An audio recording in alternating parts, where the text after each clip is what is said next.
going to be a little bit more active on the live comment section. So for those of you that are viewing in the English live commentary, there's a few questions asking at what time they're going to reach at Kepala Batas. So they're going to be, I think, roughly, for those of you that want to go and watch the finishing, so I think the earliest they're going to be there probably roughly about 3. Yep, about 2. I think it's good to just be there about 2:30, 2 p.m., you know, just to find yourself a good parking spot or whatever, because whatever you type on your Google Maps is going to be quite tricky with all the road closure. So the finishing would be at the, let's see, where is it actually? Advanced Medical and Dental Institute, University Science Malaysia. Oh, yeah, so that's where it says there. Okay. Yeah, so if you want to get your dental teeth checked out, before the stage finish, and then better get there early and maybe have a teeth clean. Yeah, I didn't know there's an advanced medical and dental institute. Wow. Yeah, in Kepala Batas. All right, future dentist. So if you're a cycling fan, get out there to watch the finish. Yeah, so the expected time. Expected time is about 3 p.m. Yeah.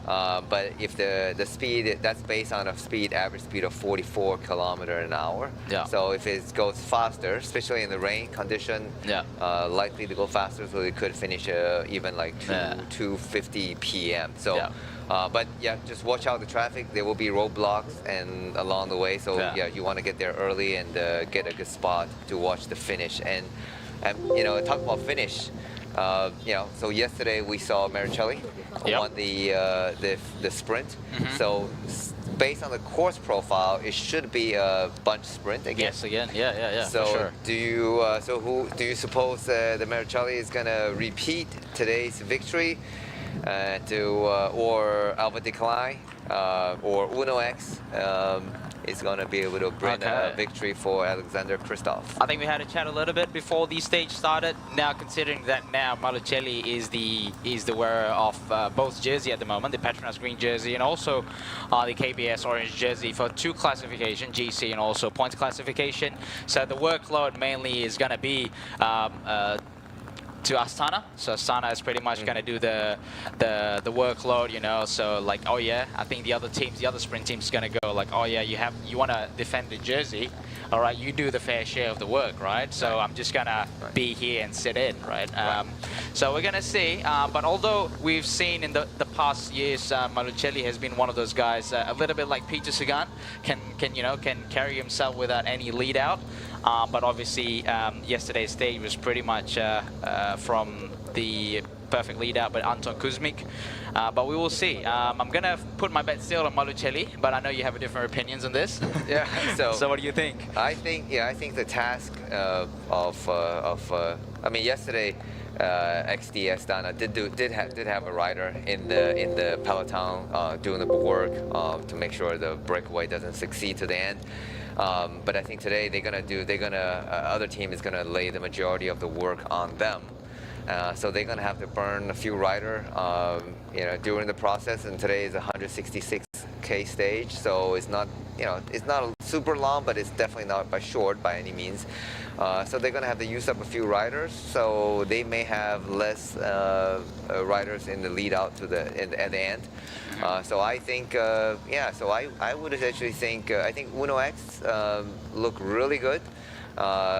They had basically 2 riders in the top 4 yesterday, and I think there's probably a little bit of miscommunication. But I think today they would have another shot of getting Alexander Kristoff the 99th victory, professional victory. And also, Alva Decline wasn't far off. I mean, Alva Decline started off maybe a little bit early and pretty much did a perfect lead out for Maricelli. So Alva Decline, obviously, you can see on the podium, he was definitely not a happy person, because I know his ex-teammate told me that he really loved winning. I mean, really dislike losing, so I'm sure he will give himself another opportunity, and I think they can organize a lead out a little better for him. But yeah, it's going to come down to who is going to have the freshest leg and also the best lead out in the finish. But of course, there's also opportunity, potential for breakaway, unlikely. We also have to see how the wind plays a factor, right? So sometimes I know in the northern part of the Malaysia, but especially during the early part of the year, I have been there, and it's did some biking there, and it's super. There's just a lot of crosswind, just a lot of wind in general, like European kind of wind, So, but I think this time of the year is not as high, not as much. But let's say if there is a tailwind. So after the rain stop, and then that could actually help the breakaway rider to succeed. But again, it is unlikely, but I'm sure there are a lot of teams who don't have a sprinter. They will certainly try to go again and trying to get the opportunity. Oh, yeah, for sure. Yeah, but we overheard an interview between Jeff and also Arvid Klein earlier today. The teams were pretty keen to get it down to bunch sprint, and considering a lot of these sprint heavy teams are the big teams in the peloton, so we'll see what happens. It's good to be at a little bit more diversity in terms of how the stage is going to play out. So those of you that have joined, so by default the race should have started. We have actually passed the 0 kilometer, but I think due to weather factor, due to the rain, they had to delay they have to extend the neutral zone a little bit, making sure they're in a quite safer region, quite safer road before they actually get the official start going. So these are the aerial shots of the riders. So for those of you that are viewing us live, feel free to comment through on our live comment section. Obviously, we're the English commentator. And if you have any questions in regard to the race or trying to understand the sport a little bit more, feel free. Feel free to type down your questions, and then we can sort of get into it. Today's stage is definitely going to be a little bit longer than yesterday, so we'll have a little bit more time to talk about cycling in general. Yep. How did Malaysian do yesterday, Nizan? Oh yeah, Malaysia did pretty well. To have number one, obviously, Ayman Rosli secured himself the best Asian rider. Did pretty well in the breakaway. Second on GC at the moment. Yeah. Yeah, I'm not sure if he's gonna carry on that ambition. Most likely. He's going to be aiming for the best Asian instead of a general classification. Yeah. But he did well. He was surprised as well to be second in the GC, considering he was not there in the mix for the sprint. So that was on the side of Ayman Rosli. Number two is Harif Saleh. He got himself top 10. A big motivation booster after a crash, and also a disappointment from last year's Sri Lankari, and also being, I guess, the top Asian rider that have finished in the race. It's a big motivation booster for him, and that's going to carry a long way. The motivation is going to help him legs, going to help him the confidence, going to help him be a bit more alert, and we'll see how this stage is going to go. Obviously, tomorrow is going to be more climbing stage, a little bit more hurt to the sprinter. So hopefully, as much as we're betting on the big name sprinters like Malachali and Decline, but we would like to see Malaysian sprinter get the mix of the sprint, the likes of Elmi Jumari from Malaysian cycling team, Izzat Hilmi from the Malaysia Pro Cycling, and obviously Harif Saleh from the Terengganu cycling team. Right, and Terengganu cycling team also had another sprinter, Hamdan, who did also pretty well. He was I think he was going side by side into the finish sprint, but he finished number 12. Yeah, just outside the top 10. Yeah, we had a look at the result. And it's his first participation in the Tour de Langkawi. So hopefully he gets another opportunity for a good finishing sprint. Yeah, I mean that's definitely a good result for a first time participation. Absolutely. And it's really good to have a Malaysian rider sitting second in the GC. Obviously, we know that's not going to carry out to the finish, unlikely. But it's good, because. So for the viewer who may be not familiar with the GC classification, because he wasn't involved in the final sprint, but how did he become second in the GC? Yeah. Because of the intermediate sprints. Yes. So because he was in a breakaway from not from the beginning, but I think about 20-30K to go, and then they broke away with a total 4 riders. and Ayman took the first intermediate sprint. There was a 3-second bonus, and then on the second intermediate sprint, he was third. He got 1 second bonus, and then the last and third intermediate sprint, he got another first. So that's a 3-second total. There's 7-second bonus time, and then the winner, Maricelli, had 10-second bonus time.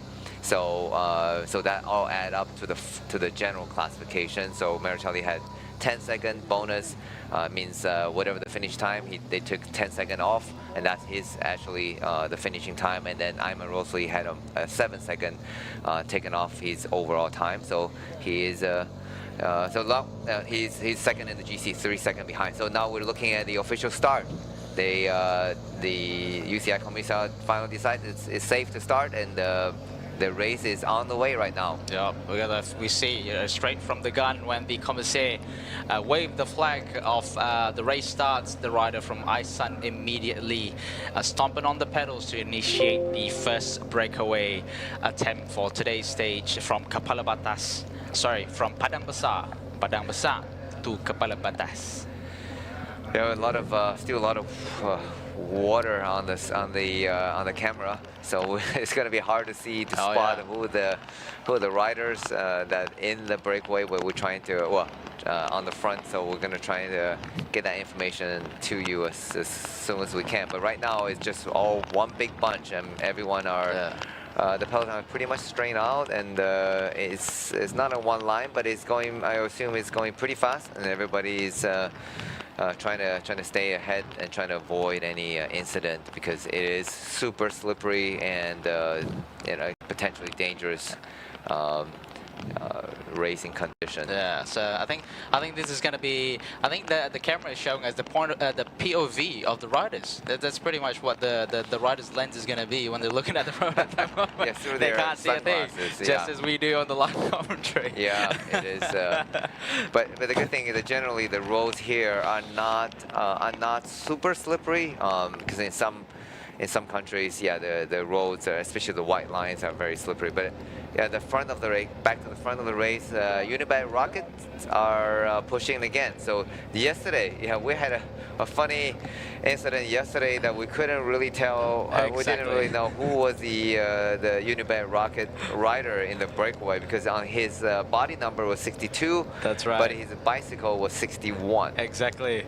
So so apparently the bike number was correct. Lucky we had friends in the race that actually knows the whole situation.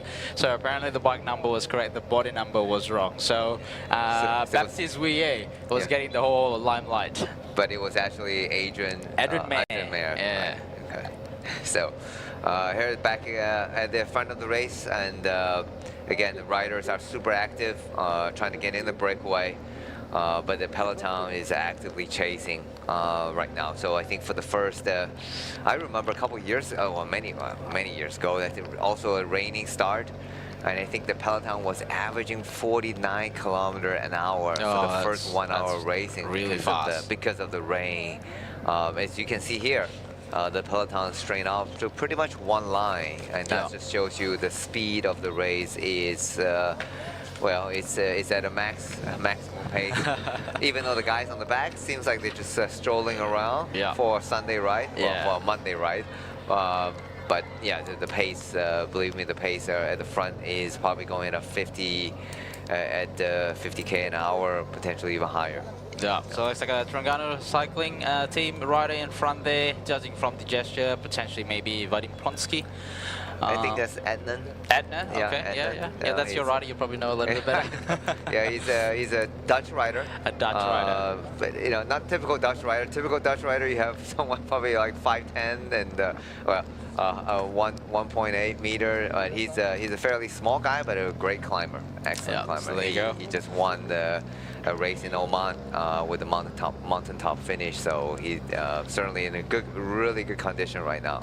And he will be one of the contestant for the mountain hillier stage on stage 5, going up to Bukit Fraser. Yeah. Although he probably wished to be Genting Highland. Yeah, for sure. Yeah. So, But that makes it a little bit more interesting, wouldn't it, Danny? Obviously, like with Genting Highland, it's pretty much, you know, you can sort of segregate and pinpoint who would win the GC. But then again, with this kind of stage, where it sort of a little bit similar to last year, where the fight for GC pretty much can be an 8-stage kind of thing, instead of, you know, for the last, I think, 3 years where it finishes in Genting, that's pretty much set. Like whoever wins at Genting Highland is pretty much confirmed GC, and then from that stage on, there's no more fight for GC almost. Right. But what do you think, Danny? Yeah, so like you said, exactly. You know, with the Genting finish, typically the winners would be winning by like a minute or more, right? With such a big gap, the latter stage would be pretty much meaningless, like because the winner just need to follow the next guys on the GC, and you've seen it in the bigger race like Tour de France whenever the gap, let's say Pogačar has like a 3-minute gap, 4-minute gap, then the racing actually become a little bit less interesting. But whenever races like Padang under, they're one one on a climb, but the gap are only seconds. That's right. You know, so that so that really actually makes the race more interesting, because the second or third, some cases even the top 10 guys all within 30 seconds of each other. So there's opportunity for any of them to potentially break away and gain some time and won the race in the end. So that actually adding unpredictability. And so that's so we should see more a lot of activities even after the Queen stage Fraser.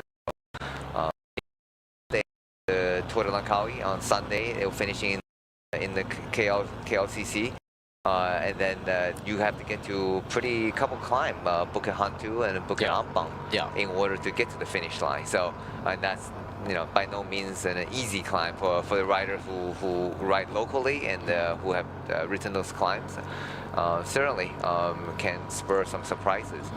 Yeah, so we had a little bit of a glimpse on the front of the race earlier. We see rider from Bardiani have been a little bit more active in today's stage. Not much of the visual of them on yesterday's stage, but today it looks like they're initiating a breakaway attempt, and we can see that the road was proper wet when he had to sort of like be careful, even a simple turn around the roundabout.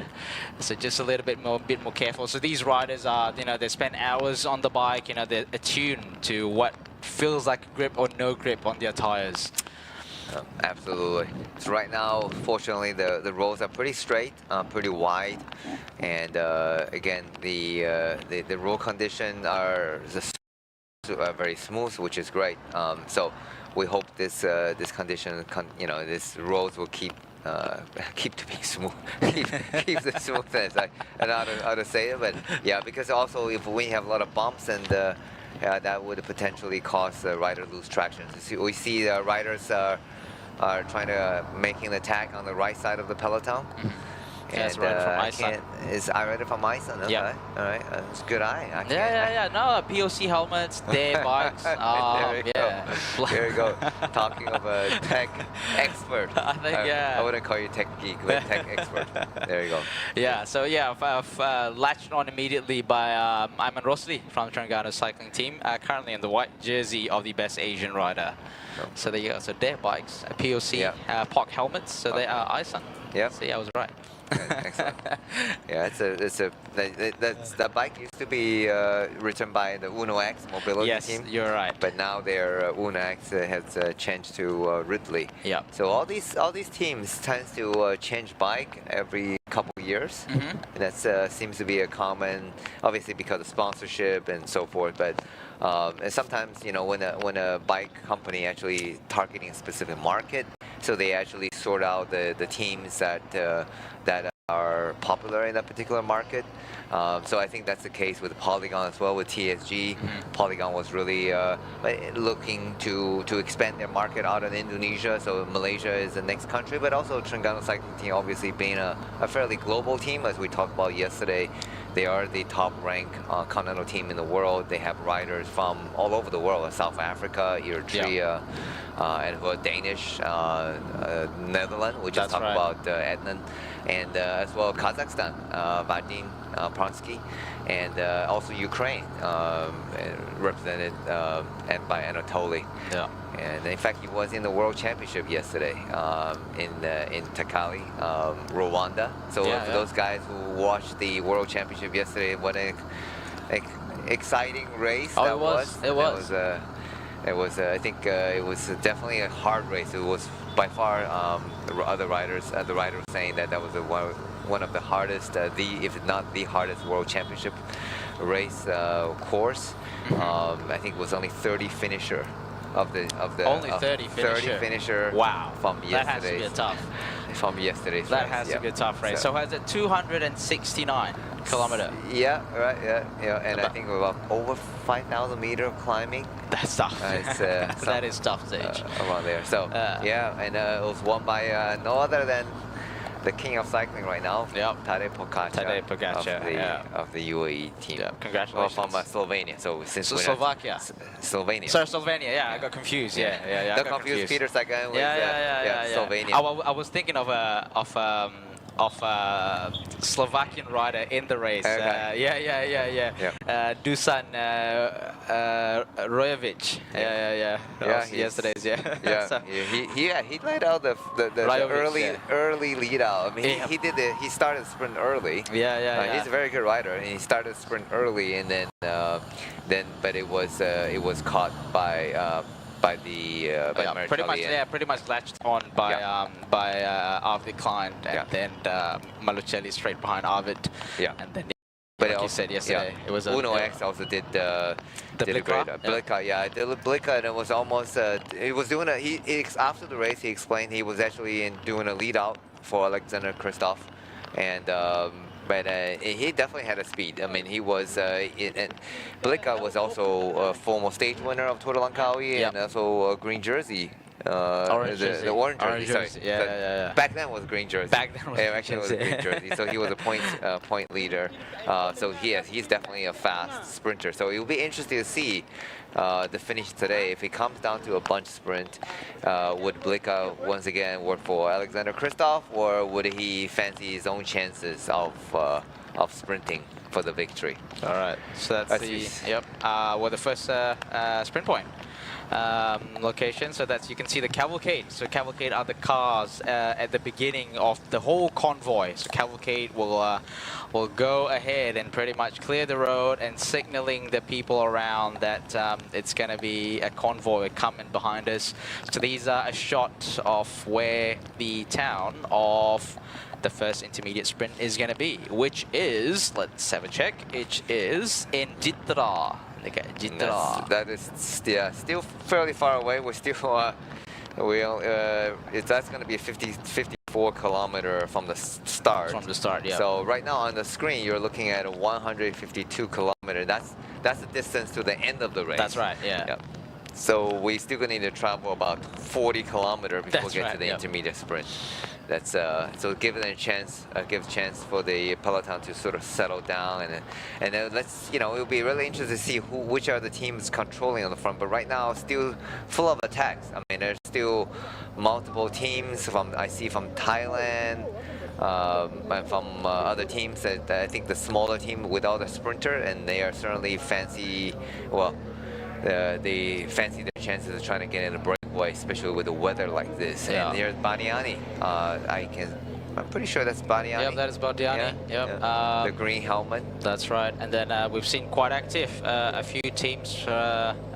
Southeast Asian team. 7-Eleven. And then we've got Nusantara. BYC was being a little bit.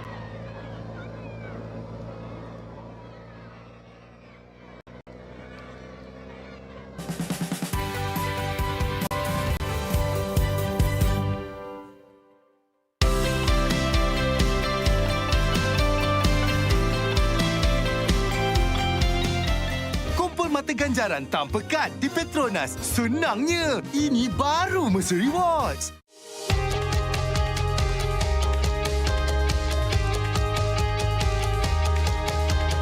From the first pedal stroke to the final sprint, fueled by Bubbles O2, Malaysia's only naturally oxygenated mineral water, rising beyond boundaries. Together we ride, together we conquer.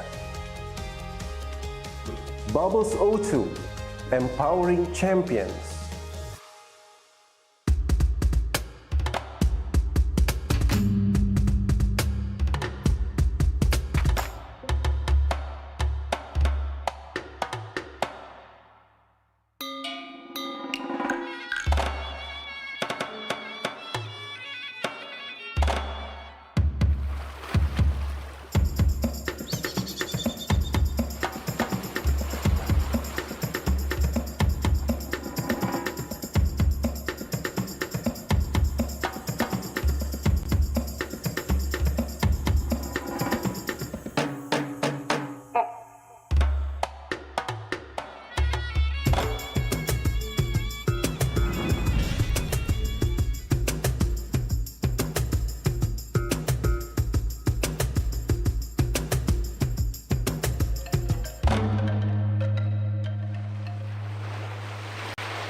Guna masa reward siang. Isi senang, tebus macam-macam, senang. Beli jiwa pun senang. Senangnya, ini baru masa rewards.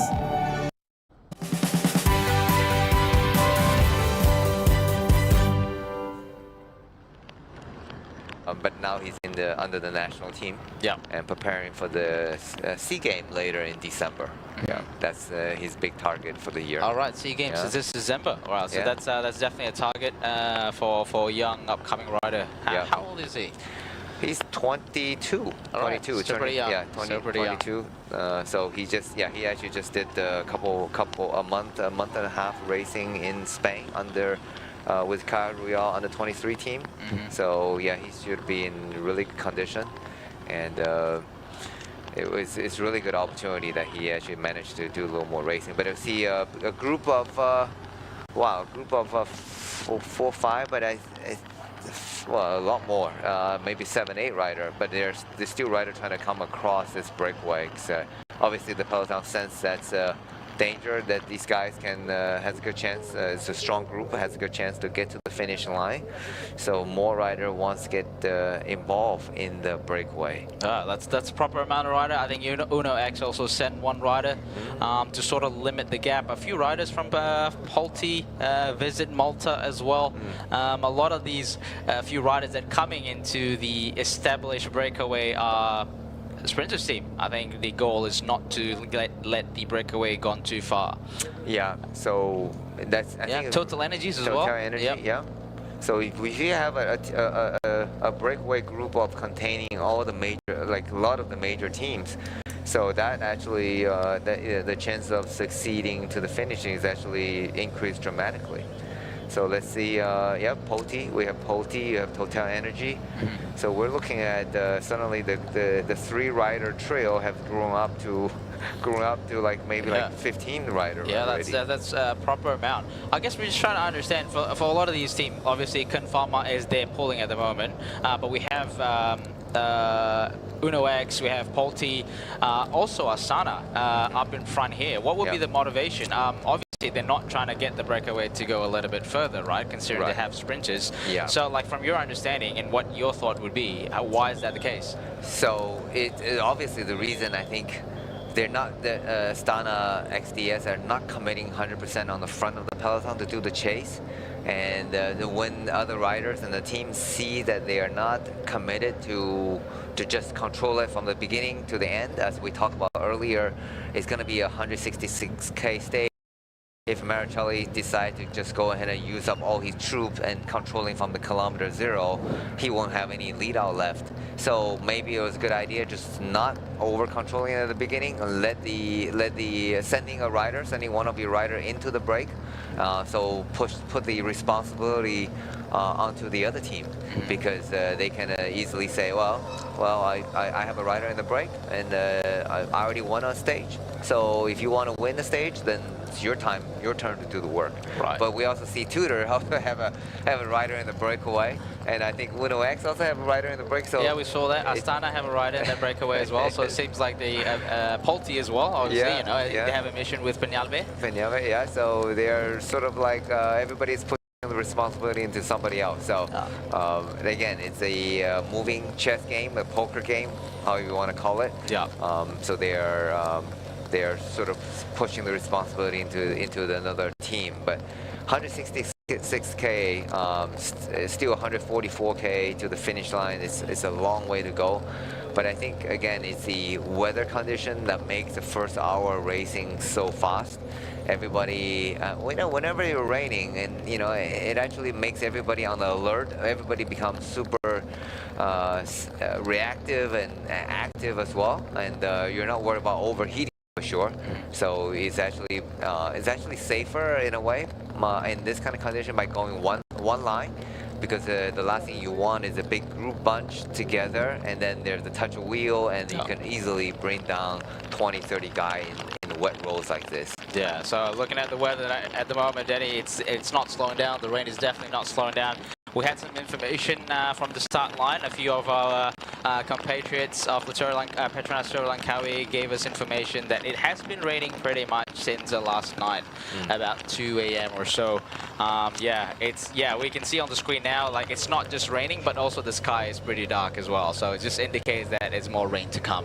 Yeah, it's the monsoon season. It is monsoon season. Getting close to monsoon season. So, in tropical southeast weather, you have these. So the rain comes generally in the so-called the winter time.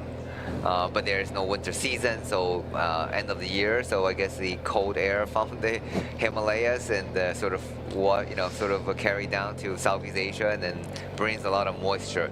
But generally, you see, the guys here, you can see a lot of teams, a lot of riders not even wearing a rain jacket or shoe cover, because the weather still, even though despite the rain, it's not super cold. Yeah. Especially when you're racing at 50 kilometers an hour, so your body is generating massive amount of heat. But the only problem is, you're drying up the shoes later in the hotel It's a lot more work for the staff after for the staff as well to clean the bike. Yeah. So, but we just hope right now so far we don't see any rider with mechanical issue. That's good to see. Although I don't want to say too much. That's always the commentator Don't curse. jinx it. Don't jinx it. Hope everybody stay upright, stay safe. Yeah. Baniani again. They are super active in launching another attack, because they were not present in yesterday's breakaway, and they didn't get involved too much in the sprint. So obviously the only way is to try to win the stage is by breaking or by getting the breakaway. Yeah. But the peloton is so active. Unibet again, Unibet Rocket, followed by Uno X, and then you have the looks like a Vini. Looks like a Vini Fantini just now. Okay. Yep, that's Vini Fantini. So everybody are active and very active chasing at the moment. And I think this is going to be carrying on for at least another, I would say another 10K or so. Until the peloton finally tires from chasing after every move.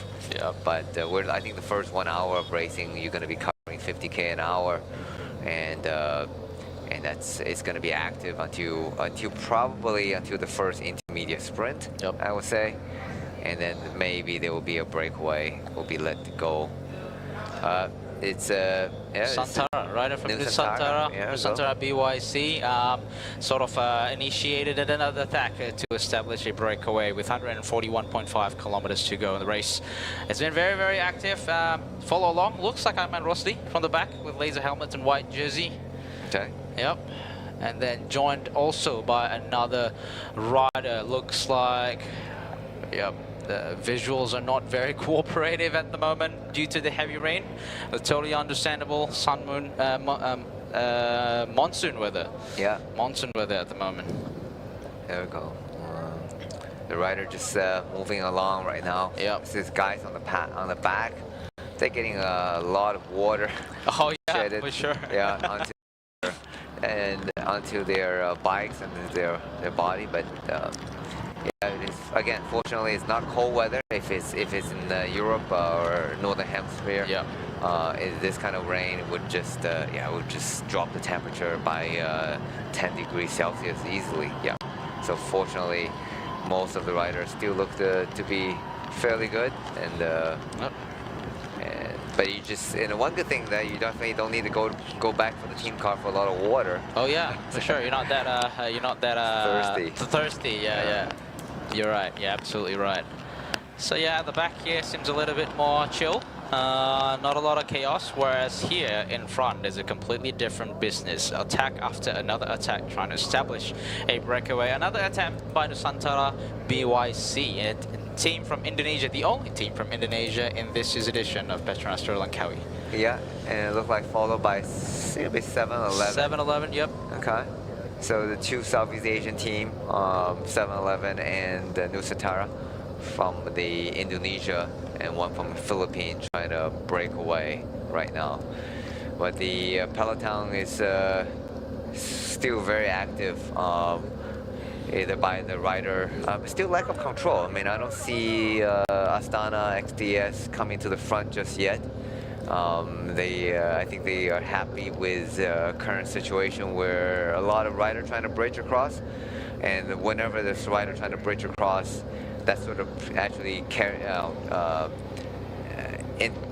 sort of tempting the next rider from chasing, and then they become a big echelon. You know, a few riders become a big echelon, and so everybody will be back together again. So there's a lot of these washing machine effect right now. Oh yeah, for guys sure. going to the front, and then get caught, wash it out to the back, and then the next round of fresh legs ready to take over, trying to launch the attack, because with a big wide roll like this, it's going to take multiple effort before it succeeds. So yeah, for the riders watching at home, you know, if you're just starting to get into cycling events, cycling racing, you know, it's not always just one rider. Just let go on the front, and that's, you know, you establish breakaway. There's going to be multiple effort, so multiple attempt. So that's what those are intervals. Intervals are very useful. That when is you are right. going to the max, and then, you know, and recover. then ease off, recover, and then go it again. You know, so that's but that's, you know, that's going to improve your power output, and your stamina, endurance. And here goes look like Ednan from Trigano cycling team again on the front, and followed by Chengdu, I think it's Chengdu. Okay. Yeah, looks like Chengdu. Chengdu DYC, or maybe HKSI.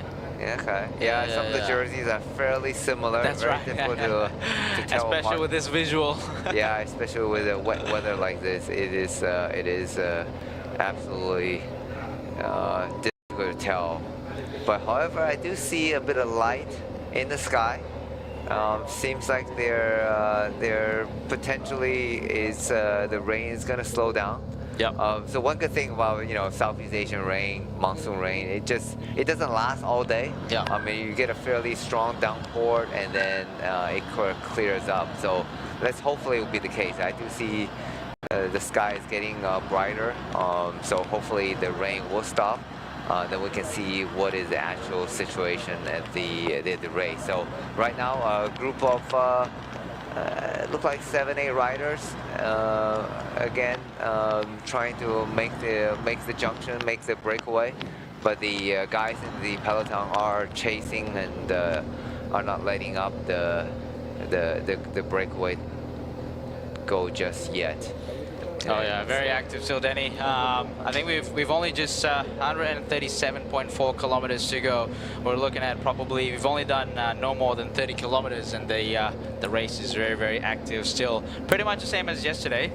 Very active. We haven't yet established any breakaway, no control from the main peloton by any of the big teams, and super aggressive still. In front here, Terengganu cycling team, followed by. Looks like a Nusantara.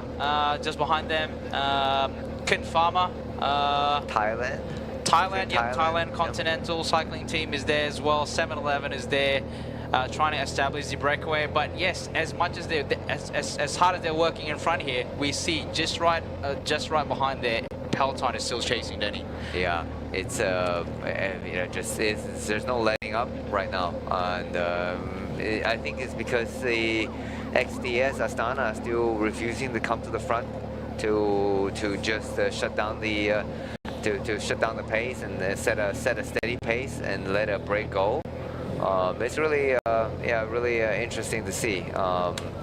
It's which team is going to take over the control on the front and when they're gonna start coming to the front. And I think this situation will continue until a small group of guys finally break away, and the peloton is happy with the composite of the breakaway, and then they will probably sit up. But for the time being, everybody are still extremely active and trying to get in the break. And yeah, I think we briefly saw just now, I think a signage on the side where it's a waste zone 1 start. Denny, for those of you that doesn't know, that these riders can't just simply litter. You know, they can't just throw their gel packaging anywhere or food packaging anywhere or bottles anywhere, right? You are absolutely right. Apparently, you're gonna get fined from that. Well, yeah. So in the old days, in the old days, you can pretty much throw the bottles or waste throughout the race.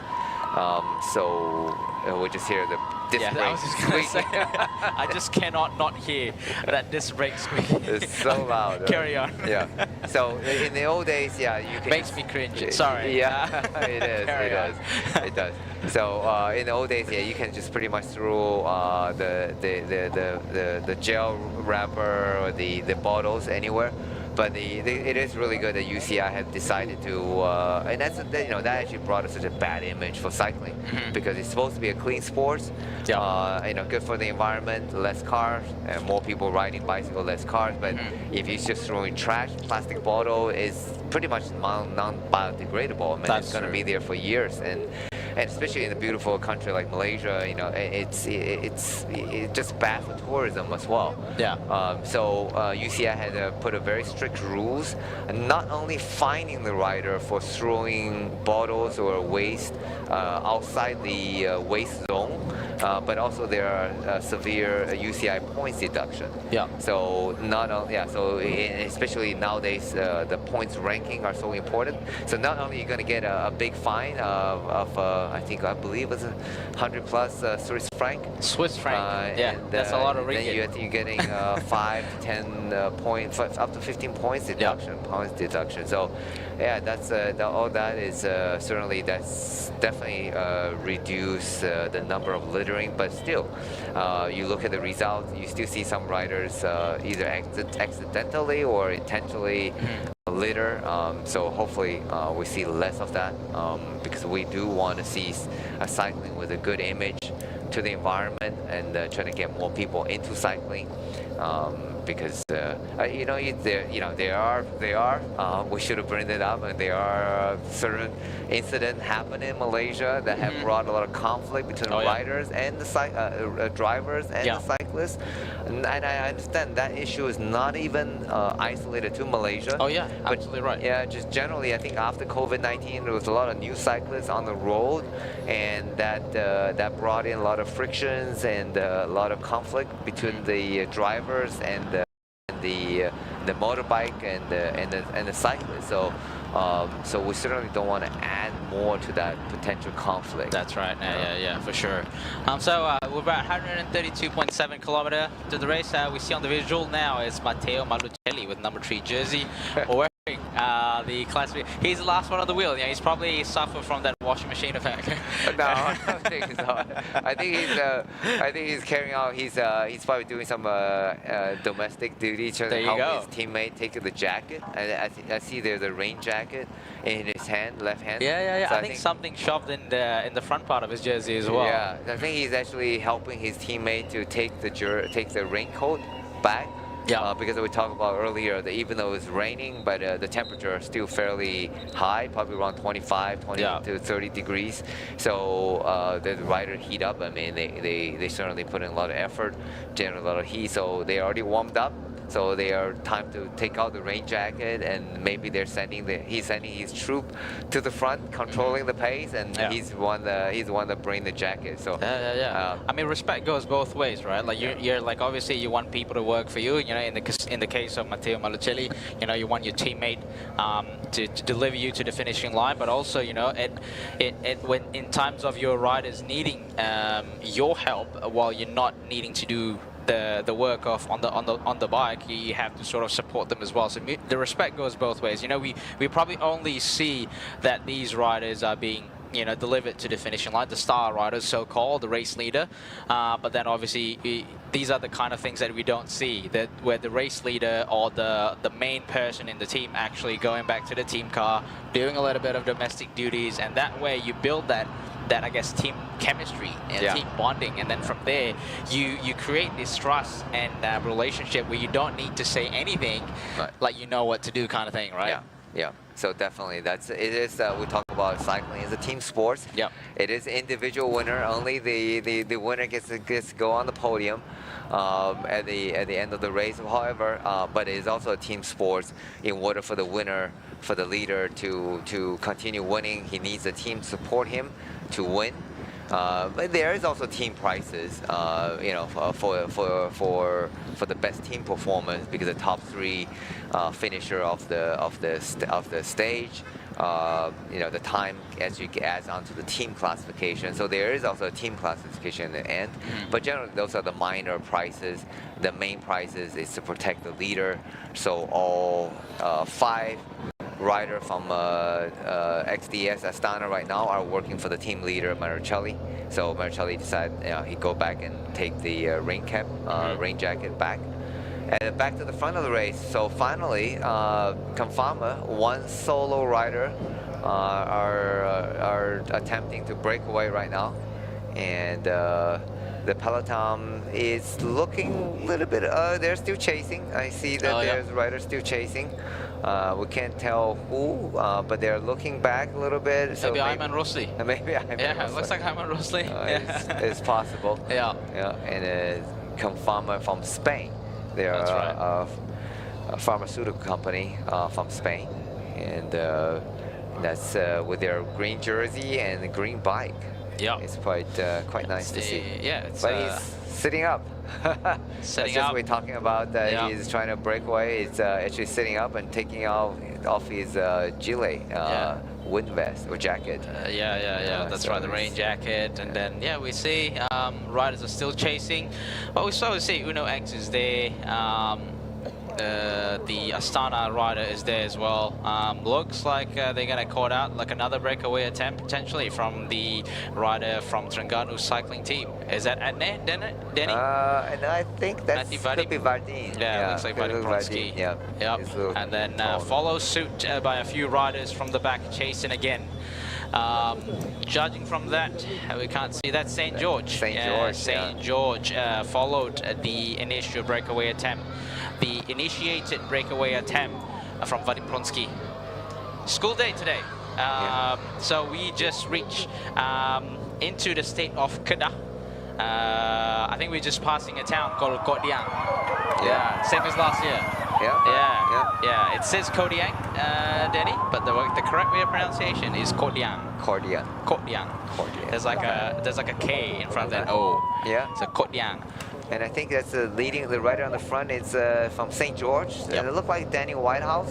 Yep. And that's an ex-Tringano cycling team rider. And followed by Bogos. Yeah, Yep. Bogos has been fairly quiet so far this race. And finally, it's good to see there on the front and pushing the pace. And look like 3 riders giving a bit of daylight.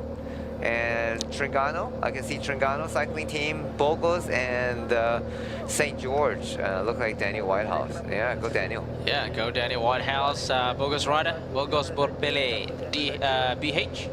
And then also rider, is that Matthias Brenholm? That could be Matthias or Yep. Vadim. One of them. I can't tell.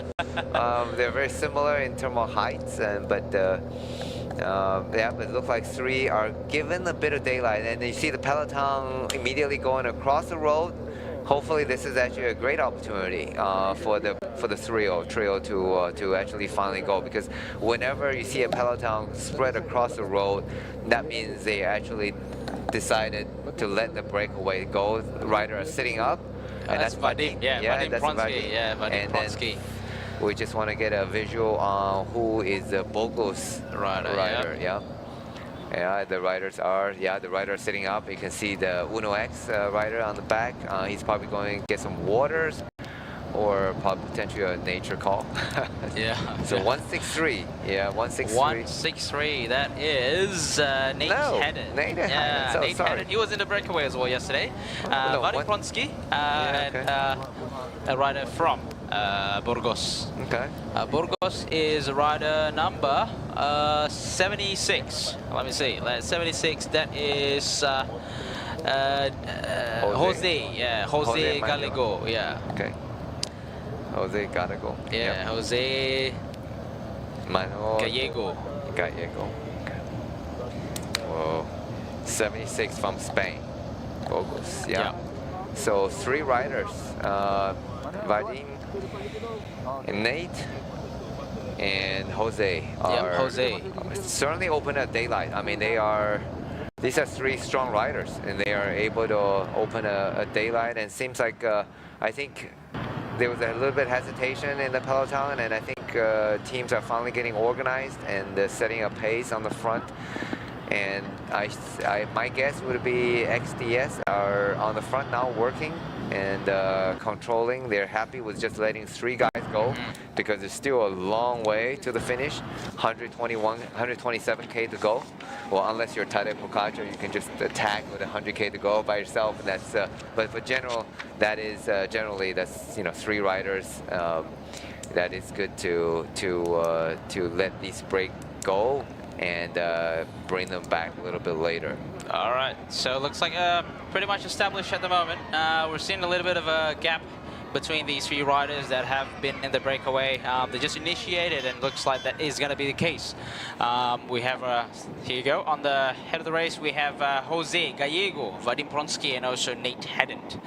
3 riders have finally formed a breakaway. We are yet to find what is the time gap between these 3 breakaway riders and the main peloton. Yeah.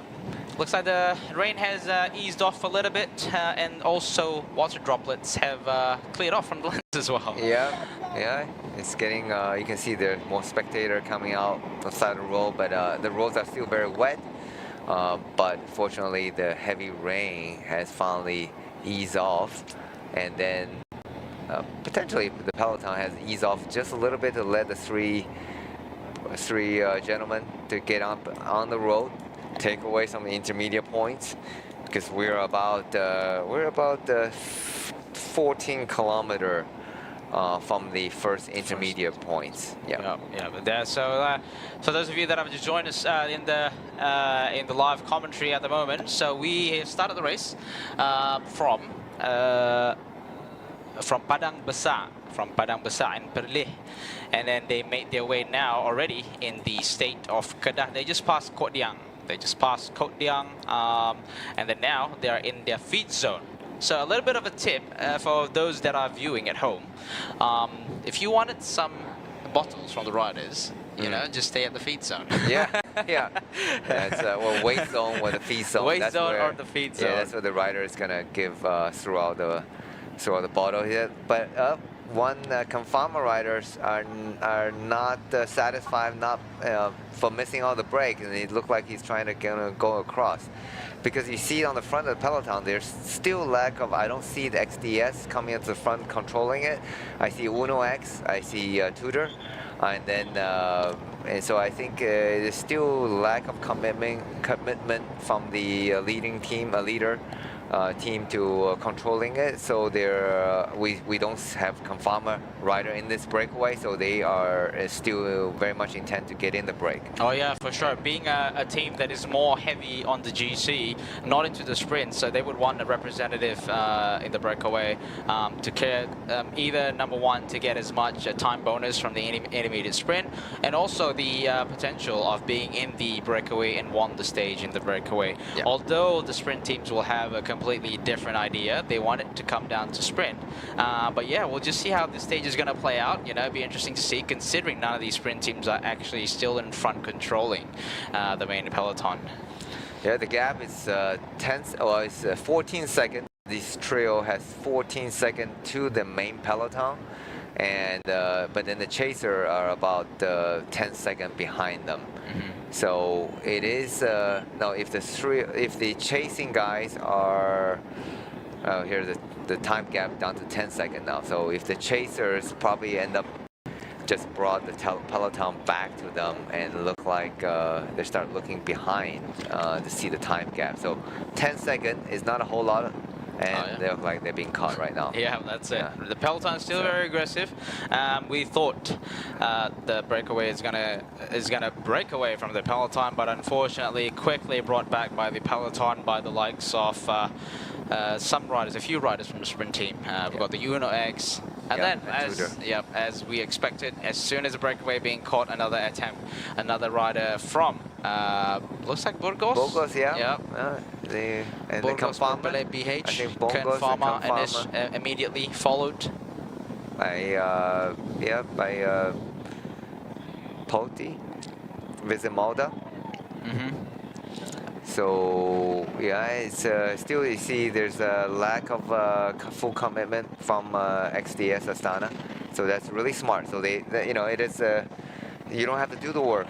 Yeah. You don't have to commit your rider just yet because everybody are still active, letting the herd do the chase, right? So that's one way to put it. That is really smart. Obviously, we know the team DS for this race, Mark Rishaw, who is an expert, a very experienced rider. So he is not overcommitting just yet. So here we go, XDS. Instead of working, they might as well get to the front, just controlling it. That's right. Yeah. That's exactly what he did. You know, once he reaches the front after the Burgos Burpele BH rider peel off, he just pretty much ease off the pedaling, not pedaling at all. And then by the looks of it, he's not interested to carry the pace. But the rider from Bardiani have a completely different idea, initiating attack from the left side of the road, followed by a 7-Eleven rider and a rider from Polti Visit Malta, not intending the breakaway to go away, rather to control the pace. Of a decline, as you see, the little gorilla are taking out his rain jacket. And so they see the rider putting it in the jersey. Yeah, he's wearing a speed suit. He's probably wearing a skin suit. So he can't just put it behind him. So he's actually putting it in front of him. And actually, from the aerodynamics perspective, it actually potentially is actually more aero, right? We've seen Renko Evenepoel, who is the world time trial champion. So which just happened last week, and then he put the race radios, in even bottles in the past in his jersey to make him more aerodynamics. Peloton's still super active right now, and look like another attack launching by the Tringano cycling team. Certainly being super active from the right side and trying to spur out another attack, keeping the pace super high. And then I think he completely lost interest in it after seeing everyone just pretty much been very active towards that breakaway attempt. Right, 31 over decline, very massive chainring. Yeah. Want to have a guess? Probably 55, 56 I'm probably. sure it's the good. Tour de Langkawi Here is the with interview. the top 3 yesterday, not knowing before if your condition was at the top. What do you make of this top 3 yesterday? I think we are really positive about it. I think yeah, we should aim for more, of course. I'm not coming here for a top 3, but it's a good start of the stage race. So I'm looking forward to today to sprint again. Have you evaluated your adversaries, how they are organized? Yeah, and I think we have a good team and compared to the others to bring me there. So UNOX also has a good lead out, and they will also have it today. So it's nice to see that we have different cards to play. Do you think it will be another match with 3 teams today? Tudor, UNOX, Astana? I think normally we would take control, yeah, the three teams, and then we will make it a sprint normally, because I think we have the 3 fastest sprinters in the race. Raining at the start. Do you hope for better weather at the finish? I hope so, but I don't expect it. So that was Arvid Decline from Tudor Pro Cycling. He got himself, he was the KBS Orange Jersey holder 2 years ago in 2023. A very close fight last year with Matteo Malicelli with just 2 points down. And here he is again in Tour de Langkawi, the 29th edition for a redemption. And we're back on the peloton in front here. Vadim Pronsky leading the charge on the breakaway attempt, followed by the Rockets and also Total Energies rider just behind them. And as we have seen for the past tens of kilometers, the peloton is not sitting up. It is very active, very aggressive at the moment. So we've got spectators on the side of the road. Considering today is a working day, it is quite impressive to see people are out spectating and watching the race. Yeah, it's amazing. The Malaysian public has always been very supportive of the Tour de Langkawi race, and certainly without the support of the public, this great race wouldn't have been held for 29 editions. So back at the front of the race, yeah, 120k to go. Everyone are just still juggling, and the Kepala are not giving up on the idea of breakaway. And but at least the roads are dry. Oh yes, it is. It's significantly dry. Yeah, you're right. Yeah. As we talk about in Southeast Asia weather, so you can literally go from like torrential downpour and to clear blue sky and dry roads in literally 5-10 kilometers. Oh yeah, for sure. I have an aviation friend. He's a pilot. It says like for these Malaysian rain, give it about 20-30 minutes. Yep. Yeah, it'll have like a super very heavy downpour, like proper downpour. You can't even see the road kind of downpour, and normally it sort of eases up. So if you're riding in Malaysia and you're stuck in a heavy downpour, just find shelter for a little bit, half an hour or so. Normally it will ease off, and then it's it's not proper dry, but then you can sort of carry on riding because it's not safe. Because with that heavy rain, you can see some of these potholes. You can barely see it, so it can be very dangerous. Yeah, and also the driver has very little visibility of you. But generally when we get a drizzling rain in the morning, then you know, oh no, that's gonna last the whole day. That's the complete opposite. Right. So you're hoping for downpour, a quick downpour, and then versus a drizzling rain, because in other parts of the world, typically it rains and it may potentially rains like multiple days in a row. So. We're looking at the back, as this should be on the back of the peloton, and you see Tudor and Poti riders are asking for water and asking for food and water. That's the feeding time, typically the feeding time. Oh, here we go, 3 riders. And finally look like opening up a significant daylight again. Kepala, Total Energy, and look like a rider from Thailand. No, it's Total Energies. I'm in Rosti. Oh, wow. Yeah. It's interesting to see his saddle push all the way forward. And it's super low. You can see his saddle height. Yeah, probably because of him sitting at the nose of the saddle. I mean, if he sits, a little bit forward, a little bit back, where the widest part of the saddle, that's probably probably a normal seat height. But yeah, I think he just prefer that that position. I think. Well, Just he's very- a time trial. He's a great time. makes a lot of sense. Time trial champion, and he certainly will try to go for the SEA game, Southeast Asian game time trial. So he certainly is one of the major favorite. Yeah. Yeah, he's riding like a time trial bike, literally, and hunching over, and but these threes, well, it looks like they're getting some clear daylight, and if Kepala rider is in the breakaway, so very likely they could be, the peloton could be happy that these three guys are up on the road, and if Ivan Rosley collects some more bonus time, bonus second, and he could be technically a virtual yellow jersey, well, sorry, again, Petronas green jersey leader. virtual because you know, and it's still going to be depending on the finishing time. That's right. And but he could collect points. I mean, that could be his interest because we are actually approaching the first intermediate sprint in Jitra. Yeah. Jitra. It looked like he's suffering a little bit on the wheels. He was in the brake all day yesterday. Yeah. And so he's actually skipping a turn, and that could be Not a good sign, you reckon? just a little bit of fatigue. And obviously that's you know, you can't just keep firing away all day long. But he's great at this kind of road, you know, flat, fast road. He will recover, I'm sure. Okay, And, so we've got 3 riders. Yeah, 3 riders, and we're approaching the intermediate sprint in less than 4 kilometers. Yeah, less than 4 kilometers. So we've got Delbov from Total Energies. We have Chobo from Kepala, and also Ayman Rosley. Yeah. So we have Kepala on the Giant Propel. Okay. Yeah, and the Giant Propel. I believe that's the only bike they're going to bring, considering the profile of the race. Nothing super steep. And then we have Total Energies on NV Melee. Yeah. And NV Wheels, and then obviously the Trangado Cycling Team on the Polygon Helios, and also Dura Ace Wheels. Yeah. That's a pretty expensive bike, NV wheel. NV bike, NV Melee, and also NV wheels, same wheels. I believe it's the same wheels that Pogacar is using, but I believe Pogacar is using the Pro version.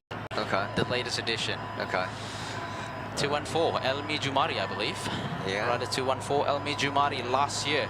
Yeah, he had a horrific crash. Yeah.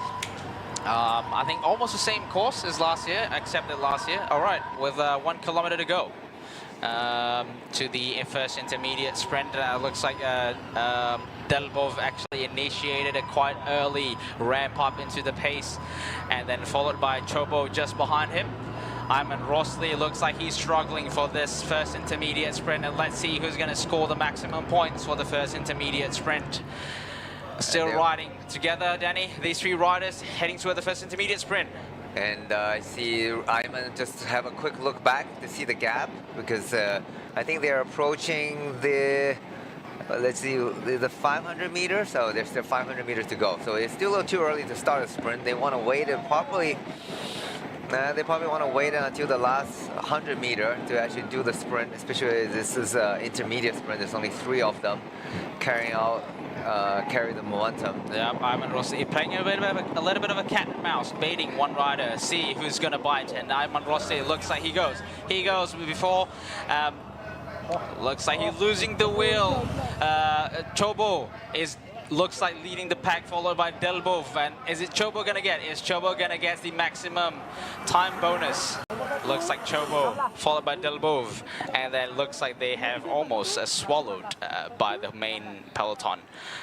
Yeah, and the peloton is already, you know, literally caught up to them at almost reaching the sprint line. So they're back to one group again. So yeah, I think the Tudor rider got actually the last points and last time bonus. So we're all back together in one big group again. So that's yeah, Ayman's good effort didn't pay out, but immediately there's a counter attack happening. That's yes. Something we discussed earlier that could happen. A brake may finally let go after the first intermediate sprint.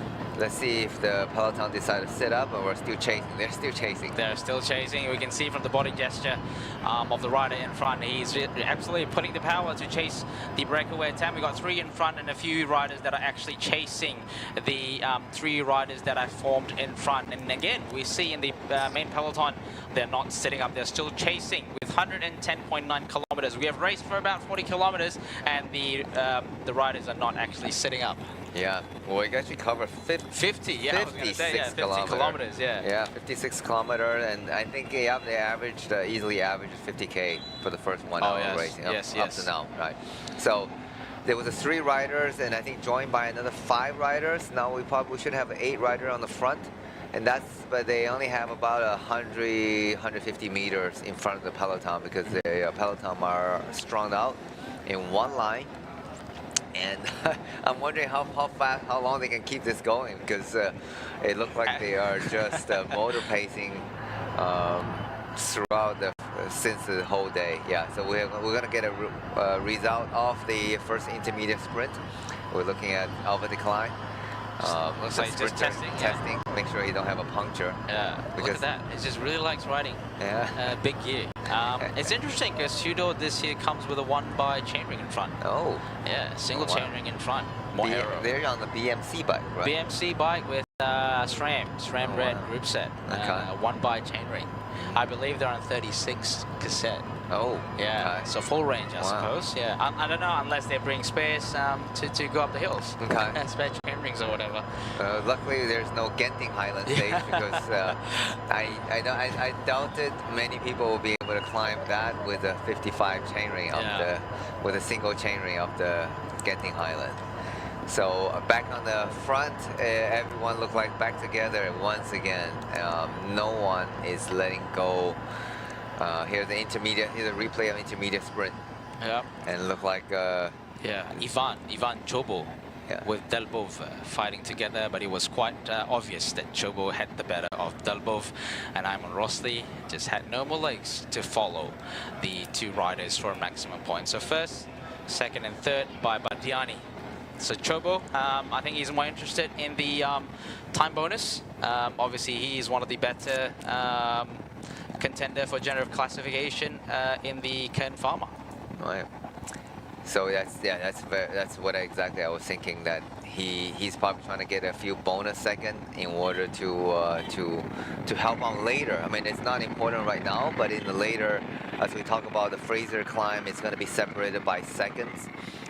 So that even just a 1 second, 2 second time bonus, it would be different. Could be different between top 5 in the GC or top 10 in the GC. So here, Iman Rosli did a massive amount of work getting the breakaway, and now it looked like he gone back to the team car to get some nutrition, some water. Yeah. And back on the front, looked like rider. That's Nusantara. Yeah, Nusantara with a blue jersey. Looks like Trengano. Yeah. Trengano cycling team. There you go. Again. Again, yeah. Super active. That looked like Matthias, if I'm not mistaken. Matthias Brenhoy, yeah. He says he has a particular way of wearing helmet and sunglasses. Yeah. All the riders, they have a little bit of their own personal preference. That's right. But look like the position. He uses a fairly small bike frame and a fairly low handlebar stack height, and they were looking good just a minute ago, but now look like the peloton will start chasing once again. There have been lots of attacks. Normally on a sprint stage, it's quite calm. We see from the previous stages, or even different types of races in other countries, we do see that in the sprint stage, it's normally quite calm. 10, 15 kilometers in, to let the breakaway go. But I think, like you mentioned, like no one's in the bigger team is sparing any of your riders to control the peloton. So XDS is not doing anything to control. The same goes to Tudor or even Uno X. So they're both having a little bit of a game going on among these three teams. A little bit of poker game, but you know, again, XDS can say, hey, I already won a stage. You guys It's haven't won any stage. You guys haven't won a stage. Then you want to win, you control. And Uno X could be saying, hey, you have the fastest rider, you have the leader jersey. Why should we do the work? And Tudor will be saying the same thing. So unless the three teams reach an agreement, saying that we all put one rider on the front and set a pace, and then let it duke it out in the end. So you know, they did that yesterday. Yes, yeah, They did that yesterday. So they probably need to reach that agreement again in order to let a break go. Otherwise, it will be non-stop chasing and attacking and then counter-attacking. Yeah. Oh yeah, it's been super aggressive race so far. You know, normally I think a lot of the riders that when you hear this interview to some of these riders, some of their favorite moments in the races when the breakaway actually got away. I remember, I think there was an interview, I believe, I can't remember, I saw on YouTube, it was Mitch Docker. No more professional cyclists. I think he retired riding with the EF Education. He has his own podcast, but yeah, he said that when the breakaway finally got away, he will have that sigh of relief. Finally, everything is calm. Now, as we're seeing, everything is very aggressive still. Yeah, and look like one rider able to make a cross to Unibet Rocket rider once again who managed to get across to the Nusantara and Matthias on the front. Matthias Brenhøj, Nusantara, and also rider Adrian Mayer. Yeah, there you go. Finally. Finally the right body number with the right bike number. Yes, and we see that number yesterday very so often. We didn't have to check the riders list. Yeah. Adrian Mayer in the breakaway again, followed by a rider from Nusantara 174 is rider Asnan Maulana in the breakaway alongside Matthias Brenhøj. Okay, we got two Polygon bike. Oh yeah, front. yeah, you're That's right. good. Two Polygon bikes, Nice representative. Two Polygon representative. Riding in the breakaway in proper aero position by Asnan Maulana. You want to save as much watts as you can being in the breakaway. And followed by Adrian Mayer from the Rockets. Someone asked, is there any KOM points contested today? There are no KOM points today. It's very pancake flat stage today from Padang Besar to Kepala Batas. Yeah, it's that's why yesterday it was very important to get the KOM jersey, because as we mentioned yesterday that you get that on stage one, you are able to wear that. You can just basically keep that for today and then be able to wear on the third day. But obviously tomorrow it's very likely the KOM jerseys will be swapping hands. Oh yeah. But for now, for today, is just I wouldn't say I would say pancake flat for these guys. Yeah. For sure. Two riders decide to well, Matthias look like having a chat with Adrian Mayer, and look like he's not happy that he did.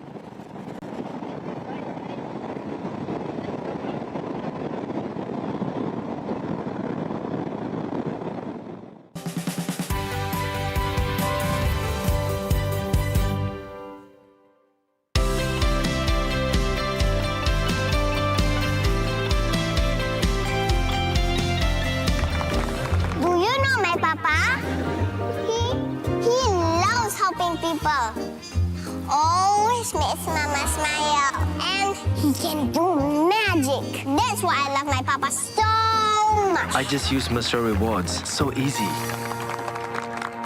It's so easy to collect points, redeem all kinds of rewards, and easy to win hearts too. Senangnya, ini baru Mesra Rewards.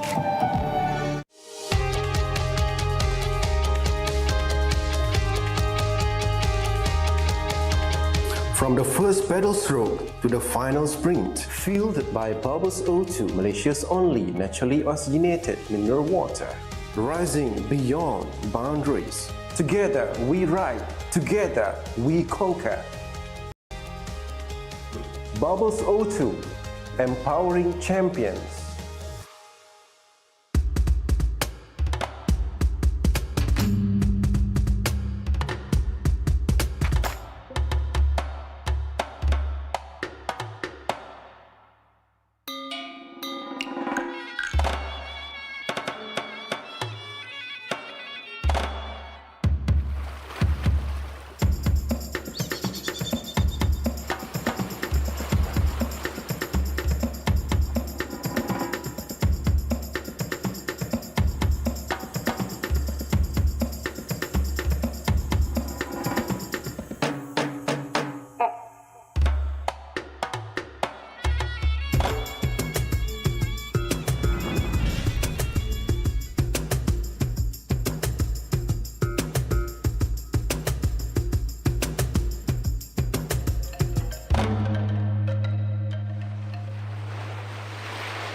Buat apa tu?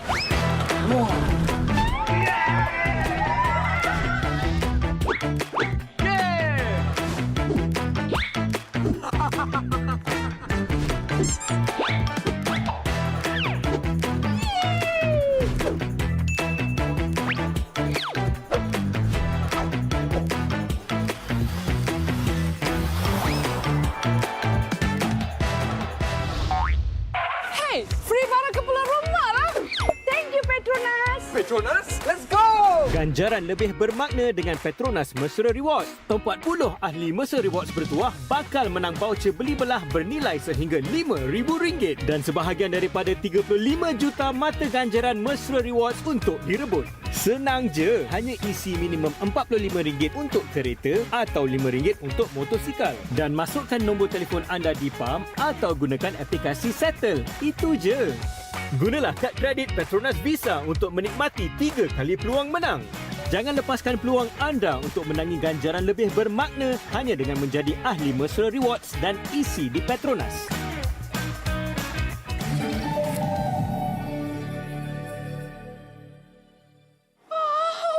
Barang elektrik pun boleh. Wah.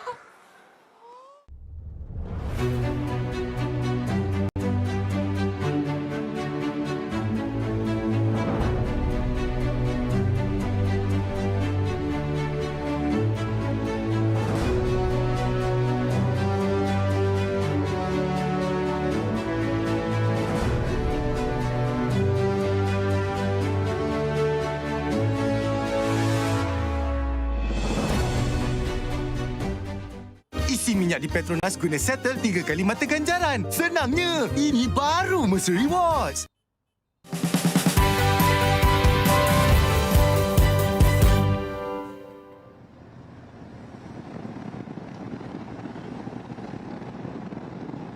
That's their best finisher yesterday. And then the lead out, so he was already doing the interview. He said he has some stomach problem, so he was obviously not feeling great.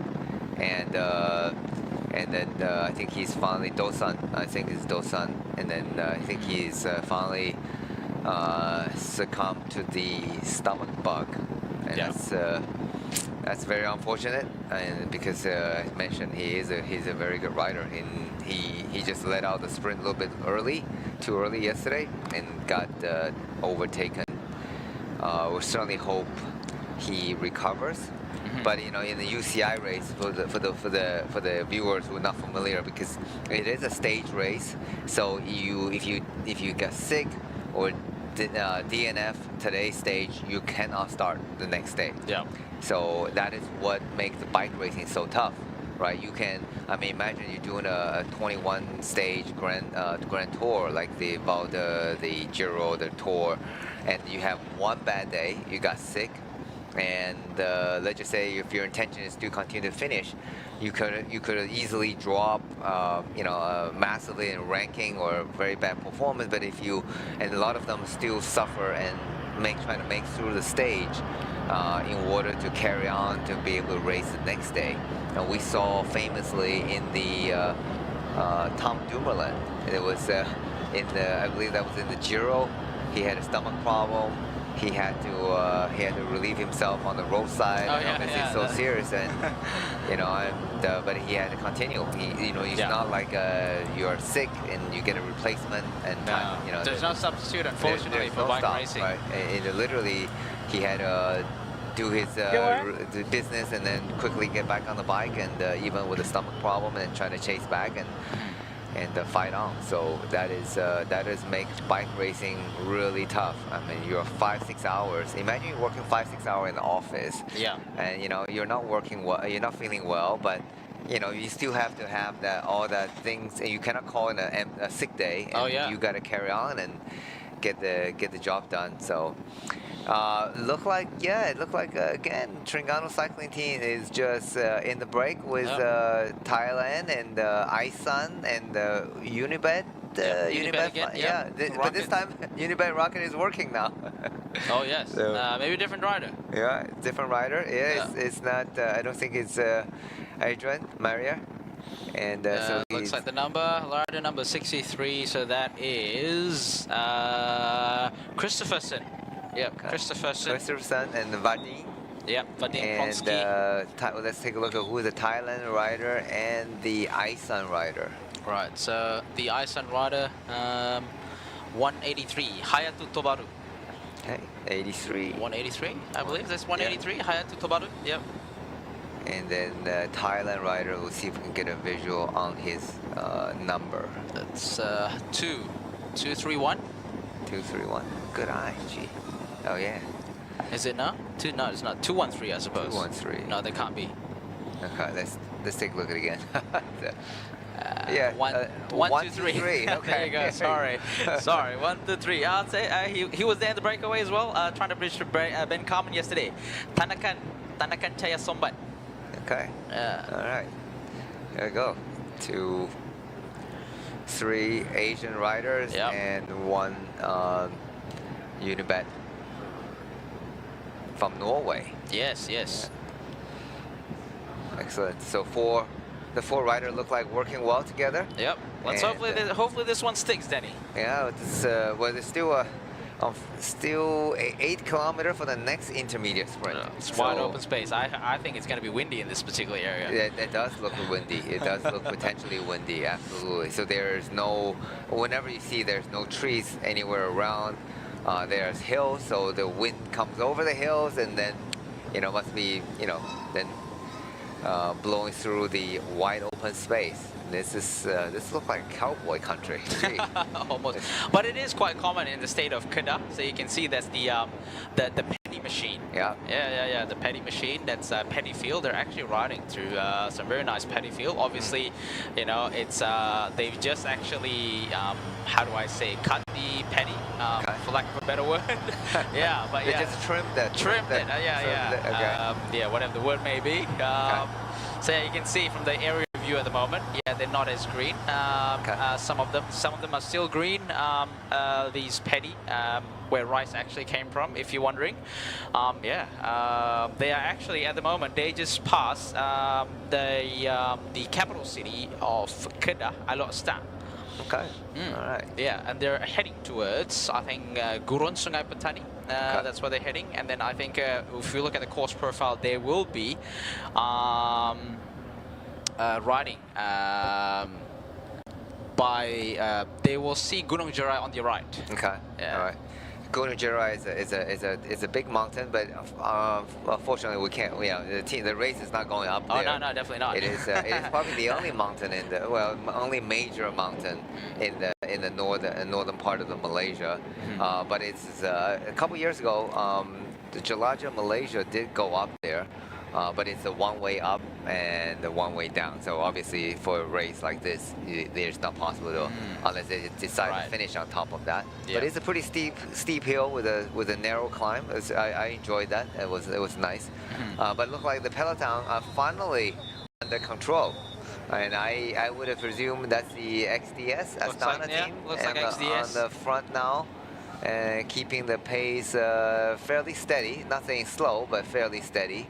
But you can see some of the riders decide, need to relieve themselves and get some feedings. And Poti Visit Malta team are moving up a bit.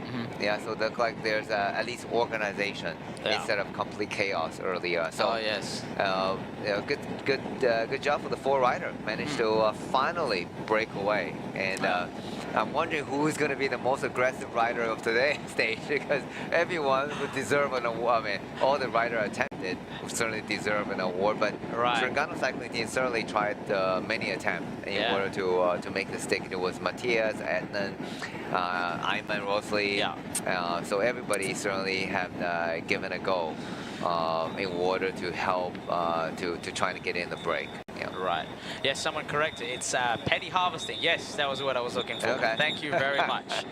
Yeah, sometimes you're in the moment, you forgot what words you're supposed to say. Thank you. Who was that? Irfan Shatiran. Thank you very much. All right. So, just on the front of the group, XDS are working on the front. I'm wondering if that's the son of Alexander Vinokurov. That should be, most likely should be Alexander Vinokurov. and that's and the 2 riders. So these 2 riders on the front, just controlling the pace. The gap is 50 seconds. So that is the time gap to the peloton, to the breakaway. It's going to be, I think it's going to be kept at this minute mark, a minute to 2 minute mark. So everyone are just finally happy. Yeah. If Mitch Stalker is here, and he'll be saying, finally, the break got away. To let the break go. Yeah. I think a lot of the riders probably be relief as well. Yeah, definitely there's a sense of relief, absolutely. Like especially those that sitting at the back, you know, hoping that it's going to be a cruisy ride, but you know, just over almost 70k in. Yep, that's finally. Yep, that's professional racing. Yeah, so that's the town of Limbong. Yeah, that's the town of Limbong. They're gonna do a left turn here. Yeah, they're about to reach Limbong, not far before they reach the feeding zone number 2. Okay. Here's the back of the peloton. So rider's gone back feeding. This is the perfect time to feed after everything, you know, calmed down. Yeah, absolutely. And so it's. They get a little bit of these riders talk about they had to do basically carry their business, and the peloton doesn't stop, and so they have to do their eat, feeding, drinking. So they typically go back to the instead of getting from the they could get the food from the feed zone. Here we see Brett Dalton, feeding the riders right now. As you are driving a team car, you have a rider coming back to the. That's very dangerous. You know, if you slam on the brake, the rider could. You know, he's following your wheel and then could just slam into the car. So as a DS, that's what you always worry about. That to make sure the rider doesn't hit you or you don't hit the rider. So this is the iconic of riding in the northern side of Peninsula Malaysia in Kedah. Paddy field. Yeah, it's still pretty green. Yeah, some of the spots are still pretty green. Very luscious around the paddy field. So these are definitely one of the highlights of riding on the north. And in fact, you know, I like I said earlier in the live commentary, my in-laws are from the north. You know, I always make it a point to bring bike and ride up the north. You know, riders are a little bit more accommodating compared to the big cities. They understand, like, they're accepting that bike is another form of transport, give them away as it should. And obviously, while doing that, you get to enjoy some beautiful views. XDS Astana in front here. Looks like one of the Vinacroft. We couldn't be once they were the riding gears.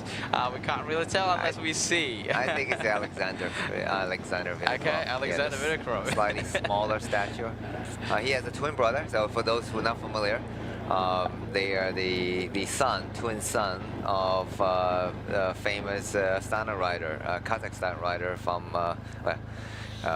Kazakhstan rider, Alexander Vinacroft. So he has he has a twin son. One is a Nicholas Vinacroft, and the other one is named after him, Alexander Vinacroft.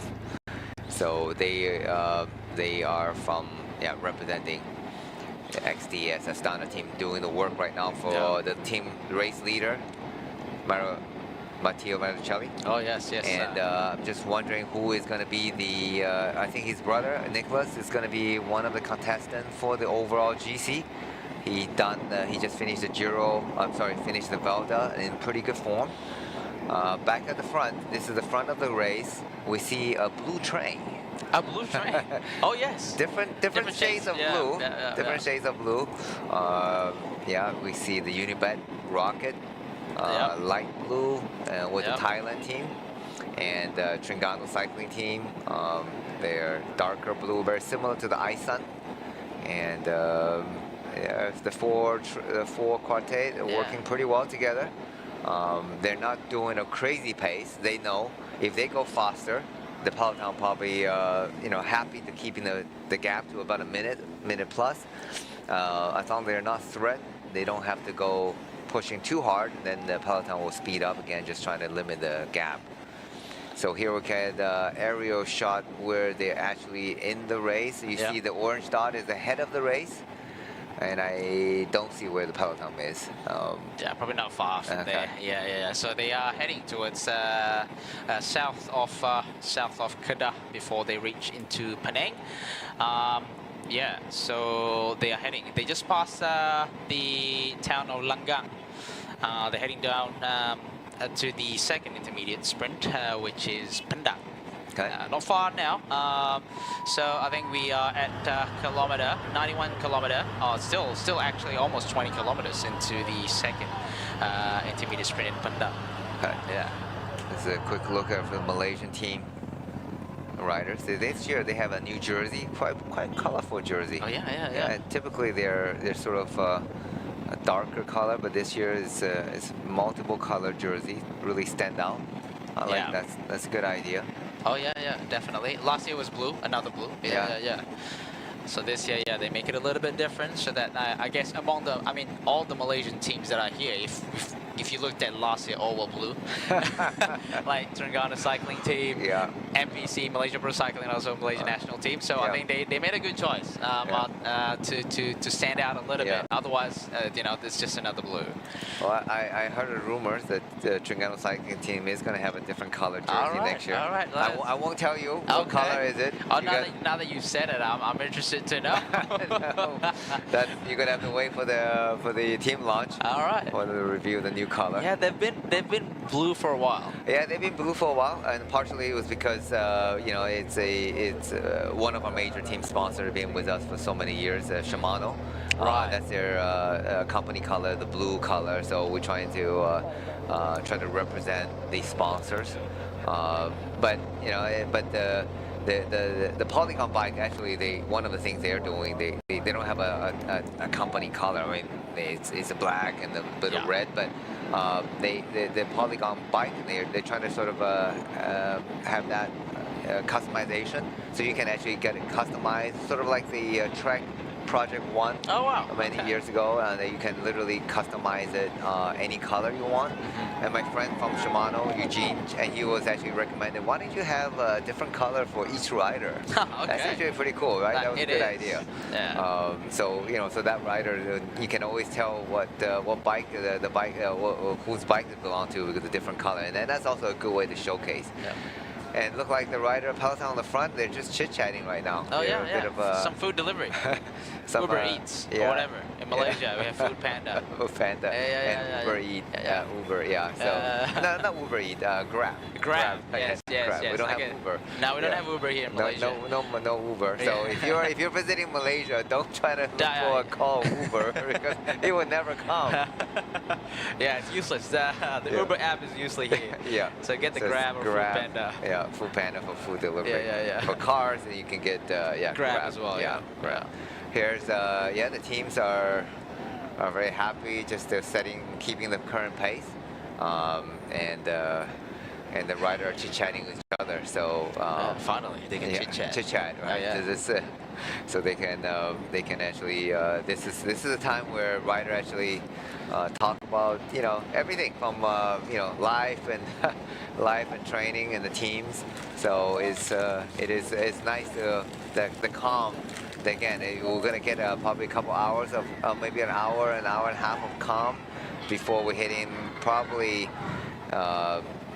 most likely after the third intermediate sprint will be 20 kilometers to go to the finish. Yeah. And then I think the pace will speed up. But they just need to keep the time, the gap to around a minute, and they can shut it down. I mean, general rule of cycling is, let's say Peloton will only take about you need every 1 minute for every 10 kilometer. Right. So if they're behind the breakaway by a minute, they technically need just 10 kilometers to shut down the breakaway. But however, in the actual race situation, it can be different. It can bring a surprise.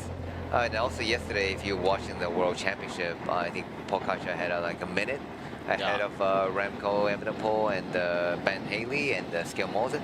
Yeah. And then he actually managed to keep that gap and increase that gap, 60, 70K to the end. Here's the feeding by the Unibet Rocket. Yeah. Unibet Rocket team. That's right. And now the road is completely dry, and it's some dark patch of clouds, and but the roads are quickly dried. Yeah, it looks like a bit of headwind as well, judging from that coconut tree where the but definitely windy. Yeah. You can see the flapping coconut trees on the sides. Alright, Lily sekarang ni bersama dengan Anis, salah seorang volunteer untuk cover kit. Anis, apa tugas awak untuk cover kit?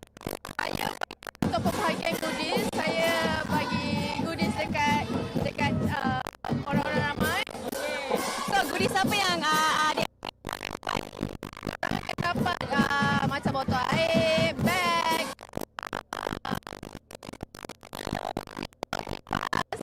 bagai lagi.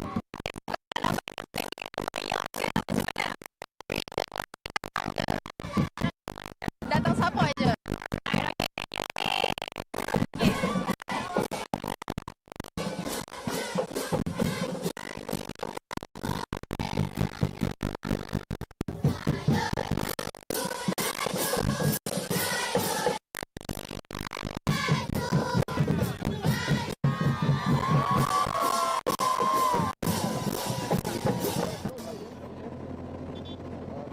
So the riders are taking so much more carbohydrates, right? And I was reading about the latest carb, and they are taking, I think some people even go up to 100 carb, 100 gram of carb per hour.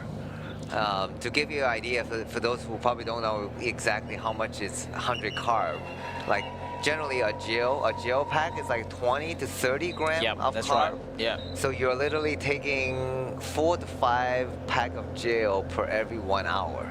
So that's that's the latest racing nutrition is high carb. Yeah. And then in order to fuel these riders, because they can easily burn somewhere between 3,000, 4,000 calories per day. So they really need to continue and not only to replenish, but also to improve their performance. In the old days, I think you take 1 gel for every 20 minutes or 30 minutes. That's right. But now they are doubling that, and some rider even going more than that. I'm wondering what would be what is the drawback, or is there going to be any future effect of health effect for taking such a hard carb? But I guess if you're racing, your target is just to win the race. That's right. But you just gotta fill up, and also even in trainings. In trainings, the rider are taking a lot more carb because you need to get your stomach and get your digestion system used to it. Right. So we're about 10 kilometers from the next intermediate sprint. And meanwhile, the gap have just slightly increased to 1 minute and 15 seconds. But still 85K to go. I don't think there's any particular danger. So the peloton are just XDS and just happy to set a steady pace.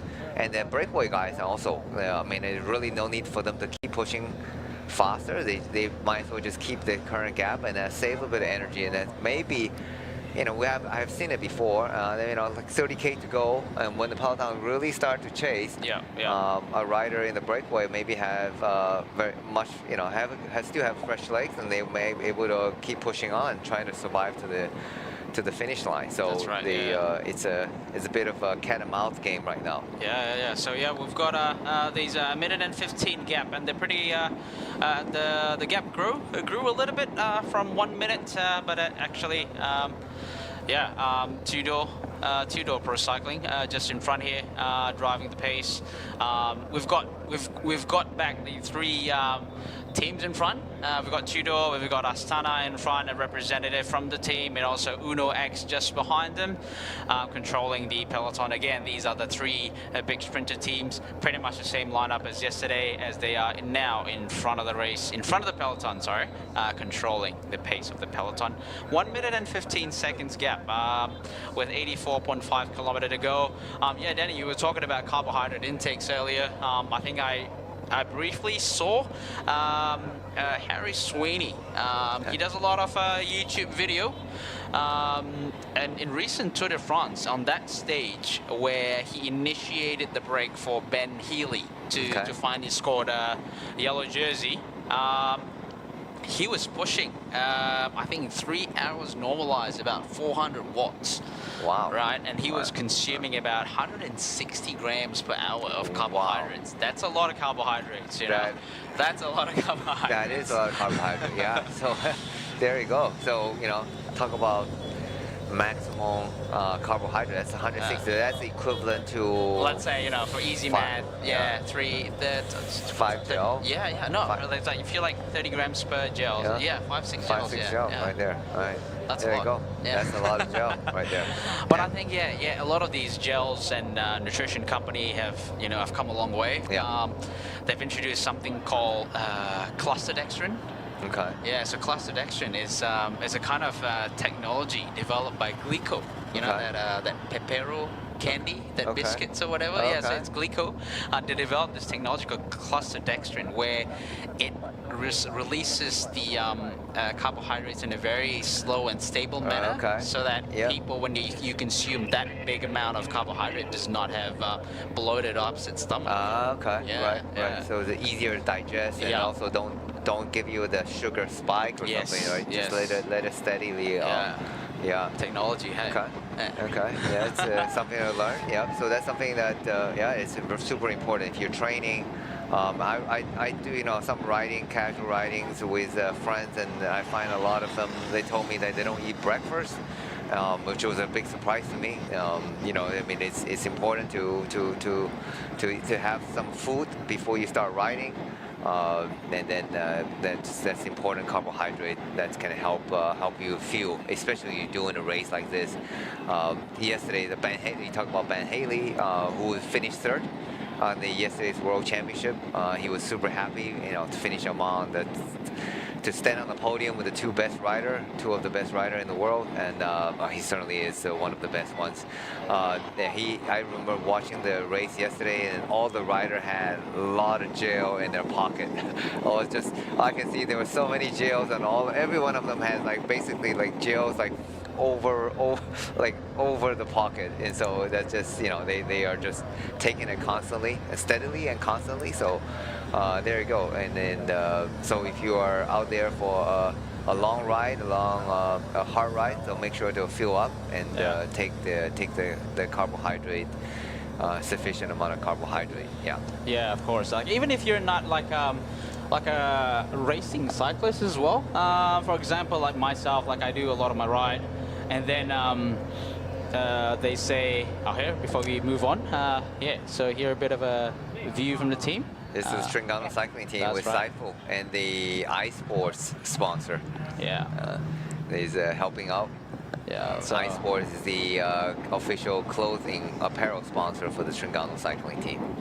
So he's fill up the, and then here's the iSun rider also getting the fuel. So that's super important to have. I think for us, when you look at how, for example, the way I approach it, it's not so much about the performance gains. Obviously, you get to do a more productive workout when you fuel yourself right. But I think more importantly is that when you finish your ride, right, you don't feel like you need to crash afterwards, right? Especially for me, a lot of the times. I have to work straight away after my ride. You don't want to be flat while you're doing your work. So make sure you consume your carbohydrates. Eat during your ride. And sometimes when you start working, you have to go straight to work without actually having anything to eat. So that kind of delays that feeling of crash, allowing you to be a little bit more productive afterwards. Yes, you're absolutely right. That's a good point. I remember. I used to not eat breakfast and just coffee in the morning, but then you end up become super hungry by lunch, and then you end up eating an early lunch, and then you get hungry really by dinner time. You're eating a bigger dinner, and then you just end up gaining weight. So having actually a healthy breakfast, and so I don't feel hungry at lunchtime. That you eat a regular meal, and then you have a regular dinner. So for those who are health conscious, so I think that's a good habit to establish. So I find so now every morning I have a habit of eating a pretty healthy breakfast. But again, that's something it's individual, up to individual. But I think generally as a health, if you participate in the sports, cycling, And the general purpose is most of them, almost 99% of us are never going to make it to the pro. Oh yeah, So for sure. the reason you're doing it is definitely for better health. Oh yeah, I mean, 100%. I had friends, two of my friends, close friends, and they are training riding partners, and they were 100 kg. Oh wow. I mean, they were 100 kg. And they are in their 30s, 100 kg in their 30s, very unhealthy. That's pretty young still. Right? Very unhealthy. Then they were on the verge of seeing the doctor, and the doctor was telling them that you need to be either on a blood thinner or cholesterol medicine. And once you start taking it, and you need to do it for the rest of your life. Yeah. And they're in their 30s, so they decided now they need they asked the doctor what's the other option. Well, exercise and live a healthy, and eat cleaner and healthier style. And so that's what both of them did. And amazingly, absolutely amazingly, I have to shout out to them. And with discipline and consistency, and they've gone from 100 kg down to, one of them is a little taller guy, so he's down to like 70 plus kg. Yeah. Another person is 60 kg, and they are extremely, extremely healthy. And it's just a matter of discipline. And they did it pretty much in a period of less than a year. Wow. So that's pretty good. For those out there, and those out there that are looking for a healthy lifestyle, cycling is great because it doesn't hurt your knees.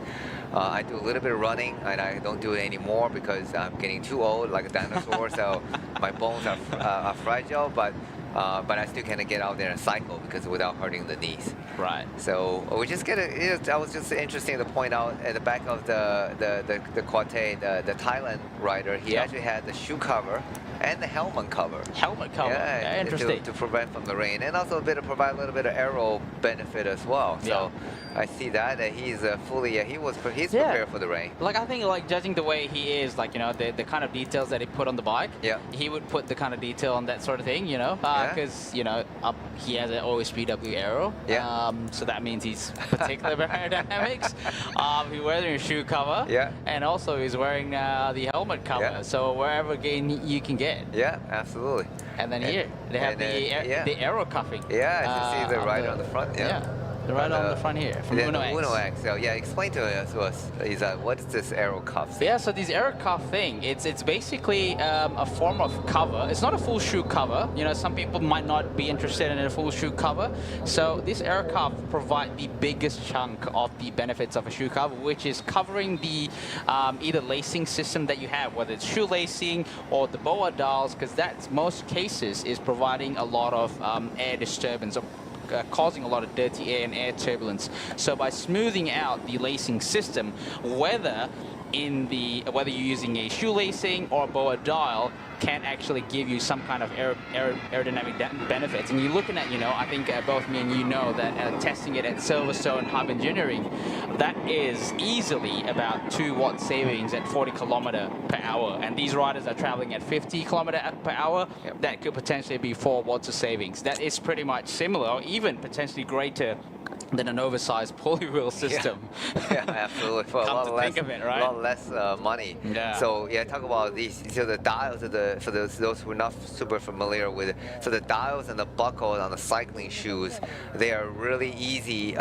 Great way to tighten the shoes and releasing the shoes, but they are bulky, right? You stand out. You have a very smooth shoe surface. Your foot is actually very aerodynamic, but you have these big dials and sitting on top of your shoes. Typically, you have 2 on each side, right? So you have 4, and that actually generates a lot of turbulence, and that's unaerodynamic. So that's why they even tested it. So the shoelaces, like Pogacar wears the shoes with only shoelaces, and that has less bulk compared to the dials and dials. So that's actually more aerodynamic. And then if you have the dials, which 90% of shoes using the dials, you might as well have a cuff that covers it, smooths out the surface, and then make it so much more aerodynamic. Yeah. And I think those are fairly cheap, for basically $10. I mean, you can get get a pair to cover up and improve the performance of your of your aerodynamics, and then it's compared to the oversized pulley, it's a lot cheaper. Yeah. Yeah. So we're about just under 1 kilometer until the second intermediate sprints, and they are heading into the town of Jitra. Yes, 4 riders. Looks like a little bit of a cat and mouse game going on. Looks like Vadim Pronsky is seeing. So who's gonna get the maximum points for the sprint intermediate here? And Vadim Pronsky, obviously, he's interested in the best Asian rider. 500 meters to go. He is placed strategically behind this Aisan rider, Hayato Tobaru. Taya Sombat just finished his pull. Rider 63, Christopherson, also looking at pounds, hands on the drops. Hayato Tobaru also looking back. Obviously, he's an Asian rider looking to score some points to get into the classification. Taya Sombat unleashes the attack. He attacks the breakaway group, trying to score maximum points. Caught the other 3 riders by surprise. Hayato Tobaru straightly lags behind him. Taya Sombat still in the front. He's still in the front. He is still from the front. Is it him? Is it the Thai rider going to score the maximum point? Yes, he did. Maximum points for Taya Sombat from Thailand Continental Cycling Team. Very well tactically played by him. Yeah, it was a nice job. He did the lead out, and he ended up taking the maximum points. And it looked like the Aisan rider got second, and Pronsky, Vadim just barely nudged out the breakaway companion. Yeah, that he got third, I suppose. Yeah, he got third. Yeah, 1 second. 1 second time bonus, maximum for Taya Sombat. Yep. And well done. Yeah. And that must be the aero shoe cover and the aero helmet. Oh yeah. He put a lot of thought into this. Yeah, he definitely put a lot of thought into this. Now the after the battle, then immediately you see these guys just get back to the task on hand and keeping the. Still baffles me, you know, like just a while ago, you know, like you were competitors, and now like, okay, let's just ride together again. Yep. Still baffles me is how you can do that in cycling and not in other sports. Yeah, that's true. Yeah, well, I guess they're all professionals, so they know, you know, and there was a task. When the time comes, they need to fight for that, but then immediately after the sprint, the task has been done, and then they need to get back and trying to keep the gap going, keep the group going. But there's no fighting on the back, on the peloton. That's all very well managed and controlled by Team Astana XDS, and they're just keeping the pace rolling and keeping the gap at about 1 minute. Yeah. So, sorry, just a bit of an information correction. I said Jitra actually in sprint 2 in Padang. My apologies. Yeah, the replay of the sprint right there. Yeah, he carried a lot of speed when he attacked behind these 3 other riders, and then just left everyone else unable to keep up with the speed differential. And the rider from Aisan almost there. He nearly got it, but it's just too late for him. That was sprint 2 into the town of Padang. My apologies, I did say Jitra just now, but actually it's Padang. Okay. All right. There's a replay again on the front view. Yeah. He's super aero. Yeah, super aero. Yeah. He's a fairly small guy, but he can definitely carry some speed. Very nicely done. Yeah. So. Yeah, I think probably had a little bit of a downhill. I'm just assuming, you know, probably a little bit of a downhill. Yeah. He marginalized on that, capitalized on that. You know, a little bit of the road. Oh, here. There you go. Sending them kisses. Yeah. Probably for the Thai fans viewing on the live. Nice. There we go. Nice one. Well done. So if team manager Visud is watching from his team car, good job. Oh yeah, it's probably a very good highlight for a small team like Thailand Continental. Yeah. You know, to have won one of the 3 sprint intermediate, one of the 3 intermediate sprints offered in this stage. Well, Thailand team, the Continental team is fairly small, but in terms of their performance in the Southeast Asian games, they're obviously preparing for the Southeast Asian game. So they have done very well in the Asian Cycling Championship earlier this year in Thailand. I think they got second. Yeah. And I think it was from their rider Parapool. And, yep. Perpol, yeah, and I saw him in the yesterday's World Championship in Rwanda. Right. He participated in that, but obviously that was a very hard. Majority of the rider didn't finish. Only 30 rider finished. I see him pull off, but certainly he gave a try. But it's always good to, regardless, it's always good to go to those big races. And it's not, obviously the intention. They knew the chances of getting a podium is zero. But even finishing the race is hard. But however, until you expose yourself to the bigger races, riding among the more experienced rider, then you can learn from them, and that's the whole purpose of going to the World Championship. So I highly, it would be good if more Asian countries sending their riders to the World Championship just to get them that exposure to the bigger races. And Thailand has certainly done a good job. They have sent their rider before to under 23 races, and then they're able to qualify a rider for the elite race. So that's all, good job by them for getting that. And that's take a lot of planning and take commitment, right? Because you're sending your riders over. I mean, it's not going to be cheap, and you're not going to walk away with a medal. So the argument would be, then why do you even bother to send a rider there? Aren't you just wasting money? Exactly. The answer is no.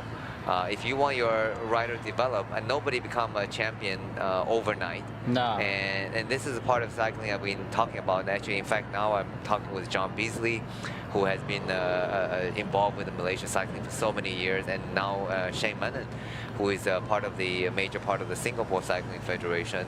And we actually talk about what do we need to do to develop to improve the Asian level, the cycling level. To see here, they have certainly improved, but if you compare to the global standard, they are still a bit way off.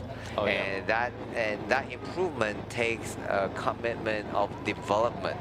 And development is something that it's difficult to explain to people. So if you say, okay, here I'm making a team, I'm setting up a team, I'm going to hire the best rider in the world, we're going to go and win the Tour de France, and I need X amount of millions of dollars. Okay, well, there are probably big companies willing to do that. They say, oh, that sounds good, because that's great marketing. If you win the Tour de France, you win some big races, okay, it's going to cost me, let's just say, hypothetically, $50 million, but I'm going to get probably $500 million worth of media returns and marketing and the global, the branding exposure. But if you're telling guys, big companies say, hey, I only actually need $500,000 or $100,000 for the development of the rider. And you got that to lose. The company says, well, what do I get out of development, right? Because they say, well, what are they going to win? What are they going to? Well, they may not win anything because it's a part of development, and you may not get any major immediate result. But that's like education. That's true. Just because you don't have a result, but that's why you still send your kids to college, to schools, right? Because you need to develop them, and then hopefully, out of 100 students, there will be 1 or 2 that become ultra successful, or even they're not become ultra successful, they become an important part of society, contribute to that. So, and that's the hard part of getting people to understand the development, because a lot of time people say, okay, we want a result, we want an immediate result. I'm going to put this so much in, and what do I get out of it? Well, in terms of development, you have to commit to that, and it's going to take time.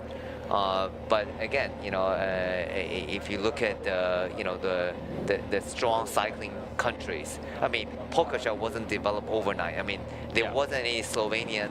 I don't believe there was a major phenomenon champions, but they were small teams, like his teams. The Gusto team, the Gusto team, and then there was so many smaller teams. There was also Andrea, because I remember Trengano's, not before Trengano cycling team, the Japanese team I work with, actually had a Slovenian rider. So before that, there was another rider, obviously riding for the U.S. Postal team, but they were Brakovic, right? So there was very few Slovenian riders, but they were development. They were ongoing development.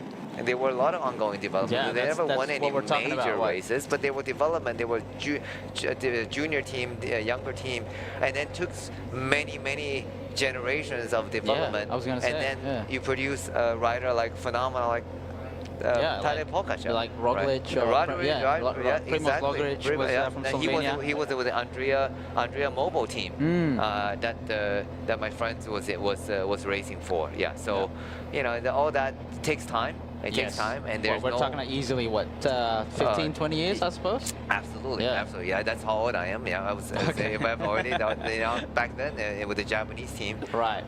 So it was so it takes Greg. I was trying to remember his name. Greg. Right. So he was racing with the Japanese team for a couple years. Before he was at the Andrea Mobile team. So again, so that takes time. So I hope for those who are listening, watching this, and there will be the Malaysian government, the Southeast Asian government, be putting more effort in the development of their riders. That's the only way you're going to produce future champions. Yeah, exactly, for sure. I mean, you was talking about development rider, development team just now. We just have to get this conversation going, get it more mainstream, and then I think from there, people are going to start notice, right? Yeah. People always talk about results. Maybe we're going to start to talk about development, and I think as the conversation continues, it becomes more a bit of a norm. People buy into it, and then from there, people can start put a little bit of a value and sponsorship values and that sort of stuff. I think it's not going to be solved in the next probably 5 or even 10 years, right?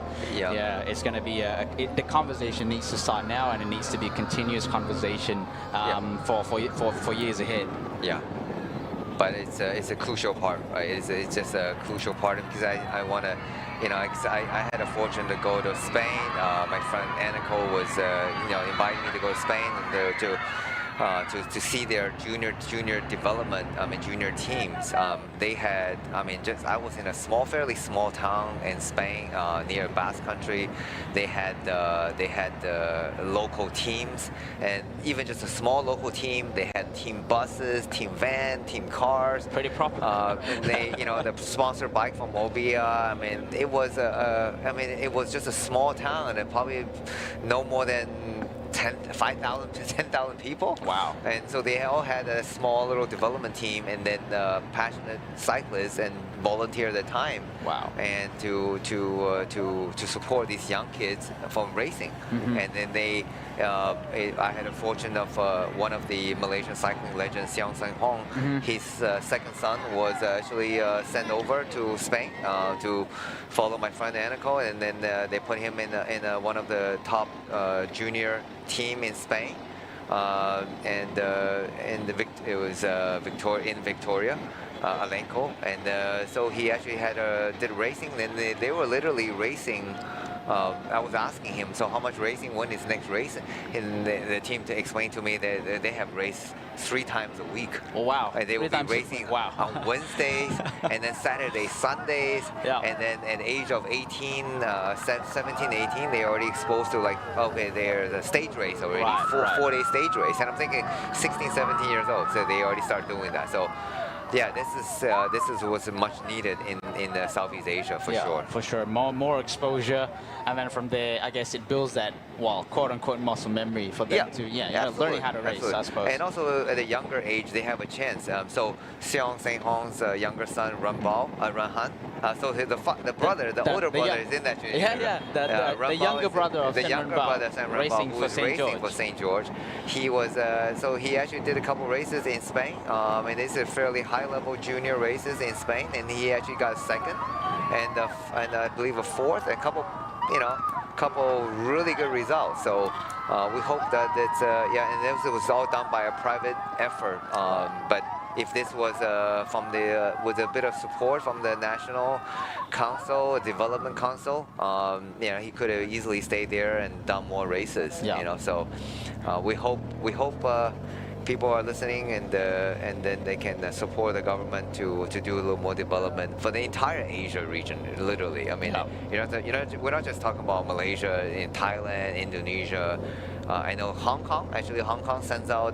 They had a team Supernova. They are actually racing out in Spain as well. And guess what? Their lead rider is the ACC Junior under 19 champion. Oh wow! Okay, I didn't know. Yeah, and he had a podium finish in Spain. In the Spanish races. So So I think if you want to catch up, so we've seen the riders, younger riders in Europe are just become so. I mean, you've seen the 21 years old guys are winning the World Tour races racing into the Grand Tour. So if you want to catch up, you got to start them young, develop at a younger age. Yeah. Obviously, there's that technology and there's the whatever stuff that you can do. But at the end of the day, like, time is part of the equation as well. So if you start too late, you can never catch up. So yeah, I mean, we got to start them young. We got to start them early. We got to get the development goals going. But I know this the likes of race like Langkawi is good for the local development for Malaysian local riders to get things going. And then obviously for the past 29 years, we do see some development teams, for example, like the establishment of Sapura, which is currently Malaysia Pro Cycling. Terengganu cycling team, has been around for quite some time, and then also Malaysian Pro Cycling having the opportunity to be among the mix of these top teams from your pro teams and also your world teams. Yep, absolutely. So back to the to the race. So it looks like the time gap has shrunk down a little bit, 40 seconds now, and it looks like still the peloton is not going fast by any means, but the quartet breakaway companions are still working on the front. They're trying to drive on and trying to keep the gap. I think it's important. They got to keep the gap to at least a minute in order to prevent any counterattack to happening. So they need to the next intermediate sprint. Still quite far away, still at least 40-some kilometer away, so they may not be able to reach there before the next intermediate sprint. Although, judging from the back of the peloton, the speed isn't going very fast. But I know that's very deceptive because they look like they're just traveling at like a 30K an hour. That's right. But believe me, trust me, they are doing a 40+ K an hour. It takes a lot of skill, right? Like riding at 40 km per hour, taking both hands off, put the bottle back in, or take the rain jacket off. It's skills. Yeah, it's skills. Absolutely. But these guys are, they ride their bike, pretty much every day. Yeah. And I mean, it is their job. I mean, it's their daytime. I mean, they spend hours on the bike, and then be racing so much on as well throughout the year. So it is second nature. I think a lot of them are more comfortable on the bike than off the bike. Oh yeah, for sure. Yeah. And I think a lot of the cyclists would say that like driving, let's say, 6 hours away is not as hard as riding 6 hours. Yeah, correct. Yeah. I see the front of the guy. See our Thai rider. He actually took the helmet cover off. That was it. The rain has stopped. Probably the heat. Yeah, the heat. And so that was really convenient, right? So you put it on when it's raining, then just simply slip it off when it's not raining. So now he's getting some airflow. Yeah, he's. I wonder what helmet he's using. It's pretty slick. HJC, that's a HJC. Okay. Yeah. Normally they have that big the logo. IBEX 3.0. Yeah, I had one of those before. Yeah, IBEX 3.0 because I had it. No. Okay. Because I had it. Yeah. You just have amazing knowledge of all the equipment. Man, that's what I do for a living, right? Yeah, that's great. He's enjoying the crowd, Chaya Sombat. I mean, that's what sometimes a lot of these spectators want that, right? A little bit of, when they cheer for you, a little bit of recognition, just wave back to them goes a long way. It can help inspire a new generation of cyclists as well. You never know. Yep. Yeah, it's very nice of him. Very nice, very friendly. He's waving into the crowd, and so these spectators, they've been standing there for for quite a long time, and then really. At this point, probably what, 30 kilometers now?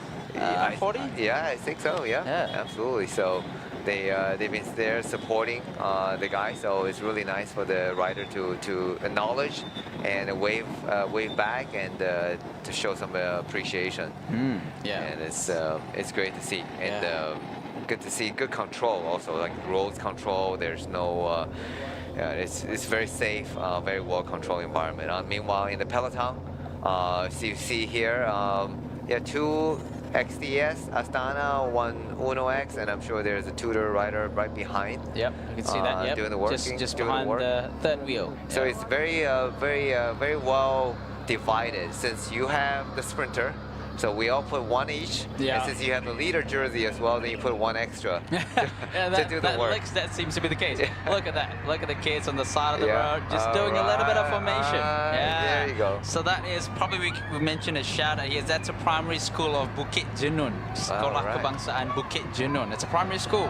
Yeah, shout out for the school for putting the effort to celebrate these professional cyclists coming into the this year's edition of 2025. The 29th edition of PETRONAS Langkawi. Speaking of the state of Kedah, they're actually one of this year's main sponsor, Experience Kedah. One of the tourism, which is labeled under Experience Kedah, is actually one of the main sponsors for this year's PETRONAS Littoral Langkawi. Okay. Yeah.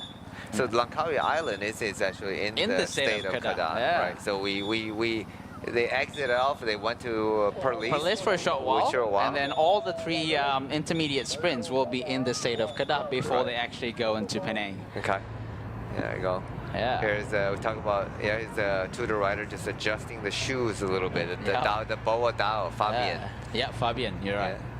It's that's one thing with the dials, you know, still easy to adjust, easier to adjust. I have both the dial shoes, Boa dial shoes, and also with laces.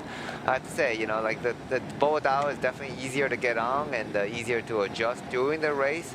But I do like my lace shoes. They're very comfortable, and once I tie them, I don't really need adjustment. Okay. And especially, but when I'm late to go meet up with my friends for riding, then I'm definitely going to use a Boa dial. I'm just going to slip in and tie. You know, you can literally tighten it while you're on the bike. That's true. You can't do that with the shoelaces for sure. Yeah. But I think at the moment, if you're seeing it, you mentioned a little bit like today Pogacar is using the laces.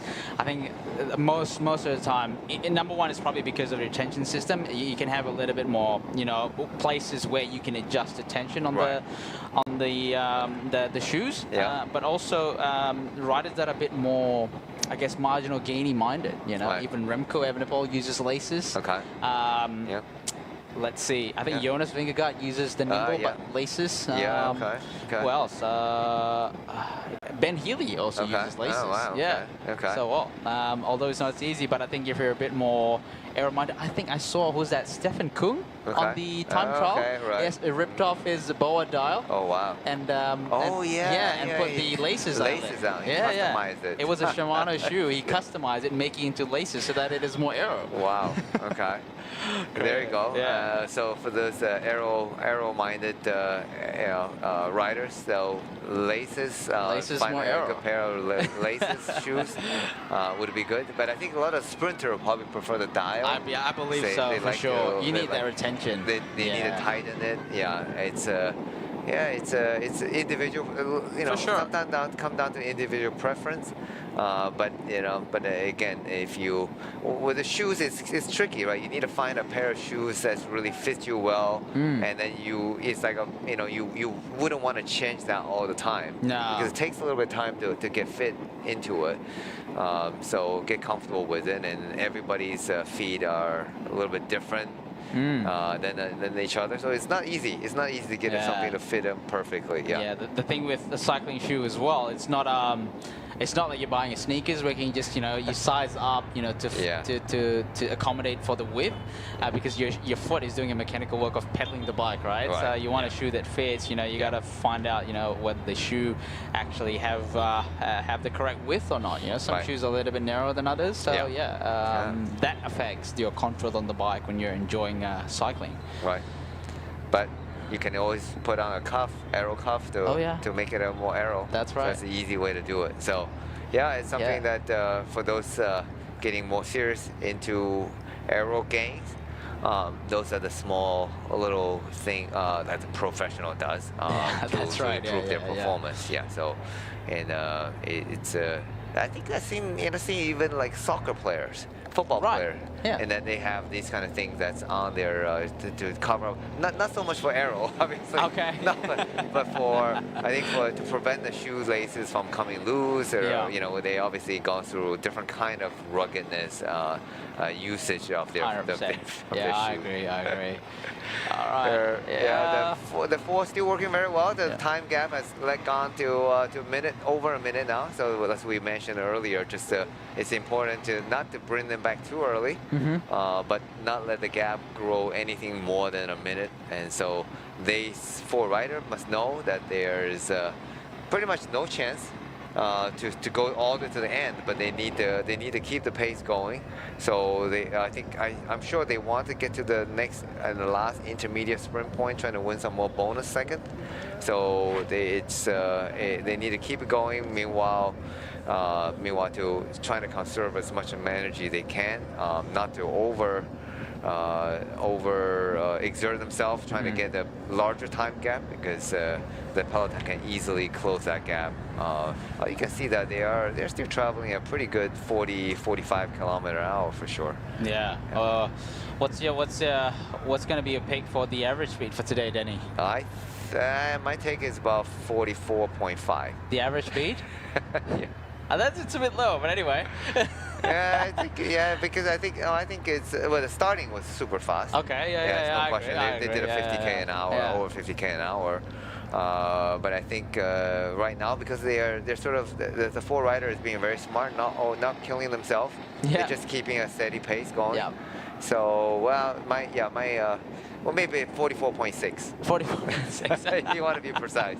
We shall see after the race. Yeah. So I mean, judging from how fast yesterday was, I'm gonna go 48. Okay. Yeah. I'm gonna go 48. 48 over 144k, 166k. Yeah. I'm just gonna go. I'm not gonna lose anything or win anything from this. There's no prize money for this. No. We're not uni betting. No. I think uni bet. Talk about uni bet. That was funny, because I remember that they were gonna sponsor. They were the sponsor for, if I'm not mistaken, for the Baden Cook team many years ago. Maybe, yeah. Right, but I have to look it up. My apology if I'm wrong. I need to look it up, shoot down my homework. Yeah. Because I remember Baden Cook was gonna do this team, but then somehow UCI didn't allow them. They ended up putting a question mark on the jersey to replace the logo. I'm wondering if that's the same company or not. So I apologize again. I need to do some homework to make sure. We still have 200 plus kilometer stages to talk about different kind of team sponsors in here. Okay. Yeah. Should we talk? Yeah, we'll be saving it's good. Like, we try to understand. Like, for example, probably people that are watching at home or trying to understand the sport of cycling might actually wonder. For example, you watch English Premier League. Manchester United is always Manchester United. But for example, you look at Terengganu cycling. For example, there were time it was Terengganu. There were time it's Terengganu Polygon. There were times it was completely different name as well. Yeah. You look at for example, Ethics Quick Step back then, and now they Lotto Quick Step, and then they Sudal Quick Step. Different changes. So I think it's probably good to shed some light in the upcoming stages as well. When the stages is a little bit longer, we can talk about that a little bit more. Get people to understand why are the team names actually changing. So yeah, follow along the live commentary to find out. Meanwhile, get back to the front of the race. Still four riders.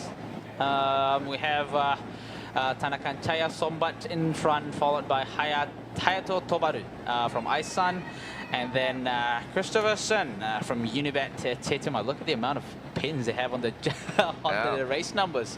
And then followed by the last one.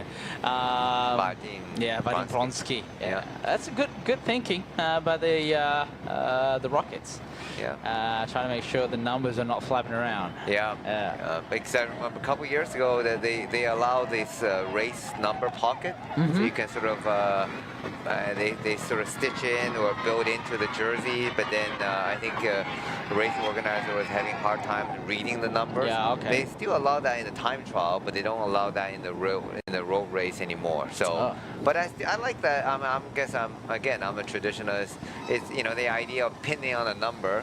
That's always sort of like you're racing, you're going for racing, the things you do is pinning on a number. That's right. So I don't think I think it's good that they keep a little bit of that tradition. But although the Thai riders, I can see they definitely need a few more pins, because he was being an arrow by wearing by having a helmet covered and a shoe cover, but now he's not being a very arrow. He's probably losing a couple watts just on the flapping numbers, race number. Yeah. So someone asking in the live commentary, Kepala Batas Penang, what time are they arriving? Yeah, so we are looking at probably in less than 2 hours, definitely. About an hour and a half, maybe, Danny? With 56.4 kilometer. So about an hour and a half from now. So you're looking at so now 1:30, probably around 3 o'clock. Yep, probably around 3 that o'clock. was the estimated time. I think a little bit before 3 as well. So I think if you can get out there at latest by 2:30, 2:45, 2:45 is you're cutting into you estimated 48k an hour average, so they better get out there 2:30. You better get out there. Get there 2:30. Latest, latest. So that's where they're gonna have the finish at Kepala Batas. Kepala Batas, as the local will call it. The race finish at Jalan Tun Hamdan Sheikh Tahir, Kepala Batas Penang. ILP Kepala Batas is the institution that will be there. All right. So again, we have 55-second gap between the riders and also the peloton. We see these team car. Looks like Isan Racing Team giving some feeding to Hayato Tobaru, rider number 183. So you see, riders are giving the bottles back into the car and getting new bottles back. It's going to be a lot of work for the race mechanic after this, you know. A lot of riding in the rain. It's going to be a lot of sand, a lot of dirt, a lot of road grit and grime, getting stuck into the frame, the drivetrain, the brakes. You know, some brakes might have some kind of sound after this. You know, you can get at least some oil from the road flinging into the brake pads, and then you're not going to have a very good braking performance afterwards. So speaking of mechanic, we have a lot of local mechanics working for international teams. So for example, we have Uno X. We have Faisal from the Uno X team, and then we have Chitlan. Chitlan is from St. George. He's been with St. George for the longest time. Chitlan Kuman, Lan Kuman is his nickname. We have Haikal for Solution Tech Fantini. We have Sulhi for Badiani. We have Yin from KSPO. Right, so a lot of our local mechanics here, and obviously a lot of these mechanics occasionally they would bring their own team mechanic, and I think because they have a lot of faith in the local mechanics, so they decided to just instead of flying an extra team mechanic from home country, we're just going to hire the local mechanics here to look after their bikes, look after the equipment side of things, so that the riders can actually focus on just riding the bikes instead of worrying about things are not working the way they should do. Absolutely. Good team mechanic is crucial, instrumental to the success of the team, because years of working with teams, I have seen, unfortunately, with the mechanics we work with all really, really good. But I have seen some of the smaller races.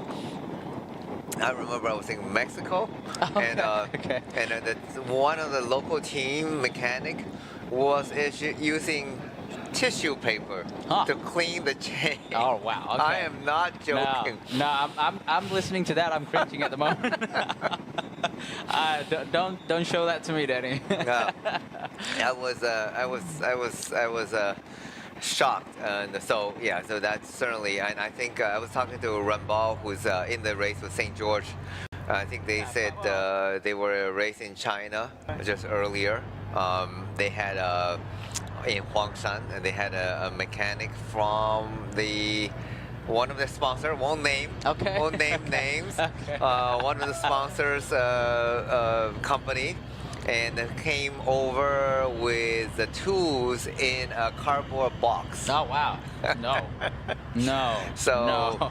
on the penultimate, on the crucial penultimate crane stage 3, or 3 or 2, Yeah, 3, and he lost massive amount of time because he had a multiple mechanical issues. So that's not good. Imagine, so you're the rider, you're putting 110% effort to get in the break or to fight for the finish, the sprint, and your bike fails. Yeah. So no matter how good rider, I mean, you can be Tadej Pogačar in this race. If your bike keep on having mechanical problem, I'm sorry, you can't even win here. Yeah. So Sure. it's just we saw yesterday in the World Championship. Red Bull Evenepoel had multiple mechanical issues on the carbos, and they said, I think it was said, is it the seat have basically dropped? Yeah, his seat dropped. And yeah, there you go. I mean, he's probably, and otherwise he probably it would have saved a lot more. I mean, still, I think Tadej Pogačar would won. But he certainly Remco certainly wasted a lot of time. Yeah. Getting the bike change and then also not just the physical but the stress and mental stress level of trying to get the bike fixed and fix it up. Yeah. So yeah, good mechanic is absolutely crucial in the success of the team. And imagine they are looking after 6 bikes, or 7 bikes, and in the Grand Tour would be like 8 bikes. Oh yeah. So those cases typically they have at least 2 mechanics. That's right. 2 or 3 mechanics in the team. So and that is absolutely crucial. Yeah, that's you have to say in terms of importance, all the staff are important, but you need to have a great team mechanic to ensure, and not only ensure the product perform well, but also in terms of keeping up with the latest technology. Right? Oh yeah, for sure. So to make sure you're using the right amount, the right chain wax, and I know you're a big fan of hot wax. Yeah. I haven't used chain lube for a very long time. So that's certainly all that, and how you set up the bike and correctly, and because there's a lot of times nowadays riders are so educated, and they themselves have very specific requirements for their own personal bikes. But however, if you have a good team mechanic and also imagine they're trying to follow everybody's their own preferences, own height, own saddle, tilt, angle, so forth. Yeah, it's you're trying to do that for 6-7 riders. Oh yeah. In a lot of smaller races, there are 1 mechanic for 6-7 riders. So it's really and imagine in some races they do it in China. We do it in China, and then you have literally you race 150 kilometers, then you have a 300-kilometer transfer to the hotel, and literally the team got there at the middle of night. I mean, like 10 o'clock in the evening. Yeah. And so the rider has already gone to the eat and to the dinner and bed, but the mechanic are just literally.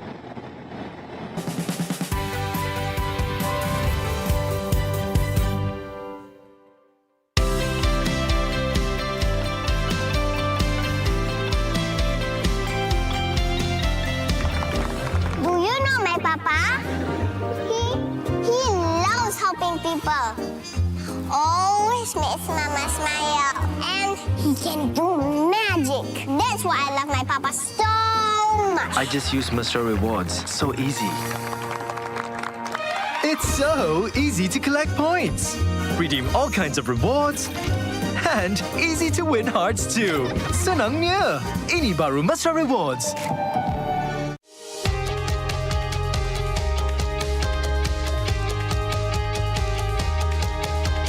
From the first pedal stroke to the final sprint, fueled by Batas O2, Malaysia's only naturally oxygenated mineral water. Rising beyond boundaries. Together we ride, together we conquer. Batas O2, empowering champions.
Satu.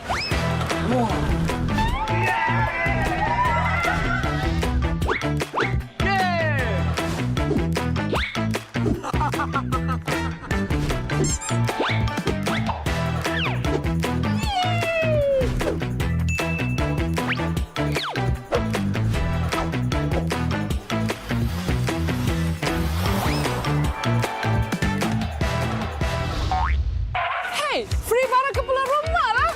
Thank you, PETRONAS. PETRONAS, let's go. Ganjaran lebih bermakna dengan PETRONAS Mesra Rewards. Top 40 ahli Mesra Rewards bertuah bakal menang voucher beli belah bernilai sehingga RM5,000 dan sebahagian daripada 35 juta mata ganjaran Mesra Rewards untuk direbut. Senang je, hanya isi minimum RM45 untuk kereta atau RM5 untuk motosikal dan masukkan nombor telefon anda di PAM atau gunakan aplikasi Settle. Itu je. Gunalah kad kredit PETRONAS Visa untuk menikmati 3 kali peluang menang. Jangan lepaskan peluang anda untuk menangi ganjaran lebih bermakna hanya dengan menjadi ahli Mesra Rewards dan isi di PETRONAS.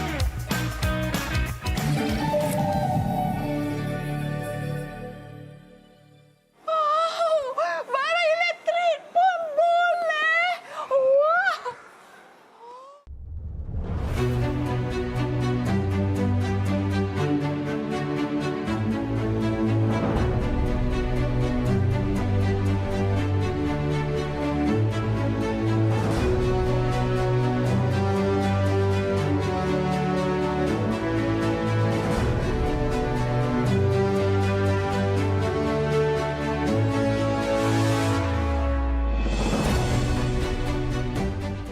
Isi minyak di PETRONAS guna Settle 3 kali mata ganjaran. Senangnya, ini baru Mesra Rewards.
Sofia sayang Papa. Lah, guna Mesra Rewards je yang.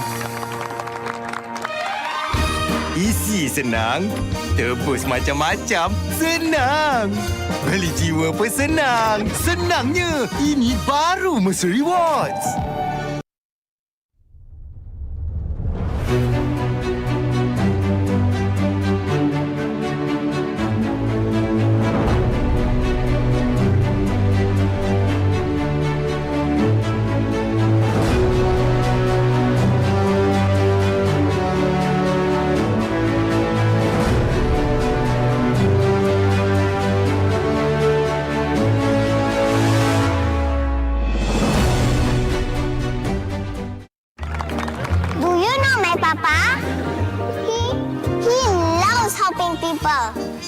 Always makes Mama smile, and he can do magic. That's why I love my Papa so much. I just use Mesra Rewards. So easy. It's so easy to collect points, redeem all kinds of rewards, and easy to win hearts too. Senangnya, ini baru Mesra Rewards.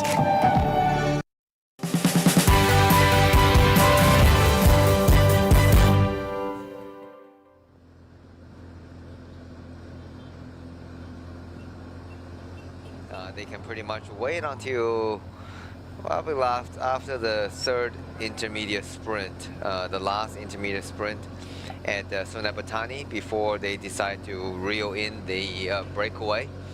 Because if they get it too early, then that will probably spur up some sprinting, fighting for the points among the sprinters. And I think the top sprinter team, like you see here, Tudor, Uno X, and the XDS, just want to save their sprinter and let them battle out for the finishing line, because it is pretty much guaranteed to be a sprint finish, drag race to the finish line. And if we look at the finishing profile of today's stage, it is pretty much a dead straight on, like arrow straight into the last 5 kilometers. So it's going to be fast and furious for the last finishing sprint. So if you're watching, don't go away. You know, the most exciting sprint finish. Who is going to take today's honor? Yesterday was won by XDS Astana Maruchelli, who was last year's multiple stage winner, as well as the orange KBS orange jersey winner. So he showed his dominance, was not a fluke from last year. So this year he won the first stage, but obviously Uno X team leader Alexander Kristoff, and as well as Tudor Pro Cycling Team Alvin Decline, would like to get their second chance to take their victory on the top of the podium. So it will be a fight to the end. But right now, 3 teams are sharing the workload and letting their sprinter to rest to battle later. Yeah. Yeah, so it's interesting to see as well. We see the presence of Thailand Continental Cycling Team just behind the Uno X rider. What would be the case, Denny? What's the interest for Thailand Continental Cycling to be there in the mix in the front of the peloton? Yeah, I think they want to make sure that these the 4 breakaway, they have their teammate in the front. So they want to make sure there's 4 breakaway to get to the next intermediate sprint. Obviously, they know they cannot keep them all to the finish line, but they obviously the first sprint, the second sprint was won by the Thai rider, so they know that he has a very good high chance of winning the third and last intermediate sprint, and that would be 6-second bonus, right? So he can take 6-second bonus. So he literally that would have put him second in the Asian classification behind Ayman Rosley. And so that's why they want to sit behind the 3. So the reason to do that, they want to do that so they prevent the other team from coming in and contribute to the chase. So just limited 3 against 4. Obviously, these 4 riders has been on the front for a long time, but they just want to keep the gap steady. They don't want them to be caught too quickly before the last intermediate sprint. So it's good. It's good that they are the Thai Continental team is on the front and doing their work, or doing their policing duty, I would call that. Yeah. Yeah, pretty much. I think good thinking by the Thailand Continental Cycling Team. It's pretty good, and I can say that they are only Continental Cycling Team. I mean, always amazes me to see the bike of Tanaka Sombat. Yeah, that's the Aero oversized pulley wheels. Yeah, that's the Aero oversized pulley wheels. Saves you, I don't know, probably 2 to 3 watts. Okay. Yeah. He has a cover. So basically, he has a cover over his pulley wheel. Yeah. Maybe he has some shoe cover. Yeah, he has a shoe cover. Yeah. Still got the shoe cover. And remove the helmet cover, ones. Remove the helmet covers. Still have the the rain shoe cover, I suppose. Yeah. Yeah. I see Vadim has the Aero socks. Yep. And that's also talk about watt saving. That's also apparel that can really save 4 to 5 watts for the riders. It's interesting. It's amazing that just a pair of Aero socks can save you that much watts. That is true. Yeah.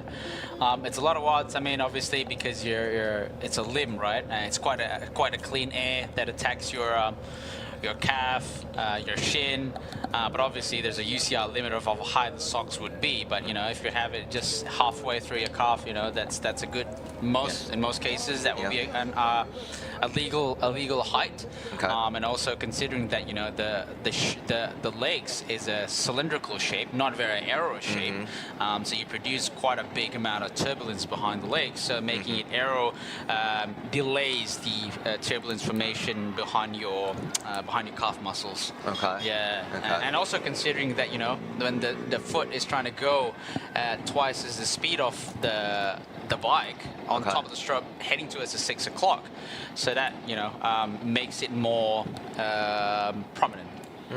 Okay. But why does the aero socks makes it? I mean, how is it different from a regular socks versus a aero socks, and why does the aero socks is more aero? Okay, so I think it's called aero sock because it does not, obviously when you say something aero, normally you took at aerofoil shape, at a bit more, like how do I say, teardrop shape, I suppose. When you look at the frame, it's aero because it's like a deeper tubing, a more thicker tubing. It has a pointy end and that sort of stuff.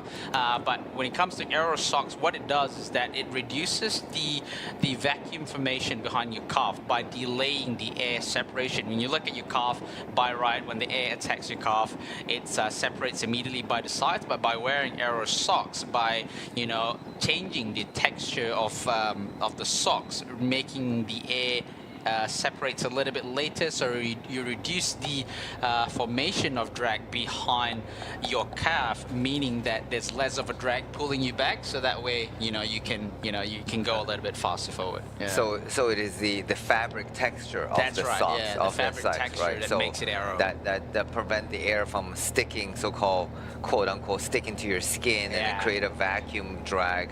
It's like a little spoiler, like a Right, almost like they have one way to say it, Yeah, it's like a bit of a spoiler. on the socks itself, the texture has a little bit of a line, trip lines, and on it, some kind of texture on it to create it, to prevent the air from sticking to your leg and skin. And obviously, the regular socks you typically wear, those are like knitted, and then they create a lot of air resistance, friction, because they're not smooth. So generally, yes, a smooth surface definitely create a bit more, less drag, less resistance to the air. So here's a shot of the Malaysia Pro Cycling team. Yep. And they're just chugging along. Surprisingly, I would have expected it to be more active in the breakaway. You would think that the other blue should be them, but then maybe they're saving their powder for the later stages. That's right. Yeah, Okay. I think they do have quite a good rider that suits the climb. For example, they have Muhammad Shawal from the Malaysian Pro Cycling that could potentially, obviously not fight among the big guns, but potentially get a better position and potentially score some points at the King of the Mountain classification. So yeah, they I think judging from the kind of rider that they bring into this year's PETRONAS Tour of Langkawi, I think stage 3 and stage 4 is what they're looking at to get a little bit more visibility there. Okay. Yeah. Here's a shot of the team car for the Terengganu cycling team, Saiful. Shout out to Saiful. And our sponsor, iSports. He's helping the teams and is helping the team for today's stage. Yeah, he's passing on waters, getting the water, getting the support, helping for Saiful was he was a very good rider. He was riding for Terengganu cycling team for many years, and then when he retired, he became the DS. And he's also doing a bit of the coaching work for the team as well, for the riders on the team. So, meanwhile, back on the front of the breakaway, the 4 riders are really working well, carrying the speed, not overexerting again, just keeping such a long, relatively long stage. It's just keeping their energy. As they're riding along under the beautiful hot sun. So at least there's no more rain. Yeah. And I'm seeing the temperature right now is soaring up to 33, 32 degrees, 33 degrees Celsius. So it's the hydration and the heat regulation is crucial now. So they go from really cold, not really cold, but rainy weather in the wet to sunny, hot weather. So we're getting approach to Sunapatani. Let's see, that's Sunapatani. It's in Kedah, but it's very close to Penang Island already. That's isn't true, it? yeah. So Sungai Petani is a lot closer to Penang Island compared to, for example, the... Langkawi? Yeah, obviously compared to Langkawi, even compared to the capital city of state of Kedah, which is Alostar. So Sungai Petani is actually, it's easier for you to access to Penang. Very much south tip of the Kedah. State. Yeah, so if you're trying to get a good place to start your ride, probably Sungai Petani is a good place to start. It's a little bit, I guess, the second biggest town in Kedah. In the state of Kedah, obviously you have the biggest one is Alostar, and then you have Sungai Petani as second state, and you can have good access. For example, you ride it from Sungai Petani, you can get to Gunung Jerai for about less than an hour of riding. Gunung Jerai is a good climb, about 10-12 kilometers. Yeah, it's getting ready. Yeah, I saw Unibet was having a chat with TSG Terengganu rider Vadi.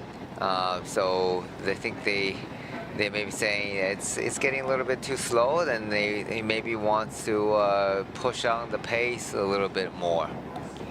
And it looked like.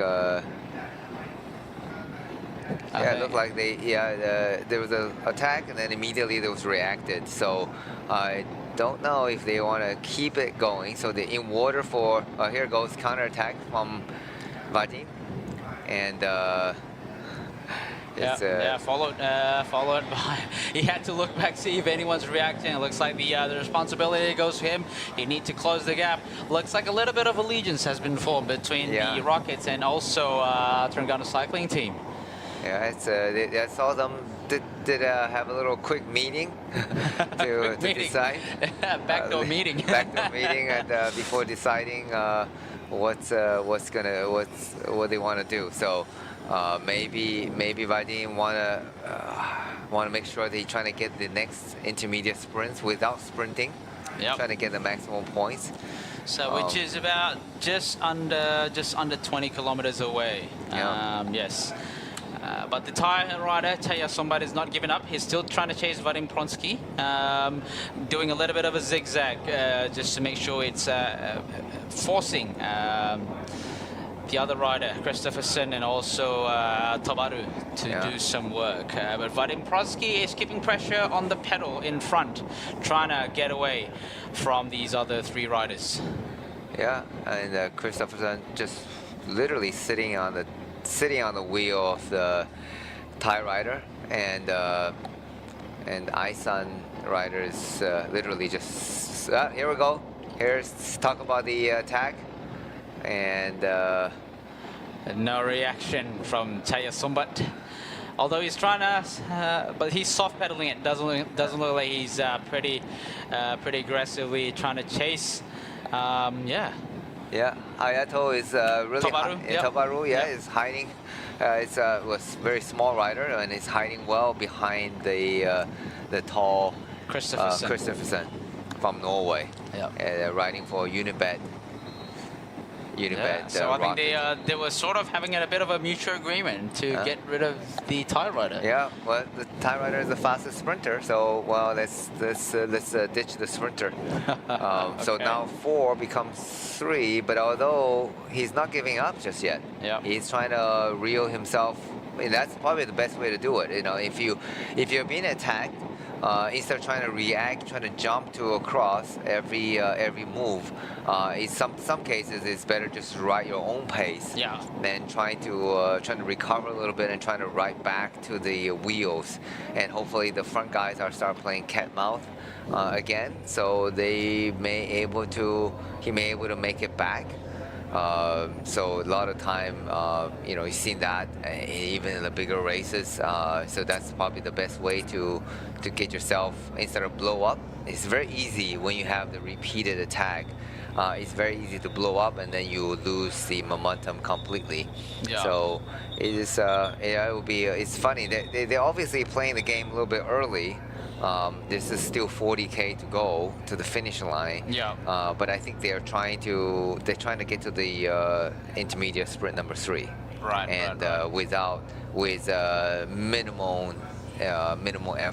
minimal passenger. So yeah, yeah, interesting. Yeah, considering also it's about 20 kilometers away from the third intermediate sprint point in Sungai Petani. But yeah, we'll see how this thing plays out. Yeah. What they have in mind, maybe a little bit of a collision with Vadim Pronsky. Also, maybe once they reach the intermediate sprint, a little bit of a agreement so that Vadim Pronsky scored the maximum points. I don't know about that. Yeah. So yeah, they were fighting earlier at intermediate sprint 2. Yeah. But yeah, so it's 15 kilometers from the third intermediate sprint, the third and last intermediate sprint at Sungai Petani right now. So yeah, we'll be interested to see. This is one thing about bike racing, right? You really don't know, what their discussion is and what their plan is. But the time gap is maintained. It's at a minute and 25 seconds. Yep. Grew a little bit by 15 yeah, seconds. Yeah, grew a little bit. Yeah. There were some surges. Obviously, they're trying to drop Thai rider. So maybe that speed did go up a little bit. Influence a little bit. Yeah. Yeah, so I think it ranges passes. So normally if you're riding here in Malaysia or some of these Southeast Asian countries, the humidity from the roads, the evaporated air from the roads is really going to bring the humidity up.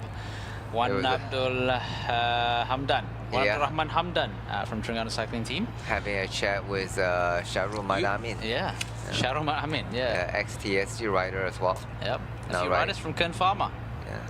So in the screen now is Bruce Denga, rider 51. Here is the newly, I guess one rider dropped from the breakaway, Taya Sombat. Now 3 riders. Had Tobaru in front pulling the breakaway, followed by Christopherson from the Rockets and Vadim Pronsky from Terengganu Cycling Team, maintaining a good pace between themselves. But looking at the gesture of Tobaru, he looks like he's hurting. Yeah, he looks like he's hurting. He's gritting his teeth when he's about to get back into the pace line. Yeah. Oh, definitely. I think Christopherson, he's definitely pushing. I mean, you can see from his body posture, he's definitely pushing. Vadim, it's keeping the pace steady, but yeah, you see when you see the head when the head drop, that's where you see the rider is on the edge. He's hurting. He's not even doing that much of a wall. Probably less than 5 seconds before he flick his elbow. Yeah, here we go. Vadim is attacking him right now. He knows he's on his road, on the limit right now. So it's that's how they typically leave a little gap, and then they quickly jump across. That's right. And here we go. So mission accomplished. The 2 rider. I think now the remaining 2 on the front is gonna keep working a little bit faster. They want to make sure they get to the third and last intermediate sprint, because the Christopherson he didn't get any bonus second. That's right. Right on the earlier the 2 sprints, so he has to make sure he gets to the finish line. And gets to the third intermediate sprint, and he wouldn't want to do it alone. That's still 15K. And then he asked Vadim to come along, and I'm wondering. I wonder if Vadim is gonna give that opportunity, give that the maximum points to him, or he's gonna fight it out to the for the first or not. I'm not sure. But that's the thing, right? Like you have to be a little bit careful with these kind of things. So obviously you make the collision. So maybe we don't know what was the chat about. It could be, for example, I'm saying to Christopherson, okay, let's do this thing together. Drop these other 2 riders and score. I'm gonna allow you to score maximum points. Yeah. But then again, if you play the card, for example, I'm going to let you get the maximum points, but then you attack him. That's not good as well, right? That's going to break the trust and then set the tone for the next whatever races that they may end up riding together, right? So we just see Taburo just he's slowing down. And he's done. Taburo here is putting in the maximum effort already. So well done. At least he got in the break. So that was important. He did get second on the second intermediate sprint. That's a bit of a mouthful. So that's 2 second, 2 second time, bonus time for them. It's important, if you're watching, you're wondering, like, why did they fight for the, I mean, the race is so many days left, and why do they fight for just a few second bonus? Well, it's actually really to help them move up the general classification, because your team car order after day one is arranged based on your general classification, your rider on the general classification ranking. So if you have riders that's there are 20 plus teams. So if your best ranking rider is number 10. So you're let's just say, assuming the 9 other riders are all on different teams, so your team car order, it goes to number 9 instead of course goes to number 10. So it's a lot of times riders do this because to help their and if they improve their best riders in the team's general classification, your team car also move up forward. So that way it gets easier to feed your rider in case there's a mechanical issues. And also yesterday we talked about often the DS have their own little racing going on. Yeah. So That is true. a lot of times they're actually fighting to get to the front of the convoy of Yeah, the that's come right. back the convoy, not peloton, but the convoy. Yeah. So that could be potential the issue, but also main thing. But all seriousness, it's also to get their sponsor known. So we just talked about the camera was showing probably like 80% time was on the breakaway. We have seen we mentioned the Team Isun multiple times, and as well as the Thailand continental team multiple times. So that is the reason they're doing it, because they know, I mean, it's literally you're killing yourself, you're suffering, but the chances of succeeding is so minimal. But that's what that's what the rider do. They still push themselves and getting themselves to the front. That's right. So that now we're just looking at 2 riders on the front, and the time gap is 1 minute and 35 according to the screen, but 30K to go. So they're only about 7 kilometers to the intermediate sprint. That's right. So that's in order to grab the maximum time bonus. So that's they're able to carry the. I mean, I think they're still riding at a pretty decent pace, but although you start seeing some of the shoulder rocking a bit from Christopherson. Yeah. Yep. It's Vading looks still okay. So but sometimes some riders rocking a bit more, moving a bit more. Some riders are sitting perfectly still on the bike. So yeah, it's difficult to judge, but I do think that they are probably getting a little bit tired. But the task right now is to get to the 3rd and the last intermediate sprint at Sunabatani. Yeah, which is only only just a few kilometers away right now. It's only less than 6 kilometers. That is right. Yeah. So we can see now they just passed a Simmerling Bridge, which crosses the Merbok River. And now, if you're riding from Sungai Petani, if you're riding your bike and you want to head to Gunung Jerai, that's the bridge that you have to pass through, right? Okay. So yeah. So yes, they are heading towards Sungai Petani. Judging from the distance at the moment, the head of the race will reach in about less than 3 or 4 kilometers away into the final. About 5 kilometers away, and before they reach the 3rd sprint at Sungai Petani. Yeah. The sun is out. Yeah, you can see. You can feel the heat is on now. The heat is definitely on now. If you're from the north, if you're familiar about riding in the north, when the sun is up, the heat and the temperature is really up. It's almost like how do I say, like a summer in Australia kind of feel, like that burning sensation on your skin kind of feel. So it's really important for these riders to keep themselves cool, to keep themselves hydrated, and you can see some of the team car actually hands out some ice bags and stuff. Yeah, just to keep the riders' core body temperature a little bit lower. Yeah, we're seeing bike racing in hotter and hotter temperature. Especially even in Europe, and even in the classic, early in the season, it's supposed to be warm. I mean, it used to be with Pyrenees, they had race in the snow, but oh yeah, that's right, that's right. But now we're seeing hotter and hotter temperature, especially in the Balda, down in Australia, and I think they're easily reaching well over 40 degrees Celsius. So now the next big thing in cycling is talking more about heat regulation, so how to keep yourself cool, and body regulation. So we're just past, there was note of less than 4K to the intermediate sprint, and it'll be really interesting to see if the two rider is gonna contest it out for the bonus second. I think Vadin is going to go for the maximum points, and I'm wondering if that will break the alliance or not, to be honest. So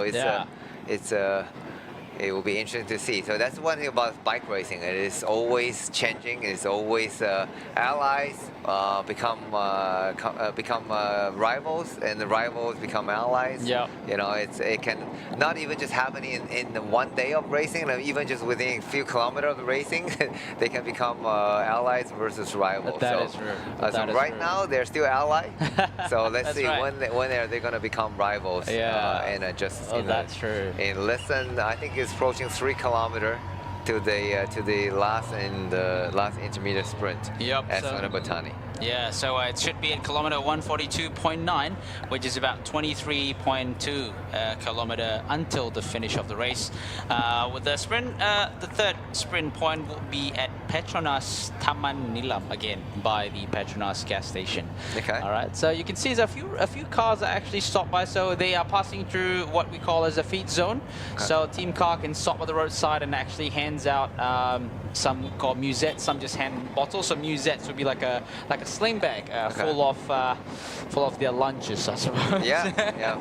Or there'll be bottles, some gels and water, and drinks, some isotonic drinks, some carb drinks, and also some teams, the riders prefer, instead of just keep on eating sugars, of sugar-based, sweet-based gels and bread, and then they actually make like small little sandwich. Oh, okay. Like you could either little cheese sandwiches and something like that. Just ease off the taste palate fatigue. I suppose. Exactly. So you can imagine just keep on dumping sugars in your body for, especially like 120 grams of sugar. 120 grams of carb every hour. So sometimes the body just craving for a little bit of diversity and for the taste palate. And so it's you see Uno X in the front on the front chasing pretty hard right now. Oh yeah. They have to bring it down. So the gap has significantly closed down. So now it's 55 seconds. I think they need to keep the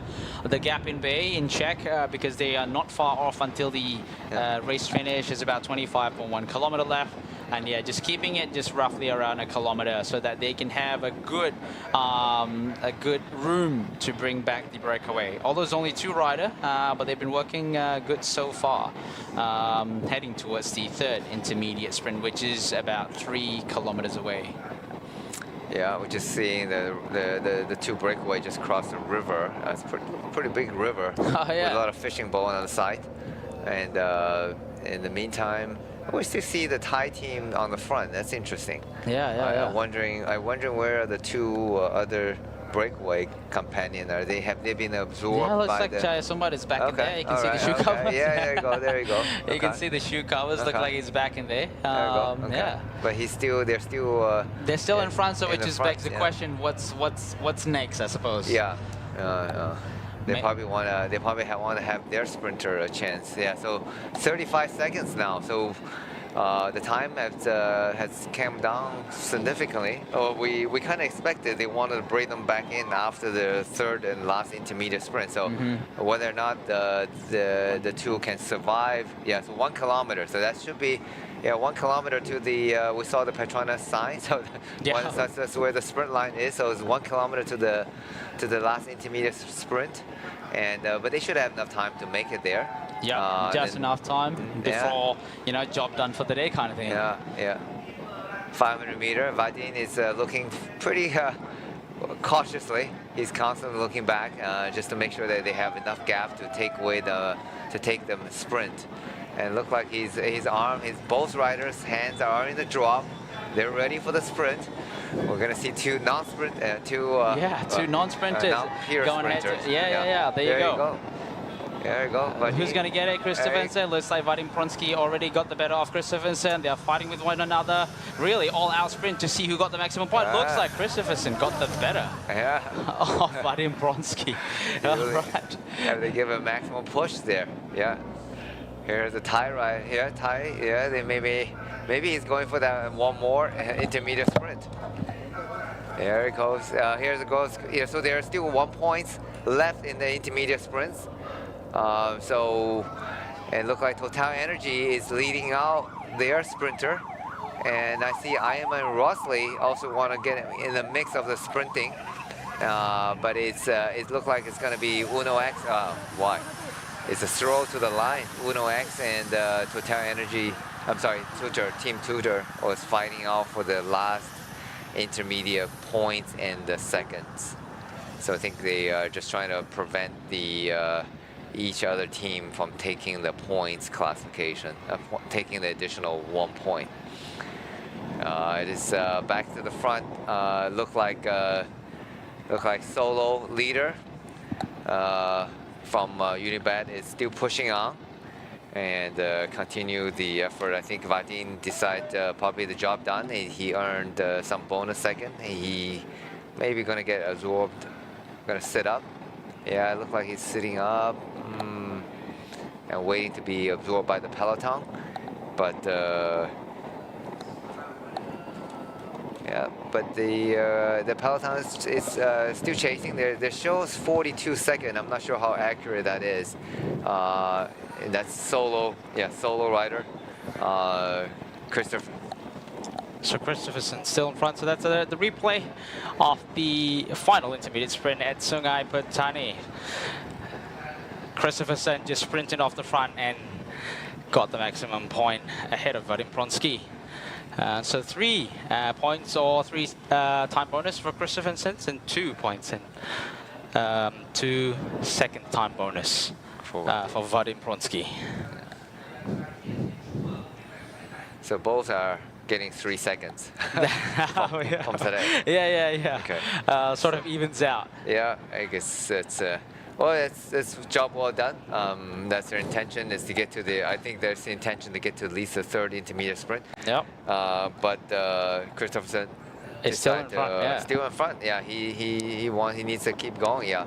So meanwhile, on the back tutor team, so just Chanzizi, right? Chanzizi. Taking the 3rd and the last points. I think they just want to prevent the Uno X from taking the intermediate sprint points. Yeah, Vadim decided to set up. Job done. Time to get reabsorbed, because his goal is really going for the Asian classification or the general classification as well. So there's no need to keep pushing on. Yep. Meanwhile, the Unibet rocket is still sending their rocket up the road. That's right. Yeah. So they've been doing it stage 1, then doing it as well in stage 2. So yeah, not bad for a first timer being in Langkawi. So I'm not sure if they've done any Southeast Asian racing before that. We can double check as well. But yeah, it's definitely a different kind of racing here compared to for the likes of China or even any other Asian racing. Yeah, it's the different kind of climate, different kind of road and weather. Which I think a lot of European racers find one of the toughest bit about racing in Langkawi is the humidity, racing in the humidity, the heat, and also the constant occasional changes, like getting wet and then dry and then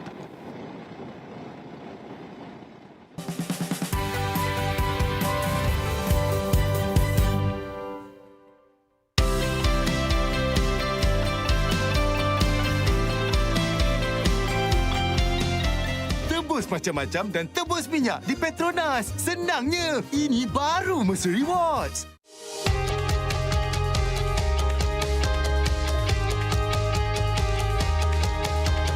From the first pedal stroke to the final sprint, fueled by Bubbles O2, Malaysia's only naturally oxygenated mineral water. Rising beyond boundaries. Together we ride, together we conquer. Bubbles O2, empowering champions.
Isi minyak di PETRONAS guna settle 3 kali mata ganjaran. Senangnya, ini baru Mesra Rewards.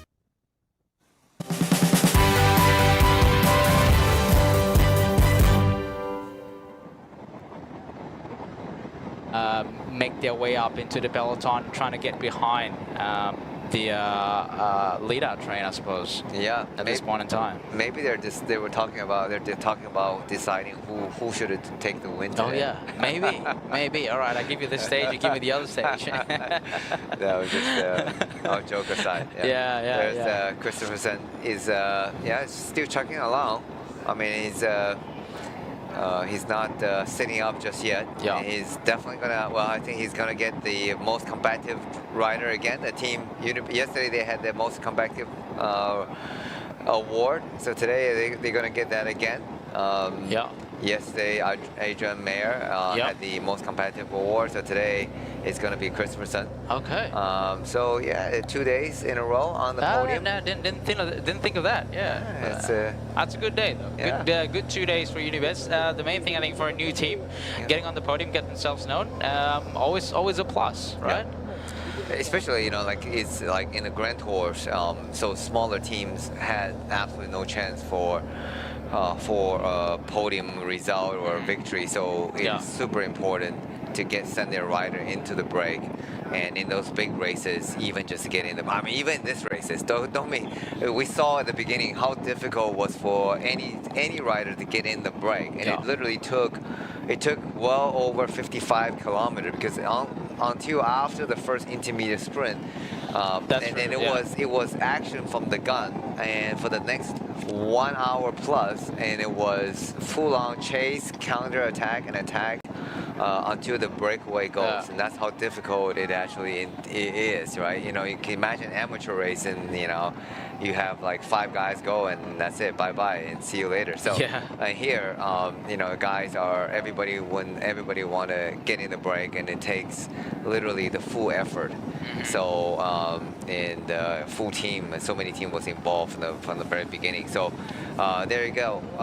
Now finally it's time for him to Christopher set up, and the peloton is going to get absorbed by the peloton. That's right. And the teams are getting organized for the finale. I mean, we're talking about. And meanwhile, one rider from had a different idea. 7-Eleven. Here we go. 7-Eleven. Let's see which rider is that. I have a feeling yesterday another 7-Eleven rider did the same thing. It was Edouard Bonnefoy. Edouard Bonnefoy, rider from 7-Eleven. I'm not sure if this is the same guy as well. Let's see if we can have a glimpse of the number. This is from 7-Eleven Click. Yeah. So obviously, Christopherson was absorbed, and another rider went ahead. And it's interesting to see that the peloton is not kicking up the pace by any means. You know, we talked about that yesterday. It's about maintaining a smooth build-up speed instead of, you know, ramping up the speed as quick as possible. You want to build it slowly so that the sprinters are not having to surge. You know, if you understand sprinters, looking at from the yeah, so sorry about that. So yeah, these are the site of the finishing sprint, a wide and straight finishing line, no funny barricades on the sides of the road, and it should be a super fast one. So if you are still around, don't forget to make your way into the finishing line, which would be not far from the Advanced Medical and Dental Institute, University Science Malaysia. I think you just Google Map there, you can probably find it. So this is rider number 153. 153? Yeah, Mate Drinovic. From, I don't know, it says maybe Slovakia. Yeah. Okay. There you go, it is, yeah. Slovakia rider. Mate Drinovic, Slovakia. From riding for the 7-Eleven Philippine team. That's right. That's good. That's good to see. Giving another crack at it. Yeah, well, it's good to see the international rider racing for the teams, local or regional teams. Yep. And he rides Lapierre. That's a Lapierre bike. Yeah, Lapierre bike. That's his trademark with that crisscross seat tube and top tube. Okay. Yeah. That special triangle there. That's a Lapierre trademark. Yeah. Very nice. Yeah, still there. Yeah, fresh legs. Definitely, he's been sitting there for the last 150K. So now the 15 kilometer, he needs to. Depending, we don't know how good the time trial is, and right now basically he's gonna have to try time trial his way to the finish line. Mateo? Yeah, Mate Drinovic is a rider riding for a 7-Eleven Click, a Philippine-based team. Yeah. So they just arrived, a 15 kilometer, just arrived at the town of Tikambatu, which is about 15 kilometers away until the finishing sprint. And if we look at the breakaway, the peloton, we're going to see that the peloton is actually slowly ramping up the pace to deliver the sprinter. It says Tikambatu, another town in the state of Kedah. And that's we're really getting close to the southern border of the Kedah state. And meanwhile, in the back of the peloton, Ayman Rosli, all smile. Yeah. He's certainly done his job and being aggressive. And he should be able to still be maintaining his. He's just doing a little bit of sprint. Stretching out, maybe a lead down duty afterwards. But he should maintain his best Asian jersey, a white Asian jersey. Yeah. And while his teammate Vadim Prosky move up, I think just behind him. Yeah. Right. So he's Vadim got 3 seconds. 3 seconds. Yeah. Versus the. Oh yeah, the Thai rider also he got 3 seconds as well by winning the second intermediate sprint. All right. So it will be counting. It goes back to a countdown. Count back to the. I should go back to the count back for the intermediate sprint result or finishing result. Yeah. I guess the finishing. I guess where he sits in the podium, does it play a part in terms of where one person sits in the classification? Yeah. So if it's a bunch sprint, you're gonna have a 30-40 rider going across the line at the same time. Yeah. And then the finish. So if you're assuming all your other results are the same, you're sitting on the same time, and then the stage finishing result dictate where do you rank on the general classification. Okay. So yeah. So even though the top sprinter on the front are sprinting out for stage honors, but meanwhile the lower ranked riders are actually sprinting out for their individual general classification rankings. So yeah, I mean all these rankings does play a point.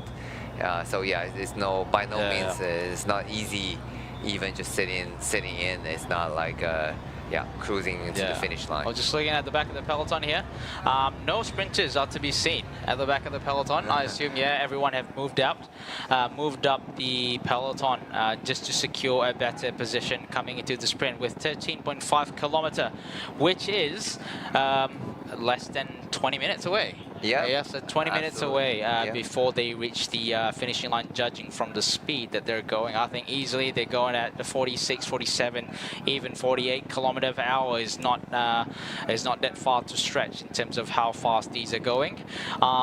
This rider, Matej Drenovic, is still in front here with only 6 seconds gap between him and the main peloton. So at the moment, it's about 13.2 kilometer. So for those of you that are still watching, make your way to the finishing line and spectate what would be a very fast sprint finish and experience the thrill and the exhilaration of how fast these professional cyclists will go beneath the banner of the finishing line at at Kepala Batas. Yeah, I'm wondering how long the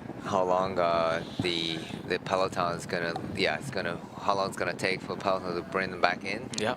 And probably they want to, they're working on the front. You can see Poti, Vizik, Malta. I see Tudor on the front.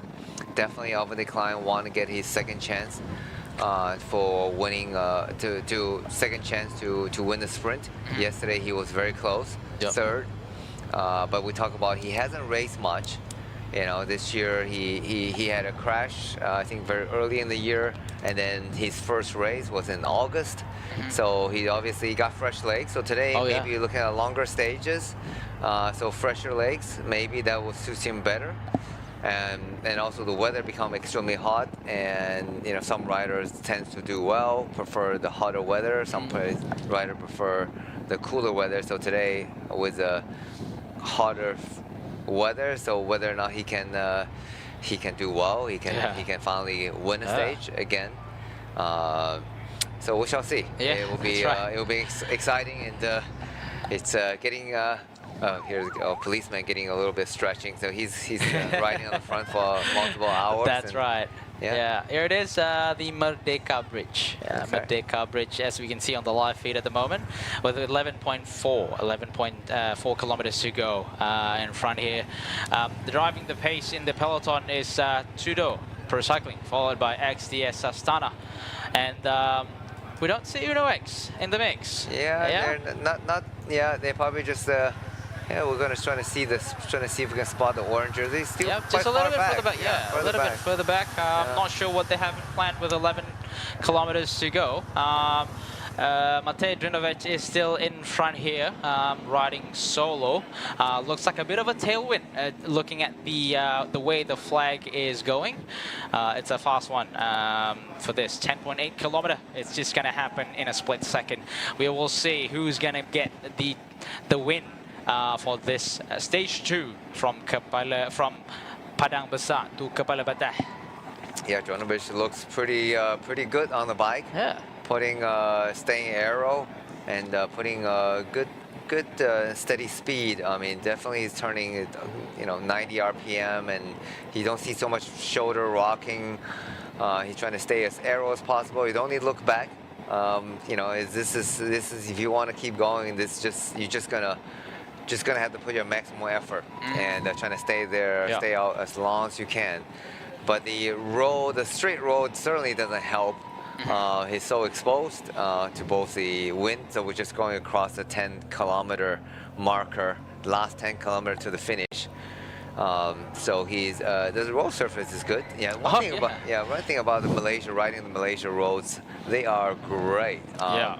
Like I personally, I think these are hopefully it's not newly resurfaced road, because newly resurfaced road can feel like a bit of a slog to ride into because you feel like it's empty. Because I remember some of the teams in the World Tour, what they do is that they point out, they teach their riders on which part of the road surface they should ride in. Because like newly surfaced road, they haven't compacted it yet, so it actually feels that there's a bit of a resistance riding through it. Whereas a little bit more compacted road, like the ones they're riding now, a little bit like a less darker color, so there's a lot more compacted road. So yeah, that gives you a little bit more speed. Yeah. With 9.5 kilometer, looks like Matej Drinovec has been brought back into the peloton. In front of the main peloton now is the XDS Astana driving the pace. We've got 9.3 kilometers to go, Danny. Yeah, it's going to be a fast one. Yeah, XDS is driving the pace now, and followed by Tudor. But Uno X, I think they are being very smart. They're saving their powder, and I think the last 5 kilometers, you probably see them, bringing their like Alexander Kristoff to the front. So a lot of some teams like to be staying in the front all the way to the last 10 kilometers, but some teams prefer to bring their sprinter in very late. So that way, instead of staying in the front and fighting and shoulder bumping, some prefer to wait till the end and then bring their rider. So it's really depending on individual sprinter, what their preference is. Different sprinter has different preferences. And in this case, I think Uno X is definitely waiting out, but it seems to be fairly far away. But they have a very strong team, and I think they have no problem just bringing them over up in the last 5 kilometers to the front. So. Looks like we can see a little bit as well of the HK side from the Hong Kong cycling team is sort of getting organized as well. Like I was made understood that a lot of them are actually from track cycling background. Oh, okay. Yeah, so so track cycling are known for having a good kick for the sprint finish. So yeah, they did the same as well in first stage. We saw them a little bit getting in the mix, but obviously those listening, watching from the live commentary, who's your pick for the sprint finish? Is it Malucelli, Arvid Klein, Harif Saleh, Manuel Peñalver? Who is your pick? So let us know in the comments section. We've got 7.8 kilometers to go. We've got few sprint trains line up. We've got Polti visit Malta there, setting it up for Manuel Peñalver. Tudor Pro Cycling setting it up for Arvid Klein. We also see Picnic Post and I'll get in the mix as well. Unibet getting organized as well. A lot of sprint trains is trying to get organized, but we will see 7.5 kilometers to go. But we are yet to see Uno X making his way up. We can see a glimpse of that that orange street protection coming from the left side of the road, moving up. Yeah, I see Arvid Klein just sitting really comfortably behind. I think it's about 10 bike down, just hiding behind his teammate, looking super comfortable and confident. I would say that's my pick for today. Okay. Yeah, let us know. Yes, some TSG fans as well. Someone vouched for Kristoff. Yeah, we would like to see Alexander Kristoff win as well. Get his 99th stage win, pro stage wins. Obviously, some Arvid fan as well. Arvid Klein, yeah, we've got 2 Arvid Klein fans in here. Okay, all right. Are they from Holland? I don't know. Yeah, the name's Jake, so I don't know. So probably. Yeah. TSG fan as well. Yeah, there's a couple of TSG fans as well in here. Yeah, the front again is still Tudor, followed by XDS, but it looks like Tudor is. Together with Picnic Post and L. Yeah, we didn't see them getting involved so much. So wondering if today they want to have a shot. They only have 5 riders, so it will be difficult for if they want to commit too early. So they're very well placed just behind the train of Tudor. So that maybe they will wait a little bit, but we see Kepala also moving to the right side of the peloton, left side of your screen, with Poti, Visit Malda flanking the left side. Yeah. And well, the pace has definitely gone up. So we're 6 kilometers to the finishing line, and then there is a turn. About now? About right now. About right now. Yeah, right now. And then from this point, Danny, I think it's just a straight into the finishing line. It's a straight, dead straight into the finishing line. Yeah. So they can really create some significant speed with this kind of road. Yeah. And the rider on the back that will be impossible to move forward. But we also see the Hong Kong team. That's surprising. On the right side of the road, they're in the mix. Picnic Post NL as well on the right side of the road. We are yet to see Uno X making themselves visible, but we can see Manuel Peñalves train. The Polti team is on the left side of the road. So there's a few sprint lead-out trains available there. Hiding away still, the Uno X train, looking like it's going to be a fast one, Danny. Looking at the flag up on the lamppost, it's going to be a fast one. It's a tailwind straight into the finishing straight here. Yeah, it's a tailwind. Yeah, absolutely correct. They just officially arrive in the Penang from that. That arch up there. Yeah, okay. They just cross over to the Penang, state of the Penang. Yes, the state of Penang. And then it's the peloton's led by Poti, Visit Malda, and but nobody is committing just yet, right? The pace is still not fast. It's not strung out, because they know it's going to be a long dead straight road to the finishing. So if you're committing too early, and they still have a lot of work to do. So, but right now, looks like the pace are, surprisingly calm right now. And that's everybody saving their firepower just to the finishing line. And I suppose in another 1 kilometer, the pace is going to ramp up significantly. And but right now it's still led by Poti, Visit Malda. Next to them are Total Energy and Picnic Post NL are waiting. I think Sprinter right now are waiting to pound. I would say.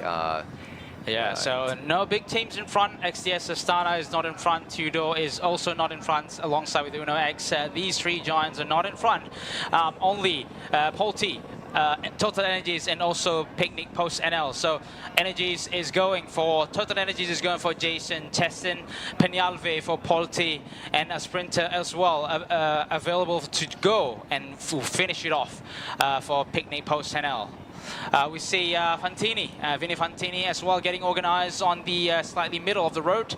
A few attempts from the left side of the road of riders trying to make their way up into the peloton. Maybe some sprinters that was left behind. Yeah, and we're just going across the 3 kilometer to the finish already. So now the pace is gonna increase, and it's gonna keep increasing to the finish. So we are gonna be treated with a fast and furious finish. I see Tudor still trying to move up. They got to move up their cover decline, move up to their better position, because right now it's seems like Uno X. I cannot see Uno X at all. I mean, we can see the sort of middle way into the peloton. XDS Astana as well, not far off from there. 2 trains at the moment, Picnic Post NL and also Total Energies are dominating the train lead out, organized train lead out. We can see Uno X is yet to be visible. XDS Astana nowhere there as well. Judo Recycling is finally come up on the left side of the road, carrying the sprinter alongside with Fantini. Uno X as well, just behind Fantini train. It's 2.2 kilometers to go, Danny. It's getting exciting. It's getting thrilling. It's getting a little bit more out of what we thought it's going to be. So where are these giant teams, Danny? Well, I think they've been blocked temporarily right now. They haven't taken up the front, and they're a bit of block out of position. But I think they either be super confident in their rider. I see Tudor is start moving up right now, so they're saving their sprinter lead out just until the very end. I think I think I see still Total Energy and Picnic Post now is leading on the front. Now, did the sprinter team, did the bigger team left it too late? Now 1.4. Yeah, 1.4 kilometer to go. Then we just don't know. Like it's strung out, we can see that Jason Tessen's train is the dominant train at the moment. Uno X is in the mix as well. Tudor Pro Cycling, Manuel, Jason Tessen is Uno there. X is moving up right now. Uno X is moving up at the moment. You've mentioned it correct. Tudor Pro Cycling. Denny, 900 meters to go, Denny. 900 meter. Who is going to be today? Is Uno X gotta push to the front? They gotta lead to the front. It's the last 1 kilometer. They gotta take the control of the peloton to take the win. Otherwise, they're gonna be missing out. And I think Poti Vizimoda is still leading. Now Uno X take the front right now. 500 meters to go. We see Uno X train is there. Alan Brickra is just in front there, leading out from Alexander Christoph. We got the Alan Brickra just behind him. 300 meters to go. Alan Brickra in the orange jersey, the KBS orange jersey. We can see some sights of Marcelli. Jason Tessen is there as well. Zanoncello is there. Alvin Klein just behind Alan Brickra. Alvin Klein down the center of the road. 50 meters to go. Alvin Klein in front there, carrying the pace. It is Alvin Klein in the victory. Alvin Klein in the victory, and second place looks like it is Astana. Third place looks like Zanoncello from Bartiani. But we will get to know what is the final results until we see the official result comes out in front of the screen here. Wow, Denny. We were sort of thinking, like, what's going to happen? Like, we don't see the big teams. Uno X waited very late to come up, and then, but Alvin Klein was hiding perfectly behind the Uno X train, and being a smaller stature, so I think he positioned himself perfectly and launched the attack, launched the final sprint. And what I just said earlier, who's going to be the winner? Oh, yeah, you did. Yeah, you predicted again. There you go. Yeah, 2 out of 2. The fresh legs. 2 out of 2, yeah, man. Fresh legs. I'll leave the predicting to you, mate. 166 kilometer hot and humid and fresh leg, but I think there's a lot of motivation. You can see yesterday on the stage, he was not a happy boy. Nah, it was not. And I think, well, they really left it very late. I think I didn't see, you know, as predicted, XDS did a lot of work controlling, but then so that's why we saw Picnic Post and NL, and then Poti Vizimoda and also did most of the work into the last, and the Total Energy, the three team there, did actually the bulk of the work into the last 5 kilometer. But then Uno X sort of saved it and then came up very, very late into the last 1K. They start moving to the left, on the left side of Peloton. And then that actually resulted, but it was a perfect lead out. But then unfortunately, Christoph couldn't finish it off, and Alvin Klein did not get declined today. He made sure that he didn't get declined today. He did not get declined. He made sure that he got. I mean, he won by a pretty good margin. Yeah, it was quite obvious until that 50 meters to go, and before the finishing line, it was going to be his stage. He was going to win the stage for today. Yeah, slightly unconventional, tactical compared to what they used to do back then in the Sri Lankawi, where they would dominate the race and deliver off the Klein in almost like a textbook manner, and they're pretty good at doing that. But this year, you know, 500 meters to go, there's still nowhere to be seen. And then, somehow they pull it off. Yeah, they certainly did. And I'm sure we're going to see a big smile on Alvin Klein's face today. And I'm just trying to see who got, did Marcelli got 6 seconds? Yeah, it looks like he got second. Okay. Yep. All right. So there's going to be a fight for the points jersey for sure. No. And also will be interested to see where Trengganu cycling team, a Malaysian rider from Malaysian Pro Cycling and Trengganu cycling team, how did they finish in today's sprint? That's right. It was pretty fast and. So Malucelli congratulating Alvin Klein just now. There you go. Yeah, that's Arvid, that feeling of winning again after a few months, after a difficult time. Yeah, it's a great feeling. You know, it's hard to win here. I know from last year, and then it's nice to to end this difficult period, with a win. It gives me confidence, and I know I'm fast enough to win, but then you need to show it. And today I think I showed it, so I'm super happy. Take us through the last kilometer. How did you do it? We waited. We were really calm, and then Fabian Lienhard and Sebastian Cengisi put me in good position, and then from then on it was perfect. I could just follow the wheel and come out on the right moment. So yeah, I think it was a perfect sprint. What does it mean to win, even if you don't have your favorite lead-out man, Michael Zeilert, here with you this year? It's harder, but let's do something else. I'm also great, and it's also because of the boys put me in good position. So yeah, I'm just happy. Your third year in a row. Third year in a row, winning at least one stage. Yeah. Is this your favorite race? That's hard to say, but is it your favorite race in Asia? I need to say, of course. Sure.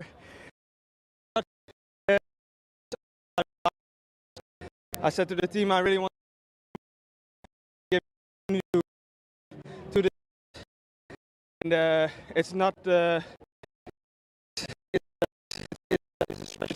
It's a special me, so that's also why. It's a sprinter's race. People here seem you to love your nickname, Little Gorilla. How much do you like racing in Malaysia? I just really like it. Days.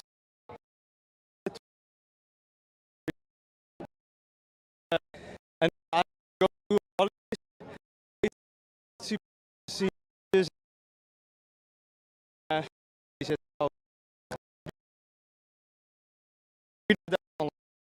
Thank you very much.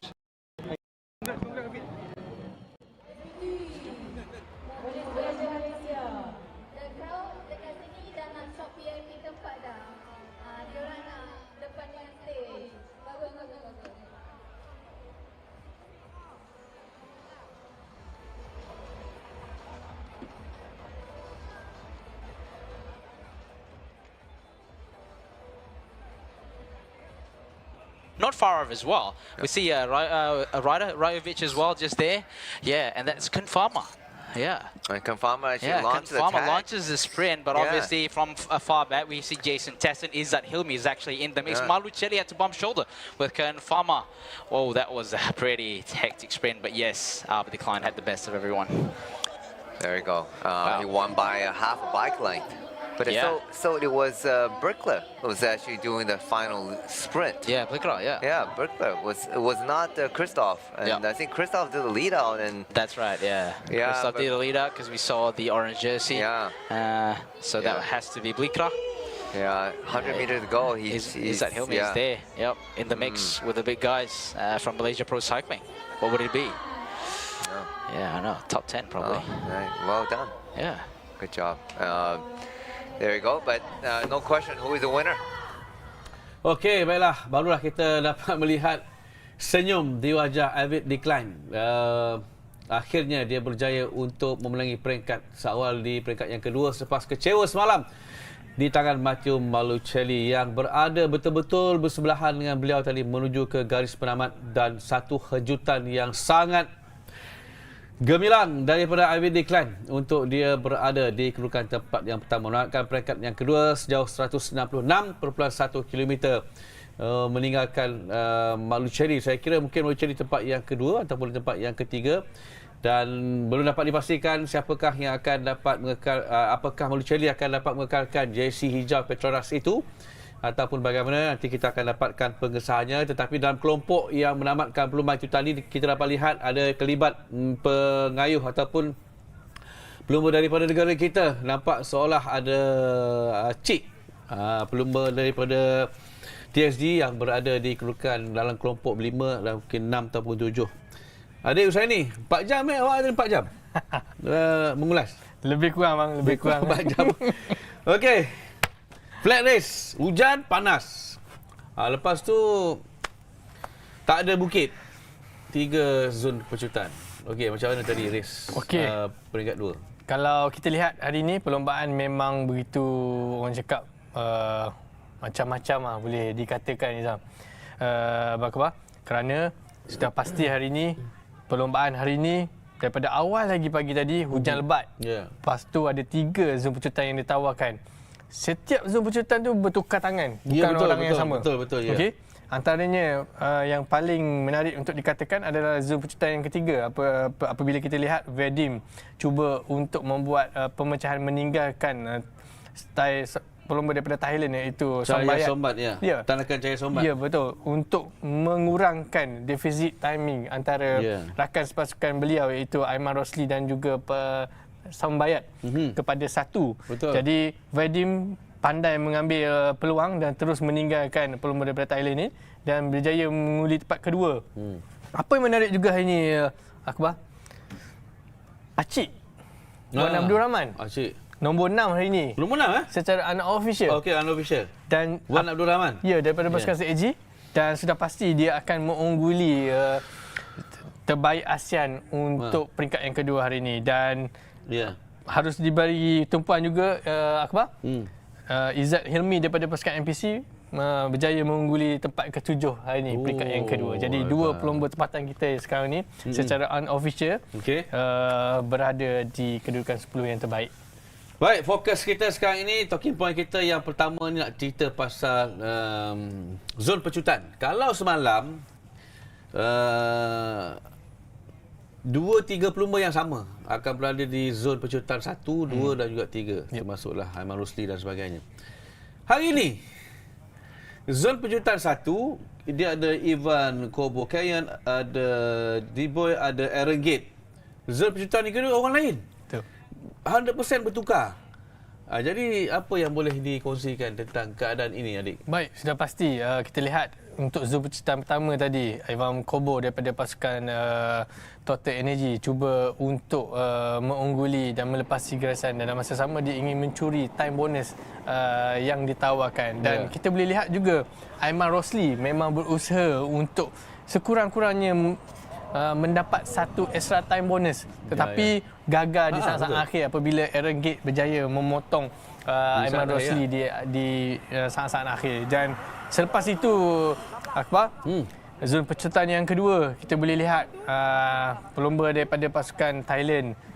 Tanakan Cahaya Sombat. Betul, dia pandai untuk membuat pergerakan sebelum pecutan dan saya pun memang jangka pelumba daripada Thailand ini memang ada kelebihan untuk membuat pecutan berbanding 3 pelumba yang lain termasuk Vadim.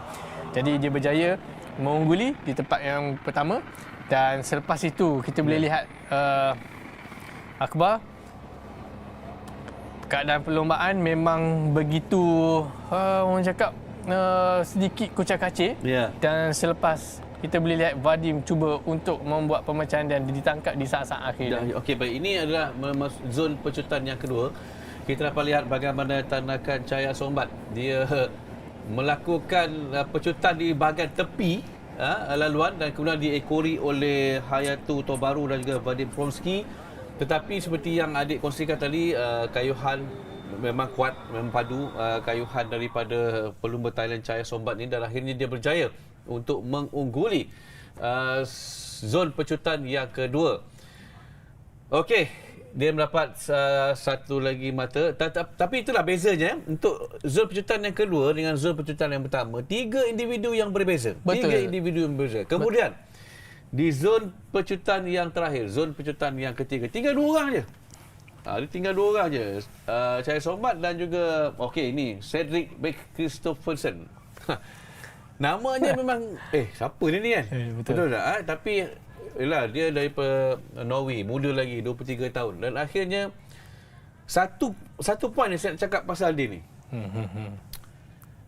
Dia daripada start di zon pecutan yang pertama, walaupun dia tak menang kat situ, tapi dia antara macam calon kompetitif rider lah untuk rider daripada Norway. Betul Akbar, sudah pasti Cedric mempunyai misi dia sendiri. Dia cuba untuk mengungguli pecutan yang ketiga yang terakhir dalam masa yang sama dia terus bergerak solo Akbar menuju ke garisan penamat. Jadi kita boleh lihat, saya pun rasa kemungkinan besar ataupun saya mesti akan pastikan juri akan menobatkan Cedric sebagai most competitive rider untuk peringkat kedua hari ini, kerana dia seperti memang orang cakap memang begitu agresif di dalam perlombaan pada hari ini. Betul, kita dapat itu memang jelas dapat kelihatan, dapat kita saksikan bagaimana Cedric ini bermula daripada zon pecutan yang pertama tu sampailah di, walaupun di zon pecutan yang ketiga tu dia dicabar oleh Pronsky, tapi dia berjaya untuk berada di kedudukan tempat yang pertama, mendapat 3 mata di depan pada zon pecutan yang ketiga. Jadi itu bicara kita mengenai 3 zon pecutan hari ini, di mana ketiga zon pecutan ni lain-lain rider yang menang. Betul. Jadi kita nampak, tapi itulah sayang Aiman Rosli kan, selepas dia tidak mampu untuk memperolehi mata di zon pertama, dah tak nampaklah kelibat dia untuk merebut zon pecutan 2 dan 3. Baik, Akbar, dia cuba sedaya upaya. Kita rasa memang dia dah cuba yang terbaik. Tetapi seperti pasukan daripada Astana, dia tidak mahu membiarkan Aiman ini cuba untuk menrapatkan jurang beliau dengan Matteo Malaccioli, kerana Akbar sendiri pun tahu jarak defisit timing Aiman dan juga Matteo Malaccioli cuma 4 saat saja. 4 saat, okey. Jadi jika Aiman mengungguli ke semua, kemungkinan besar Matteo Malaccioli hilang dia punya jersey hijau, jersey keseluruhan untuk peringkat yang kedua hari ini.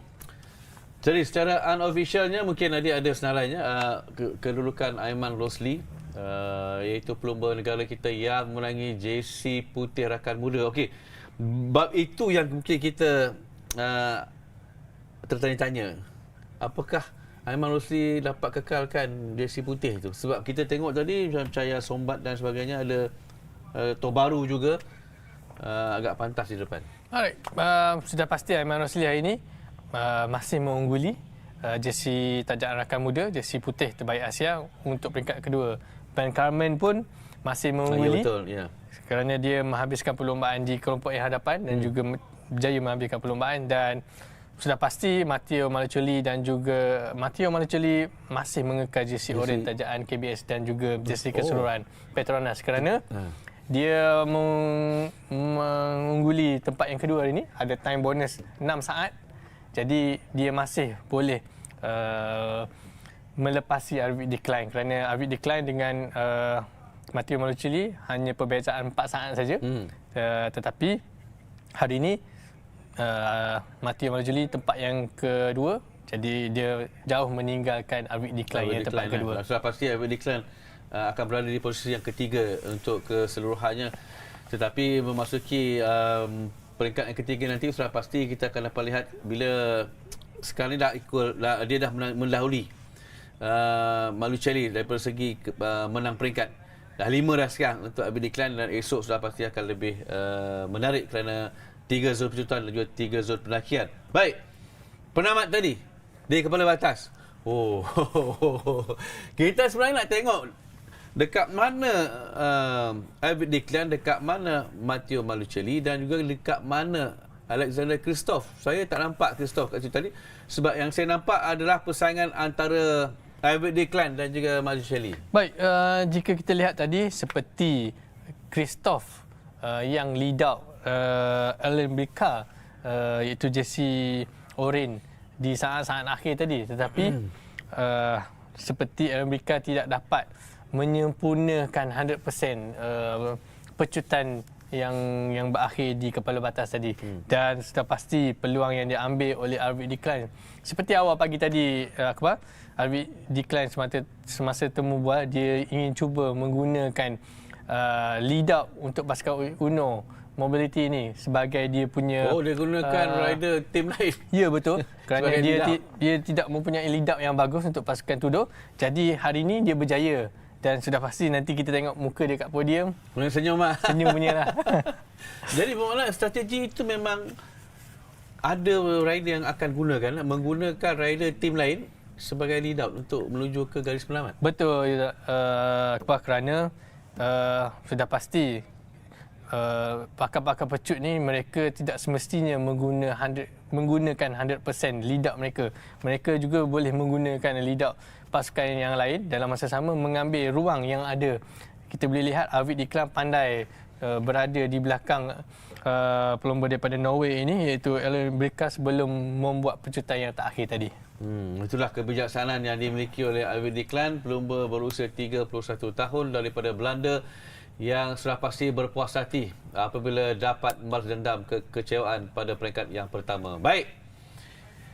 Seterusnya, siapa lagi kalau bukan Matteo Malucelli yang menduduki tempat yang kedua secara tak rasmi dalam perlumbaan peringkat yang kedua. Jadi kita ada temu bual bersama dengan Malucelli. Terus saja kita ke Kepala Batas untuk ikuti temu bual bersama dengan beliau. Matteo, yesterday, second today. What has been the difference between the two spots? But yesterday in perfect position, last 500, but today I was too much back. I tried to like 300 meters to the fish and try to come out from inside the bunch. I needed to stop. Okey, kami mohon maaf kepada anda dengan kualiti audio yang agak kurang baik. Jadi nanti kalau dah dapat yang lebih baik, kami akan sekali lagi bawakan kepada anda temu bual bersama dengan Malucelli. Tapi kita juga nak dengar temu bual bersama dengan Arvid Declan. Saya perasan tadi, saya sempat melihat temu bual beliau. Memang tersenyum lebar dia dengan kejayaan ini dan dia juga berterima kasih kepada rakan-rakan yang menyokongnya untuk mengejar kedudukan kelompok hadapan pada perlumbaan peringkat yang kedua ini. Okey, secara keseluruhannya kita belum dapat lagi official result.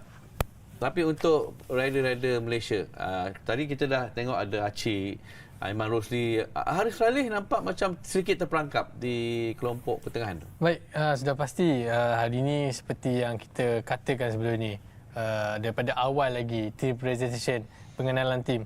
Harif cakap antara Acik lead out dia ataupun dia lead out Acik. Jadi hari ini kemungkinan besar dia yang lead out Acik untuk berada di kedudukan 6 terbaik tadi secara unofficial. Tapi kita lihat Acik memang menggunakan kelebihan yang dia ada untuk membuat henjutan dan sudah pasti Akbar, Acik akan dinobatkan sebagai Asia Tenggara Rider ya untuk stage yang kedua hari ini dan mampu menjejaki podium untuk kali kedua untuk pasukan CAG untuk hari ini, Akbar. Okey, baik. Adik, saya nak tanyalah untuk pengetahuan penonton-penonton, peranan lead out ni, masa bila lead out ni akan slow down, buka laluan, bagi kepada sprinter dia untuk ke depan? Kebiasaannya lead out ni akan mengambil peranan di last 500 meter yang terakhir. Jadi kita lihat tadi last 500 meter yang terakhir, Alexander Kristoff cuba untuk memastikan Ellen Bilka berada di belakang beliau sebelum Alexander Kristoff pergi ke belah kiri memberi laluan kepada Ellen Bilka untuk membuat pecutan. Tetapi kemungkinan besar di situ Kristoff membuka terlalu awal dan mengambil masa yang lama untuk Elbrika untuk menghenjut pecutan. Kerana biasanya mereka mempunyai pecutan di anggaran 150 meter hingga 200 meter saja menuju ke penamat. Okey, baik. Hari ini tidak ada zon pendakian. Hanya ada 3 zon pecutan. Apa disadvantage bila tak ada zon pendakian ni? Of course advantage-nya kepada pemenang JC Volcano semalam. Tapi disadvantage untuk rider-rider bila tak ada zon pendakian ni. Okey, hari ini boleh dikatakan apa? Hari rest day untuk semua pendaki-pendaki. Betul. Okey. Kerana rest day lah. Rest day. Kerana Akbar tahu esok memang great lah. Laluan yang betul-betul epic lah. Ya, betul. Elevation tinggi. Betul, bukan saja dia ada climb yang jauh di Gerik nanti, tetapi ada Com 1, Com 2 dan juga Com 3 yang ditawarkan esok untuk peringkat ketiga. Manakala ada laluan esok memang betul-betul jauh sepanjang 198 km. Okey. Dan nampaknya Kepala Batas dah pun bersedia untuk upacara penyampaian hadiah. Terus saja bersama dengan Izzuan Makno untuk upacara penyampaian hadiah peringkat yang kedua PETRONAS LTDL Langkawi.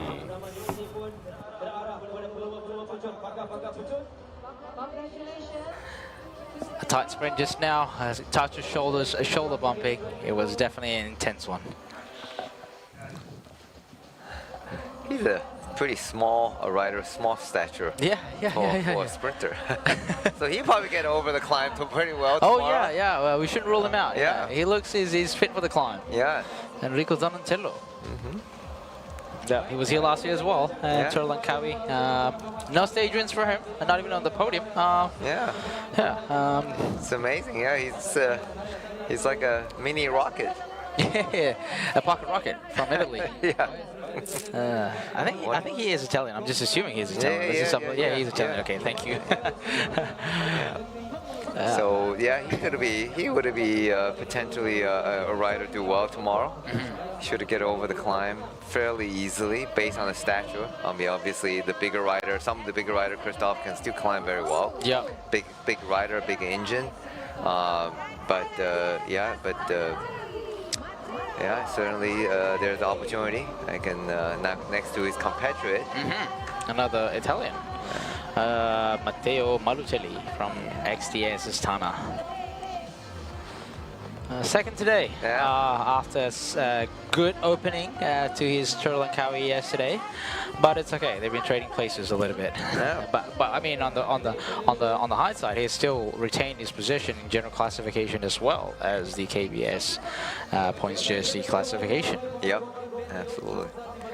So yeah, now we are waiting for the winner of today's stage. There's no one else other than Albert Klein. That's right. And the little gorilla got his win back. I think that's really important, right? He's confident. He hasn't been racing much. He hasn't won all year. He did, when they asked whether or not his favorite race, he did hesitate to say yes. I'm sure he has other targets, but it certainly is one of his favorite races, and he liked Malaysia very much. Yeah. And it's come in a very beautiful country. Keep on saying that.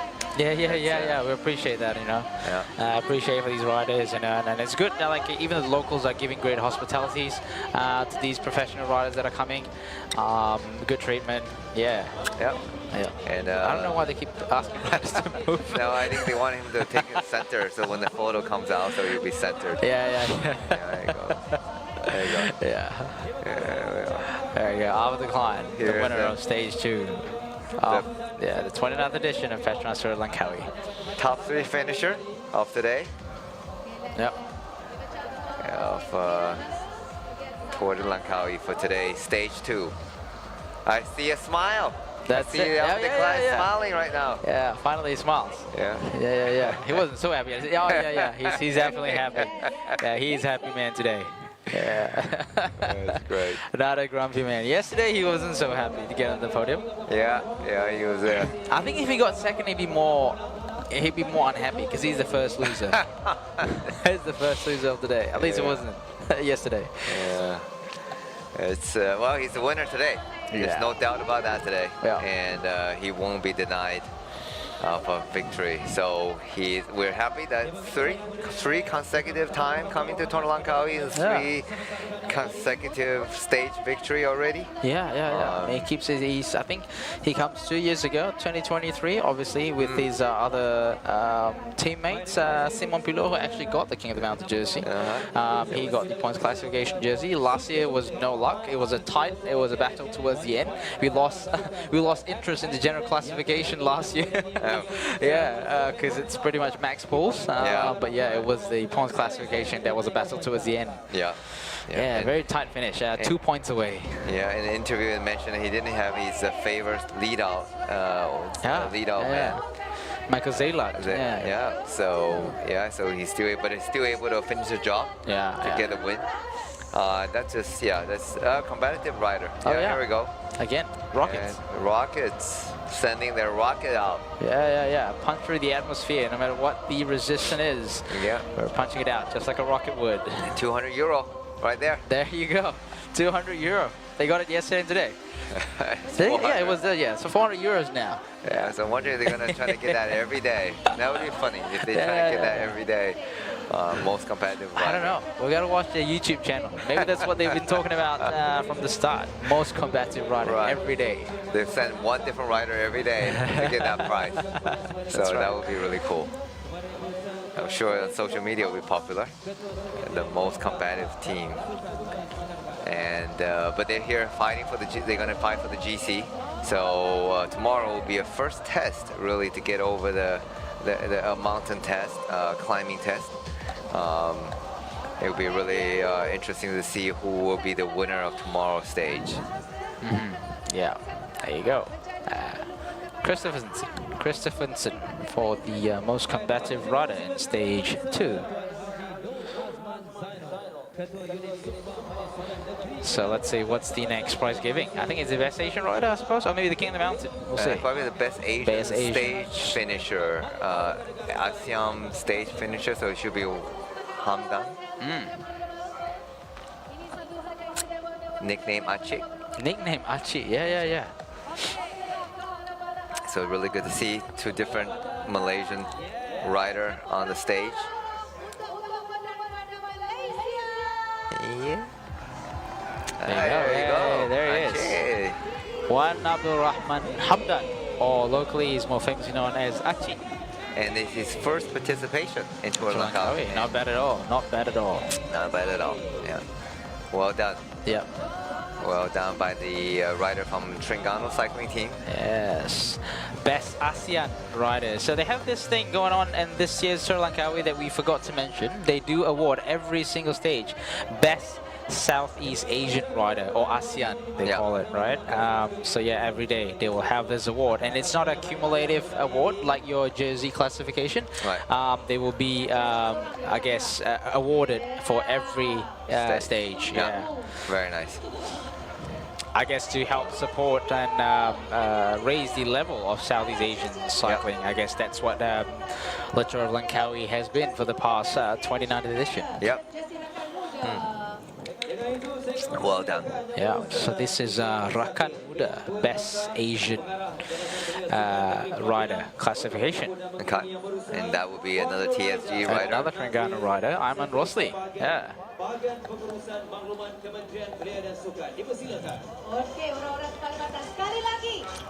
He did get involved in the early breakaway. Oh, and, almost succeeded in getting another 1 second bonus. I think you can see from his body gestures, he's just not having it today. Yeah, he definitely seemed a little bit tired from the way he's pedaling. Yeah. Oh, here we go. There he is. Yeah. Still in the white jersey. Yep. Yep. That's it. Got it right away around.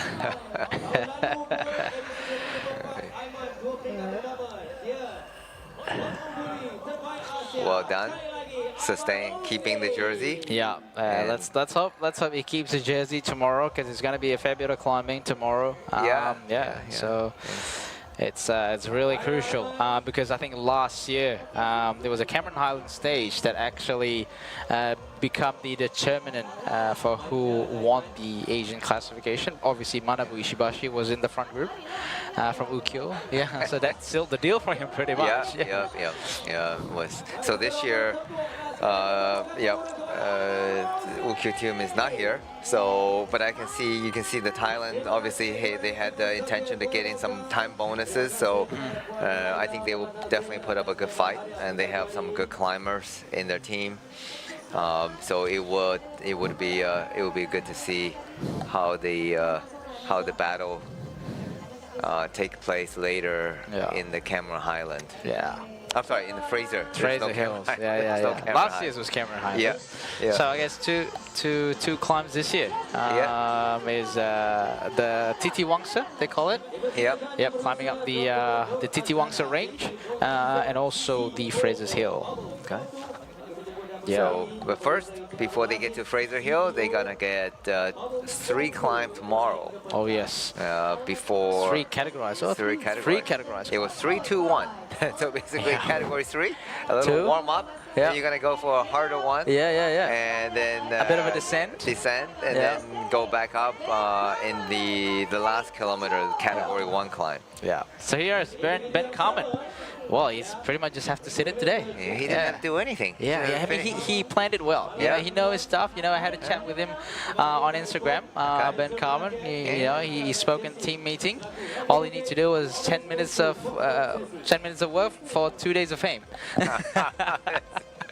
Well done by Ben. Yeah, he predicted that the breakaway is going to die after the final intermediate sprint, which it did happen. Yeah. And then all he has to do, just go for a break. 10 minutes is all he needs to secure the King of the Mountain jersey, and that played out well. You make it sound easy. Yeah, he made it sound easy. I know. Like I listened to it, I was like, nah, that's not easy. But it is for him, of course. Yeah. But I hope tomorrow he goes on a break. He can pick up quite a bit of points. You get category 3, category 2. Yes. You could at least 3 and 2. He could probably score some significant point there. Exactly. Yeah. Exactly. So I hope he try. He try to defend the jersey. Yeah. Because after that, day after, there isn't. Let's see. Let's just have a quick glimpse at stage 4. I don't think there is any King of the Mountains 4. Oh, there is one actually, category 4. Okay. On stage 4, which is not it was only 2 points maximum over there. So if you can get like at least a few points in at least category 3 and category 2, that would put him in a good spot, because his only contender is another rider from Malaysia Pro Cycling, Shawar Mazin, with only 1 point. Right. Yeah, be interesting to see, So it will be interesting. Yeah, and we haven't seen like the riders from Burgos to actually make any significant impact in the race. So hopefully tomorrow we're gonna see a little bit of action. Yeah, we have missing out on the Burgos. If they're listening, they're missing out. So here's the KBS point. So Maricelli is still leading the point. The overall points classification and the jersey by KBS, the orange color. So tomorrow he'll still be wearing the leader, the green jersey. Yeah. So, but Alvin Decline obviously closed that gap. So close that orange gap. Orange gap. close that gap to the orange jersey. Oh, we get you. Yeah. You understand? You understand? Yeah. We understand. It's been a long day. Oh yeah, it's been a long day. I think I've been live for like over. Let's see how many hours we've been live for. Yeah, I can't see, but yeah, no idea. Yeah, quite a while. Yeah. Yes, there you go. Matteo Malucelli. Yeah. I still don't know what his nickname. We gotta find him a nickname, Danny. Oh. Yeah. M&M? M&M. Yeah. M&M. We gotta find him. Everyone keeps calling. I know on Instagram everyone's just called Malu. Malu, yeah. It's Malu. Malu. But in Malaysian language it means shy. Malu means shy, so I don't think he is. I don't think he's shy, yeah. It's certainly not shy about winning. That's for sure. That's a trait of a winner, definitely. Yeah, but it's good. This is a good nickname, Malu. Yeah, Malu. Malu. All right, we gotta find something more fun, like Little Gorilla. Little Gorilla. Okay, so for those of you that are still viewing on our live chat, if you have a nickname for Matteo Malucelli, we have Little Gorilla for Arvid Klein. If you have a nickname for Malucelli, please leave your suggestion in the comment section. We would like to know. Here we go, Malu again for the leader jersey.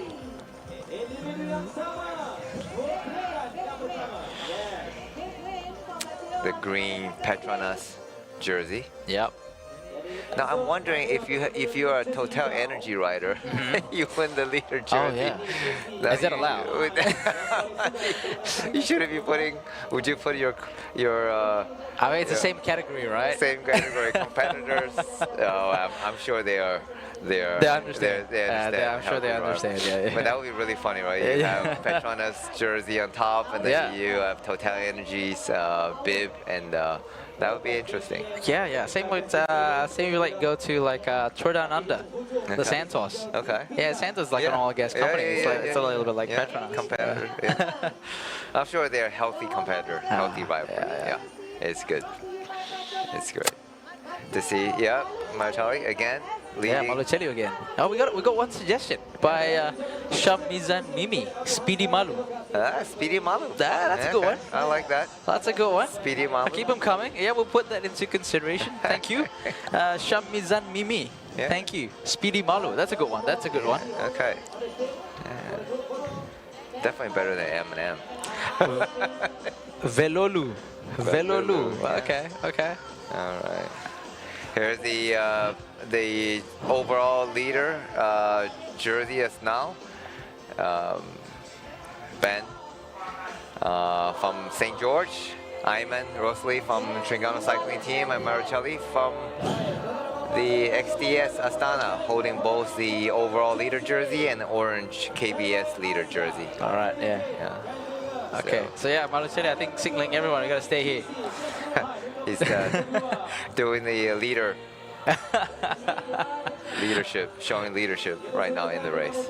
He's definitely a fantastic rider to watch, and he certainly showed leadership to his team as well. I think he's done very well, and definitely see a maturity from him. Farid Hamza recommended Malu Tapi Mahu. I mean, if you understand Malay, it's kind of funny. It means shy but wants. Oh, okay. Okay. There you go. Shy about it but wants it. Okay. Nice. Okay. Oh, that's a good one, Farid Hamza. Yeah. Well done. Thank you. Thank you for all the suggestions. Keep them coming. I will give one more room for tomorrow as well. So we want suggestions. All right. So we're going to wrap up today. Yep. Thank you for all of you joining us for today's stage 2 of a Tour de Langkawi. And I am Danny Fang. Yep, and myself is Izzat Roslan. This is the end of stage 2 from Padang Besar to Kepala Batas, stage 2. So tomorrow we will have stage from Greek to Pasir Putih, where we will climb up the Banjaran Titi Wangsa. And until that, that's all for today. We'll see you guys tomorrow. Bye-bye for now. Okay. Baik, terima kasih kepada penaja-penaja yang hari ini sama-sama untuk menyampaikan hadiah kepada pemenang-pemenang di peringkat yang kedua untuk peluang PETRONAS Tour de Langkawi 2025. Okey. Wah. Nampaknya pertukaran jersey tak banyak sangat ini, Dik. Okey. Untuk yang bertukar hanyalah untuk most kompetitif. Yep. Dan pelumba terbaik Asia Tenggara. Betul. Itu saja. Tetapi untuk jersey utama yang lain tu masih lagi kekal. Nur Aiman Rosli. Jadi mungkin ramai yang tertanya-tanya. Tadi ini sebagai maklumat untuk penonton-penonton lah. Yep. Aiman Rosli tidak berada di 3 zon pecutan. Tetapi hari ini dia masih lagi kekalkan jersey putih. Jadi mungkin ada yang tertanya-tanya tu. Mungkin adik boleh explain lah pada penonton. Okay. Macam mana Aiman masih lagi kekal jersey putih? Alright.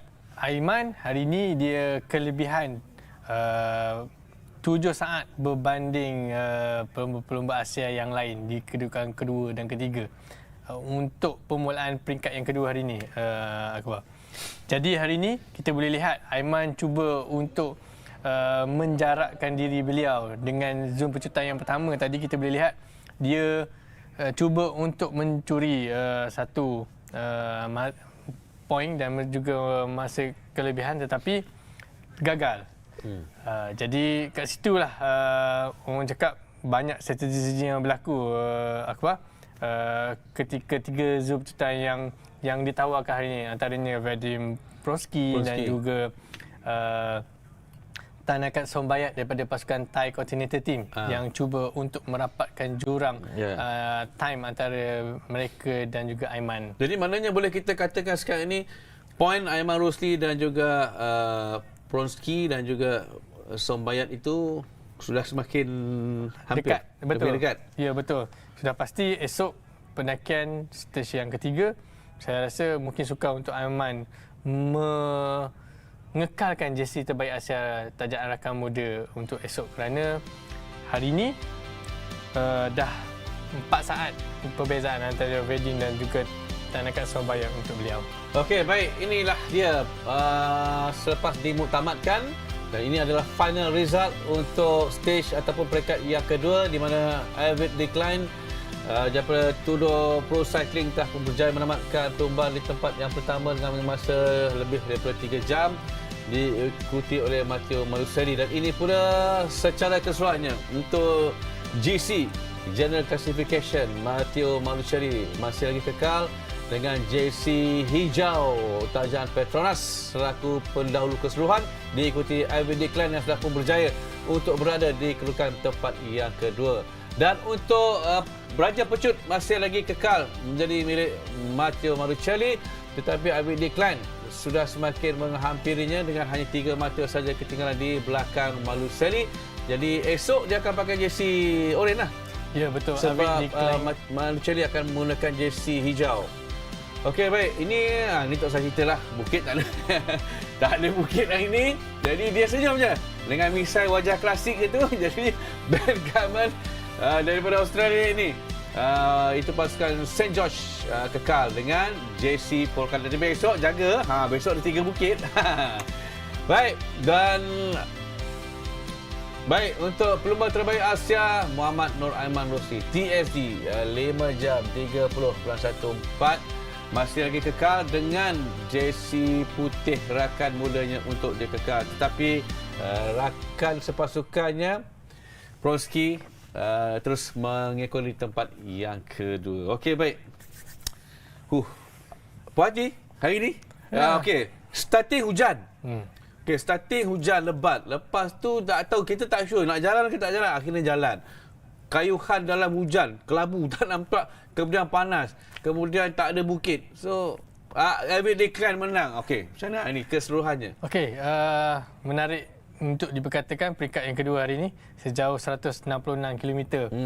Daripada awal lagi tadi kita pun dengar daripada pihak juri untuk memperlambatkan ataupun memperlewatkan perlombaan hari ini kepada mungkin 15 ataupun 30 minit, tetapi mereka tetap teruskan perlombaan. Dan apa yang menarik juga hari ini, sepatutnya neutral zone hari ini cuma 7.5, tetapi dianjak kepada lebih 11 km sebelum dilepaskan ke semua 128 pelumba. Sepanjang perlombaan kita boleh lihat ada few pelumba daripada Itali dan juga daripada pasukan 7-Eleven tarik diri ketika perlombaan dengan kereta pasukan. Ya, betul. Kemungkinan besar atas faktor kesihatan, Akbar. Dan di situlah kita lihat hujan yang lebat pada awal perlombaan memang sukar untuk para pelumba ini untuk melakukan attack, dan kita boleh lihat untuk first 70 km yang pertama itu mengambil masa hanya lebih kurang 1 jam 15 minit saja. 55 lebih kurang. Ya, betul. 60, 55. More to 60 km sejam untuk first 70 km tadi. Ya, betul. Dan selepas tu kita boleh lihat selepas sprint pertama di Jitra,